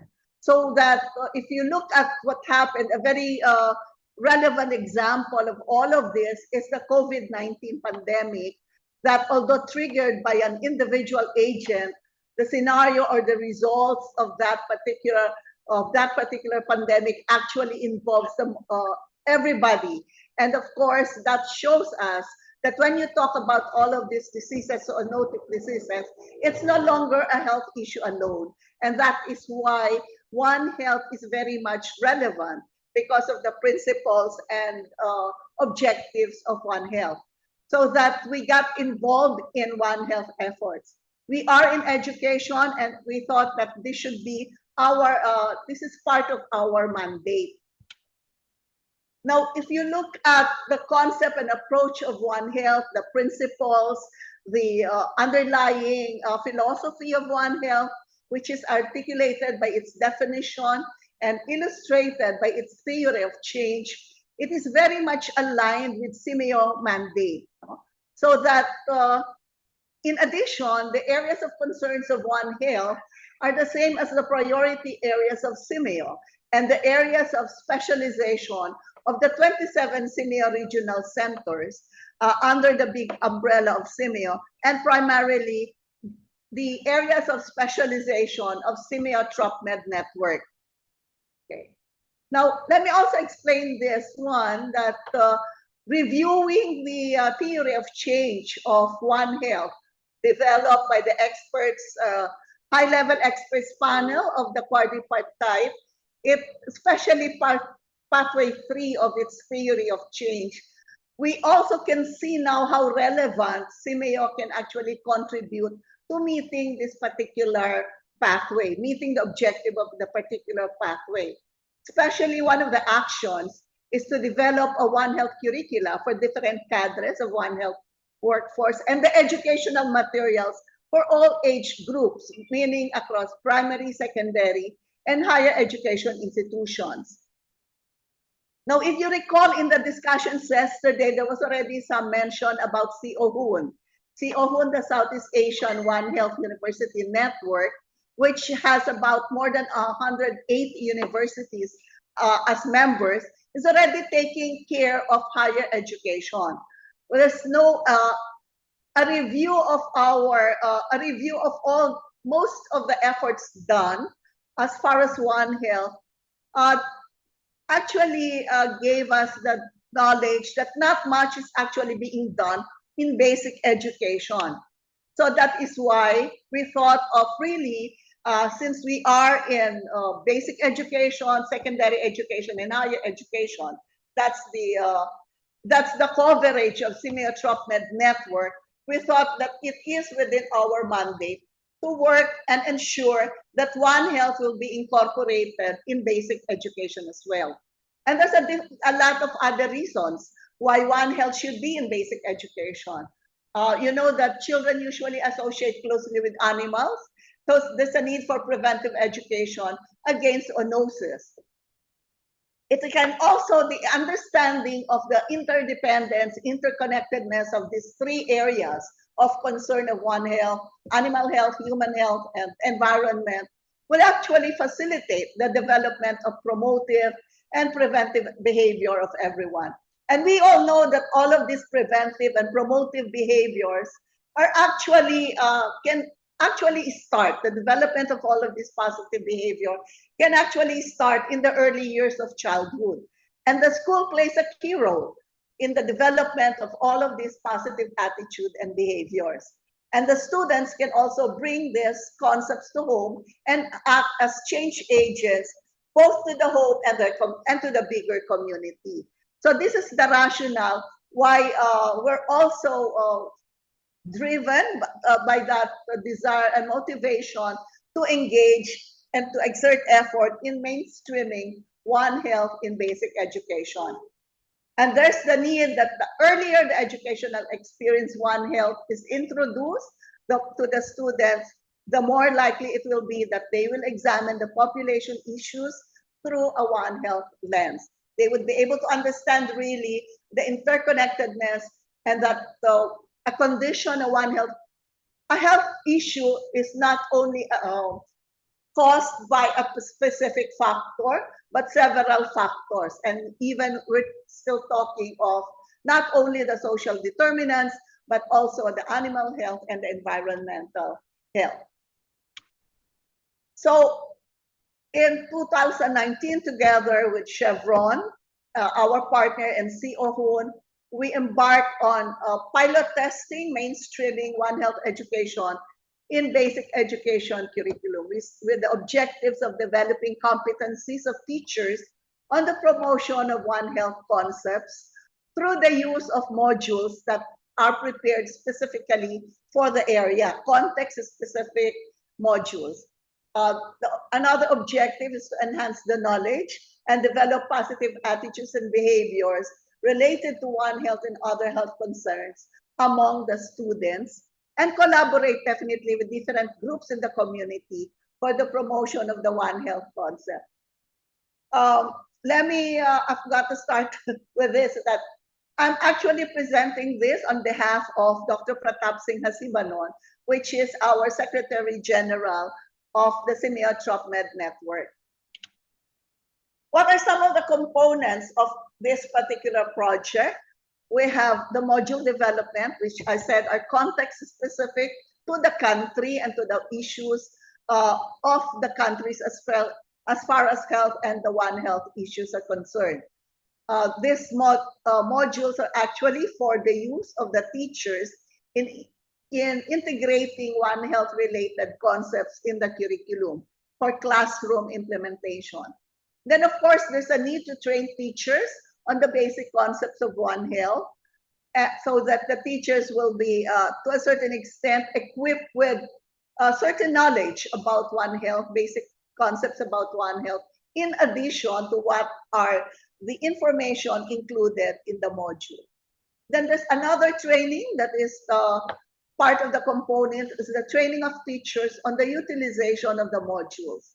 Because the modules also contain not only the concepts, but also some suggested teaching learning activities specific to each grade level that they can use. But it doesn't mean that the teachers cannot use other teaching learning activities that they think are more relevant to their students. And of course, we had to do some pre and post tests of students related to the content of the module. And then there's the implementation of the mainstreaming, that is the classroom implementation. And then the classroom observation of how the teachers are actually in relation to the experience of the teachers in implementing it in the classroom. Again, the classroom observation is not to test the teachers, but because this is still a pilot testing, the focus of the pilot testing is really on the process of implementation. What are the pros and cons? What are the enabling factors? What are some of the challenges that the teachers have to face? What are the needs of the teachers in terms of mainstreaming the concepts in the classroom? So also there's a feedback session among the teachers and also from the students.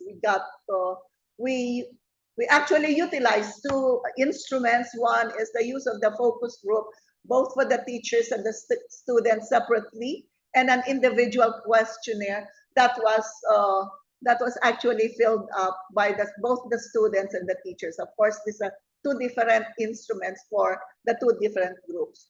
And from the feedback sessions, there was a revision of the module to incorporate the feedback sessions, the feedback that we gathered from the feedback sessions. Okay. So the first area where we pilot tested this particular project is in a Thai border school in Ratchaburi province in the sub-district of Swanpung. And we actually did it in Rujirapat school, which has more than 1,000 students. And the grade classes offered from kinder 2 to grade 9, level 9. For this particular school, we were able to develop 4 modules with 5 topics. The topics are actually One Health concepts in zoonosis, hand washing, pets, rabies, soil-transmitted helminths, and malaria. Because these are the ones that we were able to get feedback in the preparatory phase of the project. These are the common issues in the area and in the province of Ratchaburi. The modules were actually prepared initially in English, but then translated into the Thai language, because the medium of instruction from kinder to grade 9 in the particular school is actually Thai. So we have to translate the modules into the Thai language.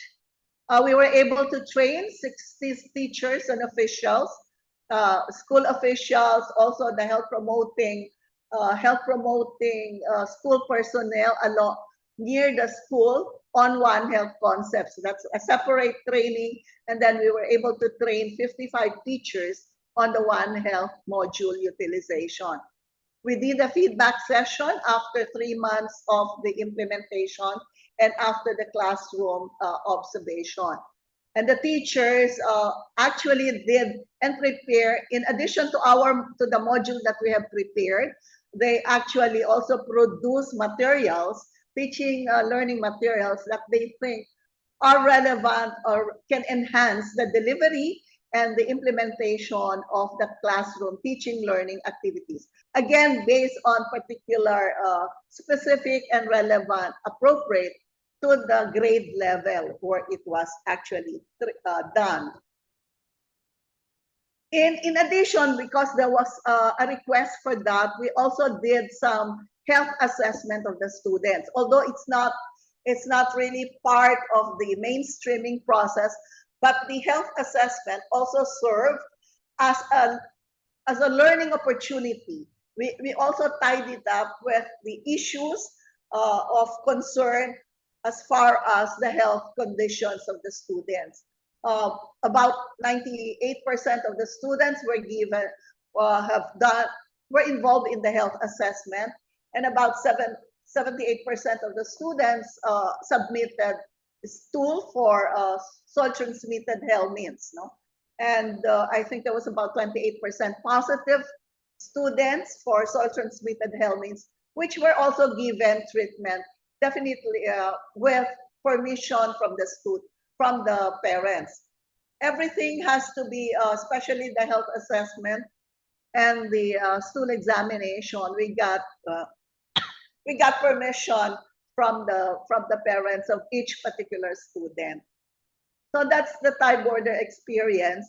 And now we were able to revise the modules based on the results that we got from the feedback from the teachers and the students of Wujirapat School, which we are ready to share with the other schools in Thailand. Of course, with a little bit again of adaptation to specific areas and countries. Now, because we have because we aim really, because CIMEO is regional in nature, and the aim is really to regionalize this mainstreaming, not only to do it in one country, but to advocate for the regionalization of this mainstreaming. So the next country where we did the pilot testing was Philippines. The Philippine high officials, when we presented it to them, committed to get involved. In the Philippines, we had 2 schools involved because one is an elementary school from kinder to grade 6. The other one is from grade 7 to level 12. Again, in the Philippines, learning from the modules of the Thai, we did not actually use it as is, but it was actually enhanced.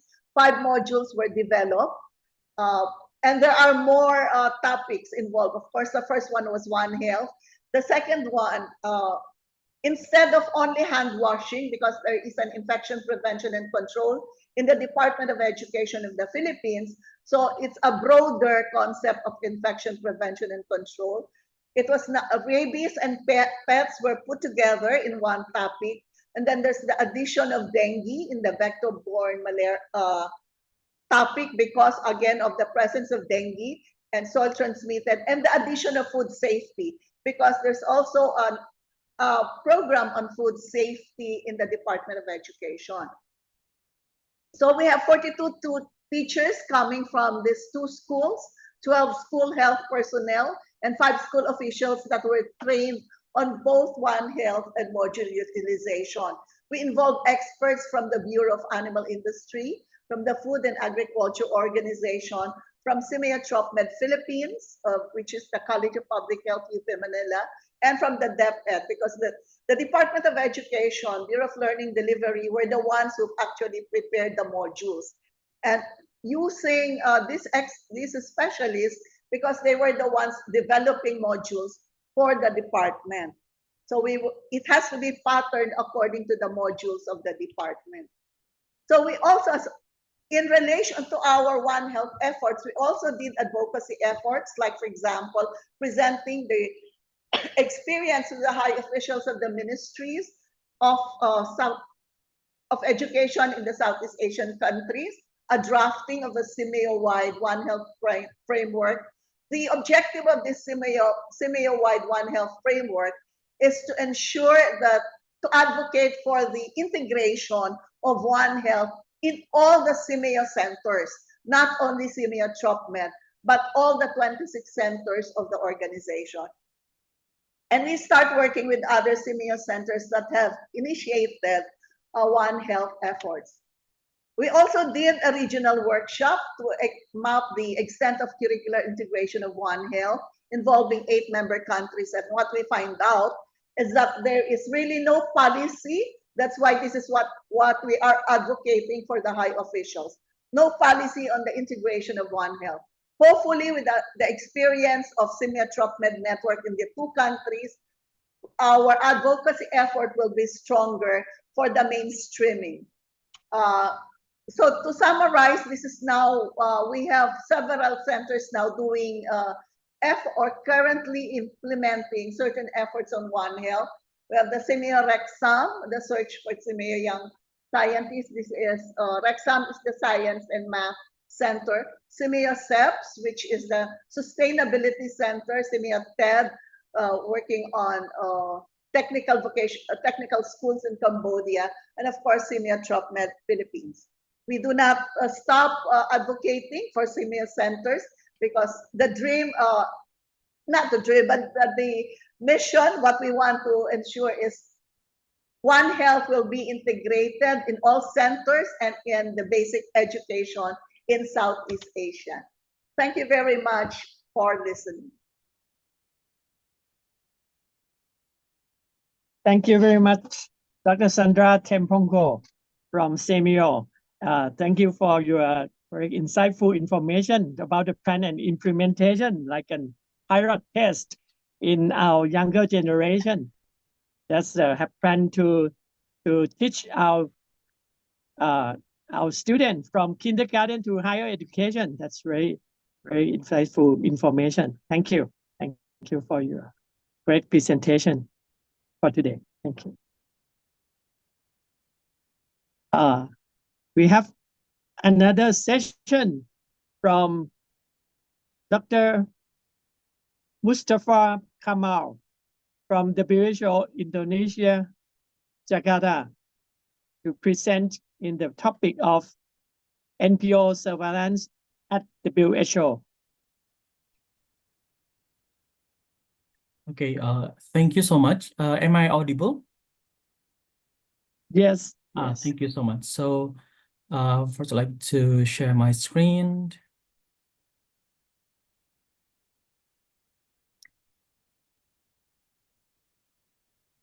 Okay. Good afternoon and good morning. Good morning and good afternoon, everyone. I'm sorry. I hope that everyone here can be greeted. My name is Dr. Mustafa Kamal. Currently, I'm working at WHO Indonesia at the country office in Jakarta. So today, as per requested by the organizer, I would like to share some slide or some of our work related to the advancing multi-source collaborative surveillance, One Health on dengue control. That's being presented during this international webinar, One Health, One Move, Breaking Barriers for Coordinated Implementations.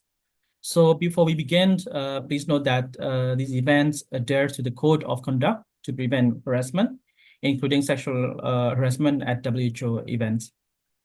So before I start, we know that in the last 3 years, we experienced a big pandemic, COVID-19 pandemic, and there are a lot of lessons learned that we get during the pandemic. And one of it is that actually we need to work beyond health. We need to work collaboratively with other stakeholders. And those become the background of the work that we have here in Indonesia, together in collaboration with MOH. So as you can see here as a background that in each of the phase of pandemic, decision makers continuously face questions and need not only one, but more than one information and data to help them to make a decision. But we know that no single surveillance system will be able to respond to all the information needs of decision maker. So for example, whether it is true outbreak, maybe we can rely on the surveillance at sentinels or maybe event-based surveillance, whether we need to do lockdown or we need to leave the public health and social measure. In each of these phase, the decision makers need more than one information to help them to make decision. And one of the answer is collaborations. And it is not an easy way because we always say collaboration, collaboratively, work with other, but it's not an easy way. So that is why from the WHO at headquarters and also from the regional office, this year we publish 2 guidelines on how we can strengthen and also we can emphasize the importance of collaboration in the surveillance to strengthen our capacity that will help the public health decision maker for evident decision making. So these 2 guidelines that have been issued this year is become the main keywords at the surveillance at the global and also regional level. And also this is the one that we use for our exercise here in Indonesia. And actually back during the COVID-19 pandemic, for example, here in Indonesia, the government already used the collaborative or multi-source surveillance. For example, here, they use a lot of information on the disease incidence, testing rates, the hospitalization rate, treatment, death, vaccination, as part of their variables to adjust their public health and social measure during COVID-19 pandemic. And also, another example from the Singapore, they use quite a lot of data from the cases, hospitalization, vectors data, weather, serotype, to help them control dengue. So this become one of our background in doing our work that I would like to present in the next few slides. And when we talk about multi-source surveillance, it's not an easy. There are a lot of challenges. The first, for example, maybe access to data or data ownership, insufficient coordination of fragmented system, lack of agreed procedures for timely information sharing, lack of common platform or interoperable system, and also workforce. So I think this webinar is very, very timely because we try to find a way or solution how we can break these barriers. So I would like to share one of our work in collaboration with MOH and other stakeholders on how we break these barriers, especially in terms of dengue control in Indonesia. So as a background, that in early 2024, this year, we experienced a surge of cases on dengue at the national level and also for sure at the province level. And at the global level, even in early 2024, dengue has been graded into grade 3 emergency at the global level. It means that it needs more collaboration between stakeholders on how we can help the country who need it the most. And at the subnational level, Central Java, one of the provinces in Indonesia, experienced very high incidence in dengue. So that is one of the reasons why we do this work or pilot project in Central Java province in Indonesia in July this year. So we based our work based on these technical guidelines, the 6 steps to strengthen multi-source collaborative surveillance. So instead of we follow the traditional steps, we make a new steps on how we break that barrier. The first is the preparation phase, stakeholder engagement, and then the action and review.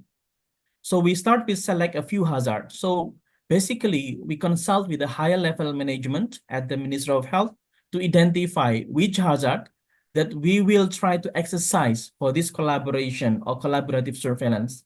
And then during that time, because a big impact on the dengue, so we decide to use dengue. And then after that, we do the mapping of the system and also stakeholders.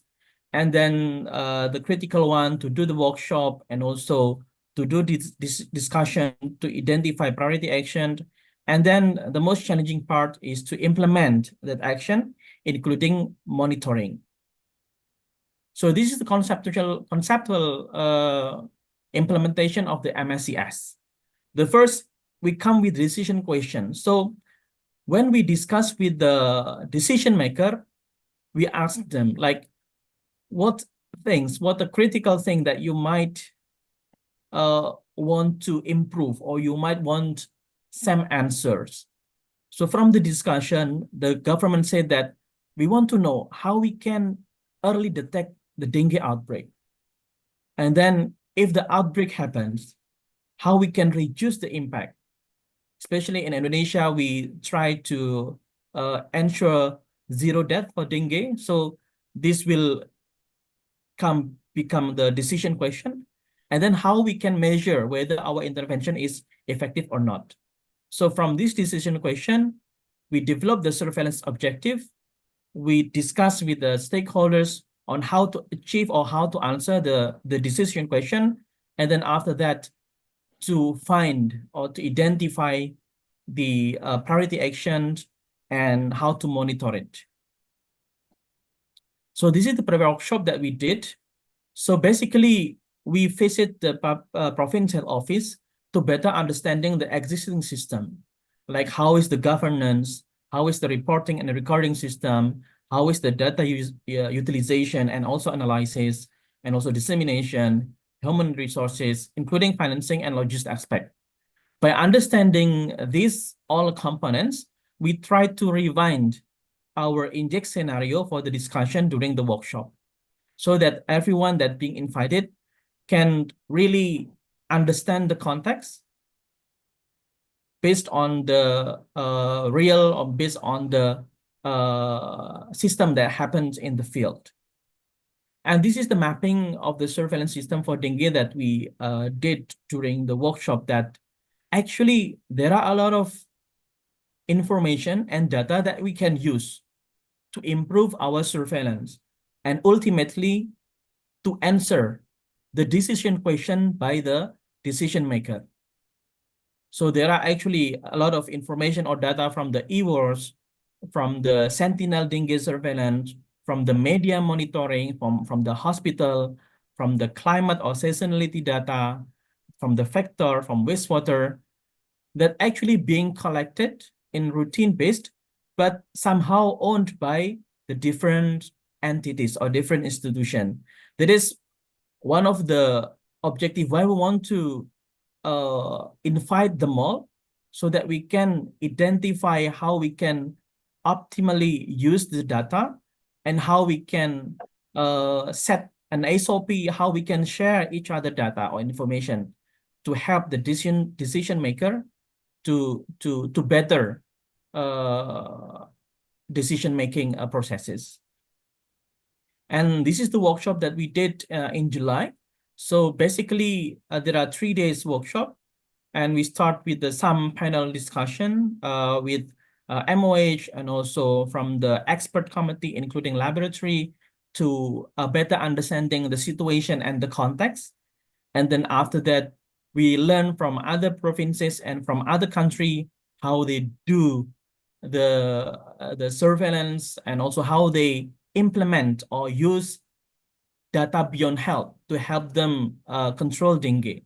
So we invite from the Jakarta, we invite from the NUS Singapore as well to explain to us about the modelings. We invite experts from the laboratory to inform us about the dengue serotype, including the factors. And then the most critical part is we continue with the scenario-based discussion so that they can identify the challenges, identify the way forward, identify the barriers or the main issue in each of these 4 objectives. So during the discussion, we have 4 objectives. The first is how we can early detect, how we can develop risk analysis so that we can improve our preparedness, how we monitor the case and death trend, how we can measure the effectiveness of the interventions. And then on the day 3, do the next important things, which is from this analysis, from this discussion, what will be the priority actions, whether it is short-term, medium-term, or longer-term. So this is the way that we did on how we can break the barriers between stakeholders that actually work for dengue. So this is a very one of the very important because this also one of the Indonesia is one of the country in the region, especially in the Southeast Asia region, that initiate this exercise, and then it's followed by other countries like Nepal and other countries. Indonesia actually set the examples on dengue, how every stakeholders can sit together and find the solution together for dengue control. This is just to give you some graph on the scenario-based discussion. So we actually have 4 scenarios covering early detection, risk analysis, and reducing impact and measure intervention. And we also asked or requested the participant to identify what kind of data or information needed on each of the objective, what type of data or information, who owned it, and how to get it.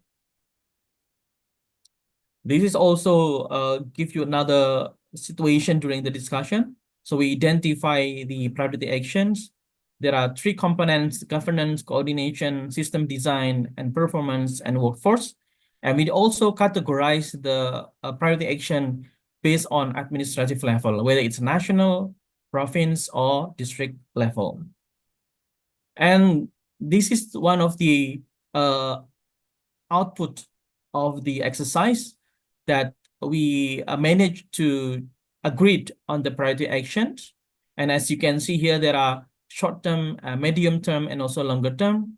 And from the exercise that we have for the short-term, we agreed to develop an integrated data analysis team at the national and province level to support data-driven policymaking, and then formalize the team into a circular letter to promote the MSCS.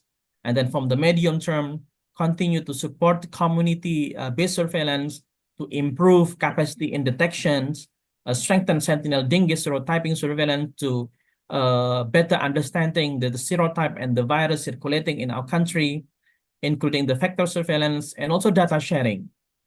And recently, we already have quite a lot of discussion with the climate agency. So we will use the climate data and also EWORS data to further predict and forecast the dengue outbreak in Indonesia.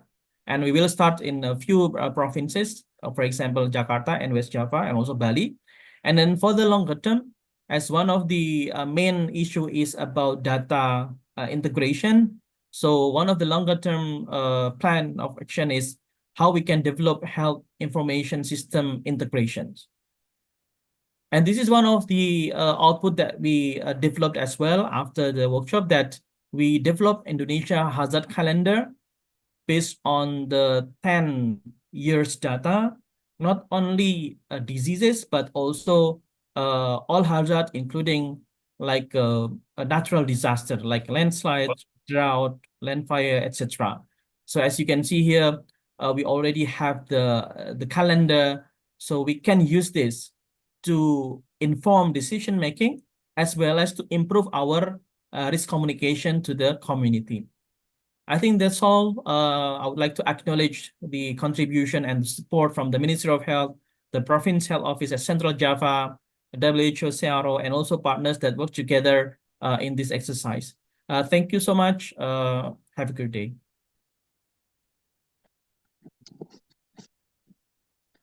Thank you very much for your informative presentation about how individual and country officials try to control dengue. This is one of the complex infectious disease that we try to control. Yes, it's very, very informative for us to see how you try to integrate health information system integration to create this system. This is very insightful. Thank you. Thank you for your presentation.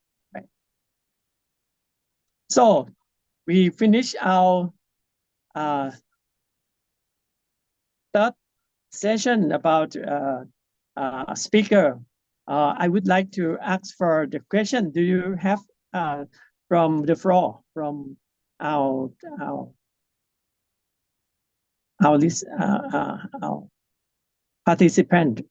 Do you have any question about these two sessions about school health and also controlling of dengue?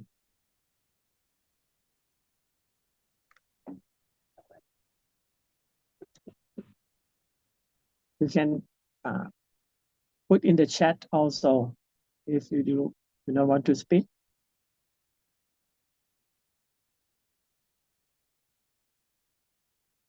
I think both of our speakers still here, Dr. Sandra and Dr.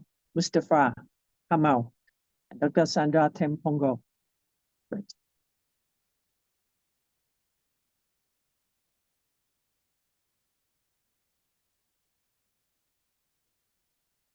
Any question from the floor?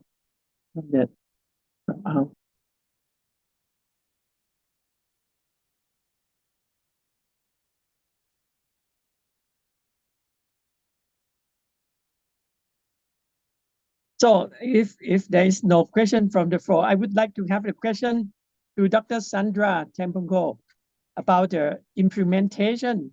What is the plan that you try to implement the health literacy about One Health to primary and secondary school in all Southeast Asia, right? Yeah. What is the timeline that we would like to spread the system? The long-term goal is really for regionalization, meaning that the member countries of Southeast Asia, which is, we have 11 member countries, ASEAN plus Timor-Leste, would really be able to mainstream or integrate in the basic education related One Health curriculum, One Health related curriculum. One of the things that we found out when we did a regional workshop, there are existing health concepts, but not within the philosophy, not within the concept of One Health. It's actually, when they talk about malaria, they talk about malaria as a disease, without really looking at how malaria, the incidence, the prevalence of malaria is actually implemented by the environmental conditions, by human behavior, when you talk about, but so there's a lot of, I think there's a need when we use the One Health approach to really put all these things together. See? So that is really our long-term goal, which is the mainstreaming of the One Health concepts in the basic education curriculum.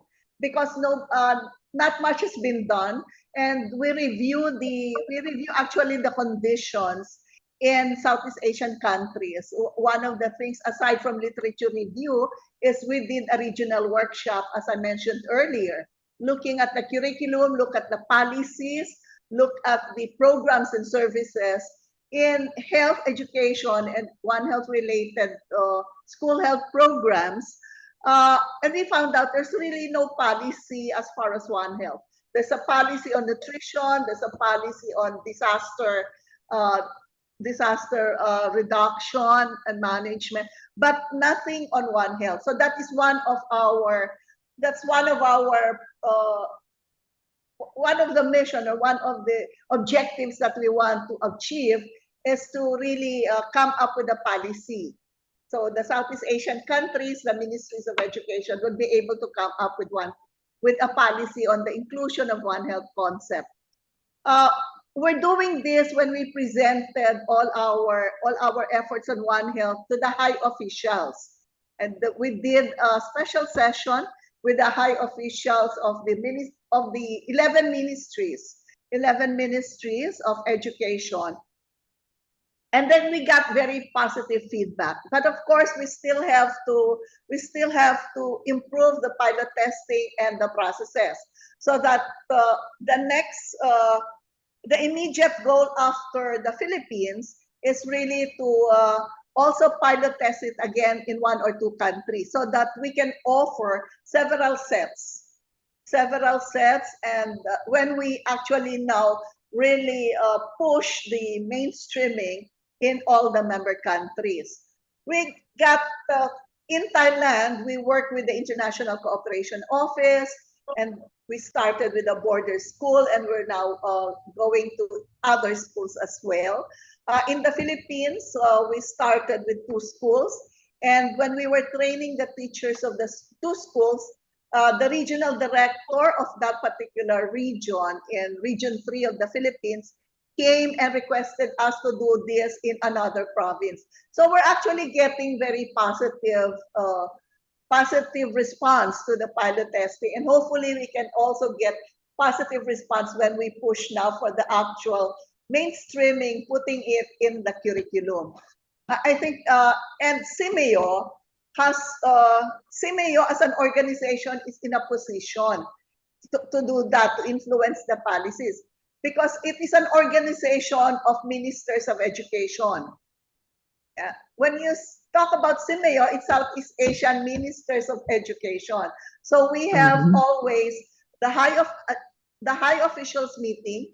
We have the CIMEO Council meeting, which is really the meeting of all the ministers. And whatever we do at the center levels, like for example, whatever we do at CIMEO Center, are actually shared and discussed in the high officials meeting, and also endorsed by the high officials to the council. So the ministers of education are actually informed about what is being done, what are the results of the pilot testing, what are the results of the project.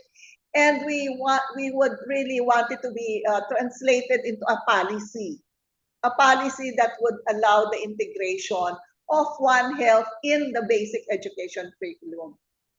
And I think my country, when we do the pilot testing, we always have to get the support of the ministries of education. We don't go straight to the school. We have to go through the Ministry of Education, talk with the international, and get also a higher approval. From a high official, so that we can implement the pilot testing. And I think we're getting positive responses from that. Yeah, so, hope for the best, right? Yes. Yes, and you are in the position that can put something in the hand of the minister over ASEAN. Yeah, I think CIMEO as an organization is in a position to really influence policies in basic education. Right. And if you think One Health is one of the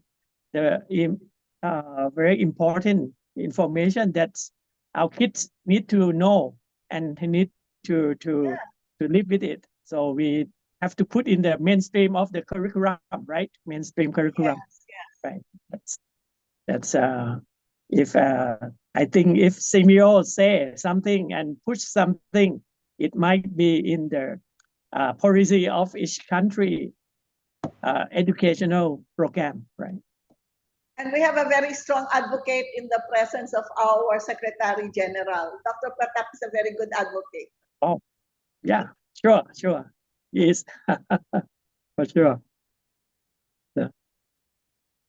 So this is this kind of very positive movement that we can put the information, the knowledge of One Health to our general public at large through the school, through the curriculum mainstream, right? Thank you. Thank you for sharing this for us. So for dengue, do we have any question for dengue control? This is a very, very difficult infectious disease that we try to control, as it involves both vector and environments and many things that we faced a very evolving pattern of disease in the past several decades. So dengue, hemorrhagic fever, anything like that.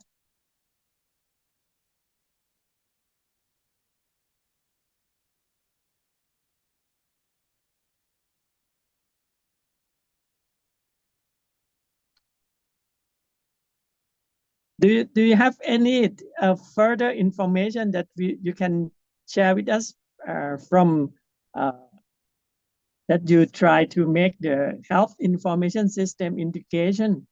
That's the implementation phase is going well or doing in other countries also. Yeah. Apart from Indonesia, do you have any insight about this? Thank you so much. So actually, the one that we promote from WHO is the approach, how we can invite, how we can gather various stakeholders working on the same thing, for example, on dengue, to work together and provide information that they collect to have like a better decision making. So this is one of the approach that we really again promote and support from the WHO side.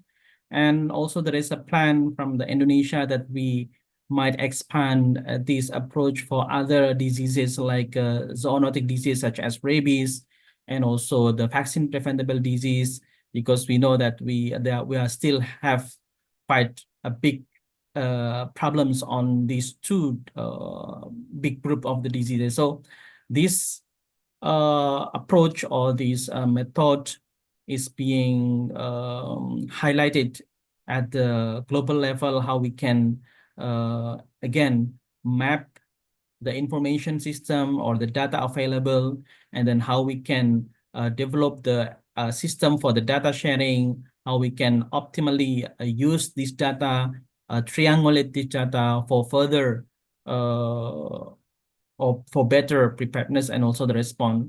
So as mentioned, like one of the things that we really happy about the output of the process is that now we are we already have a group on the climate data and also the early warning data, so that we can have like a more proactive or like a predictive modelings that will be used by the government to tackle or to address dengue problems.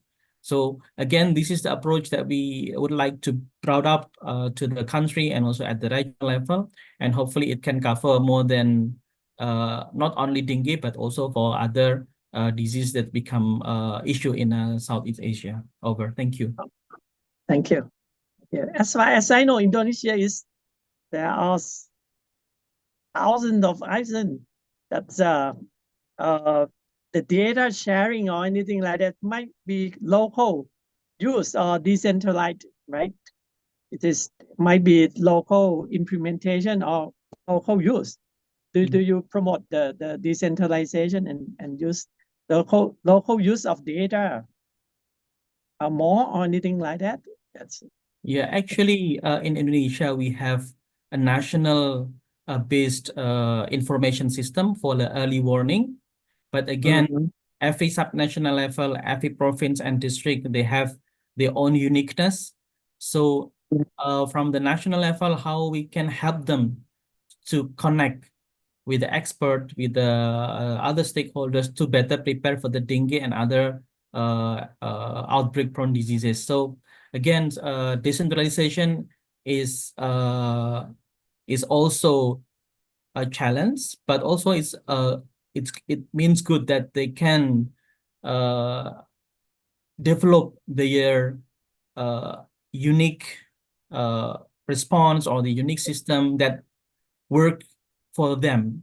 So it's not like we push the thing that we develop at the top level or national level and they just like please use it, but they can develop their own that really work for them and really fit the context based on their again uniqueness of the people there, of the geographical situation, of the climate situation. So again, decentralization, we try to use this as a strong point to develop a tailored system at the subnational level. At the subnational. Thank you. Thank you very much. Very much.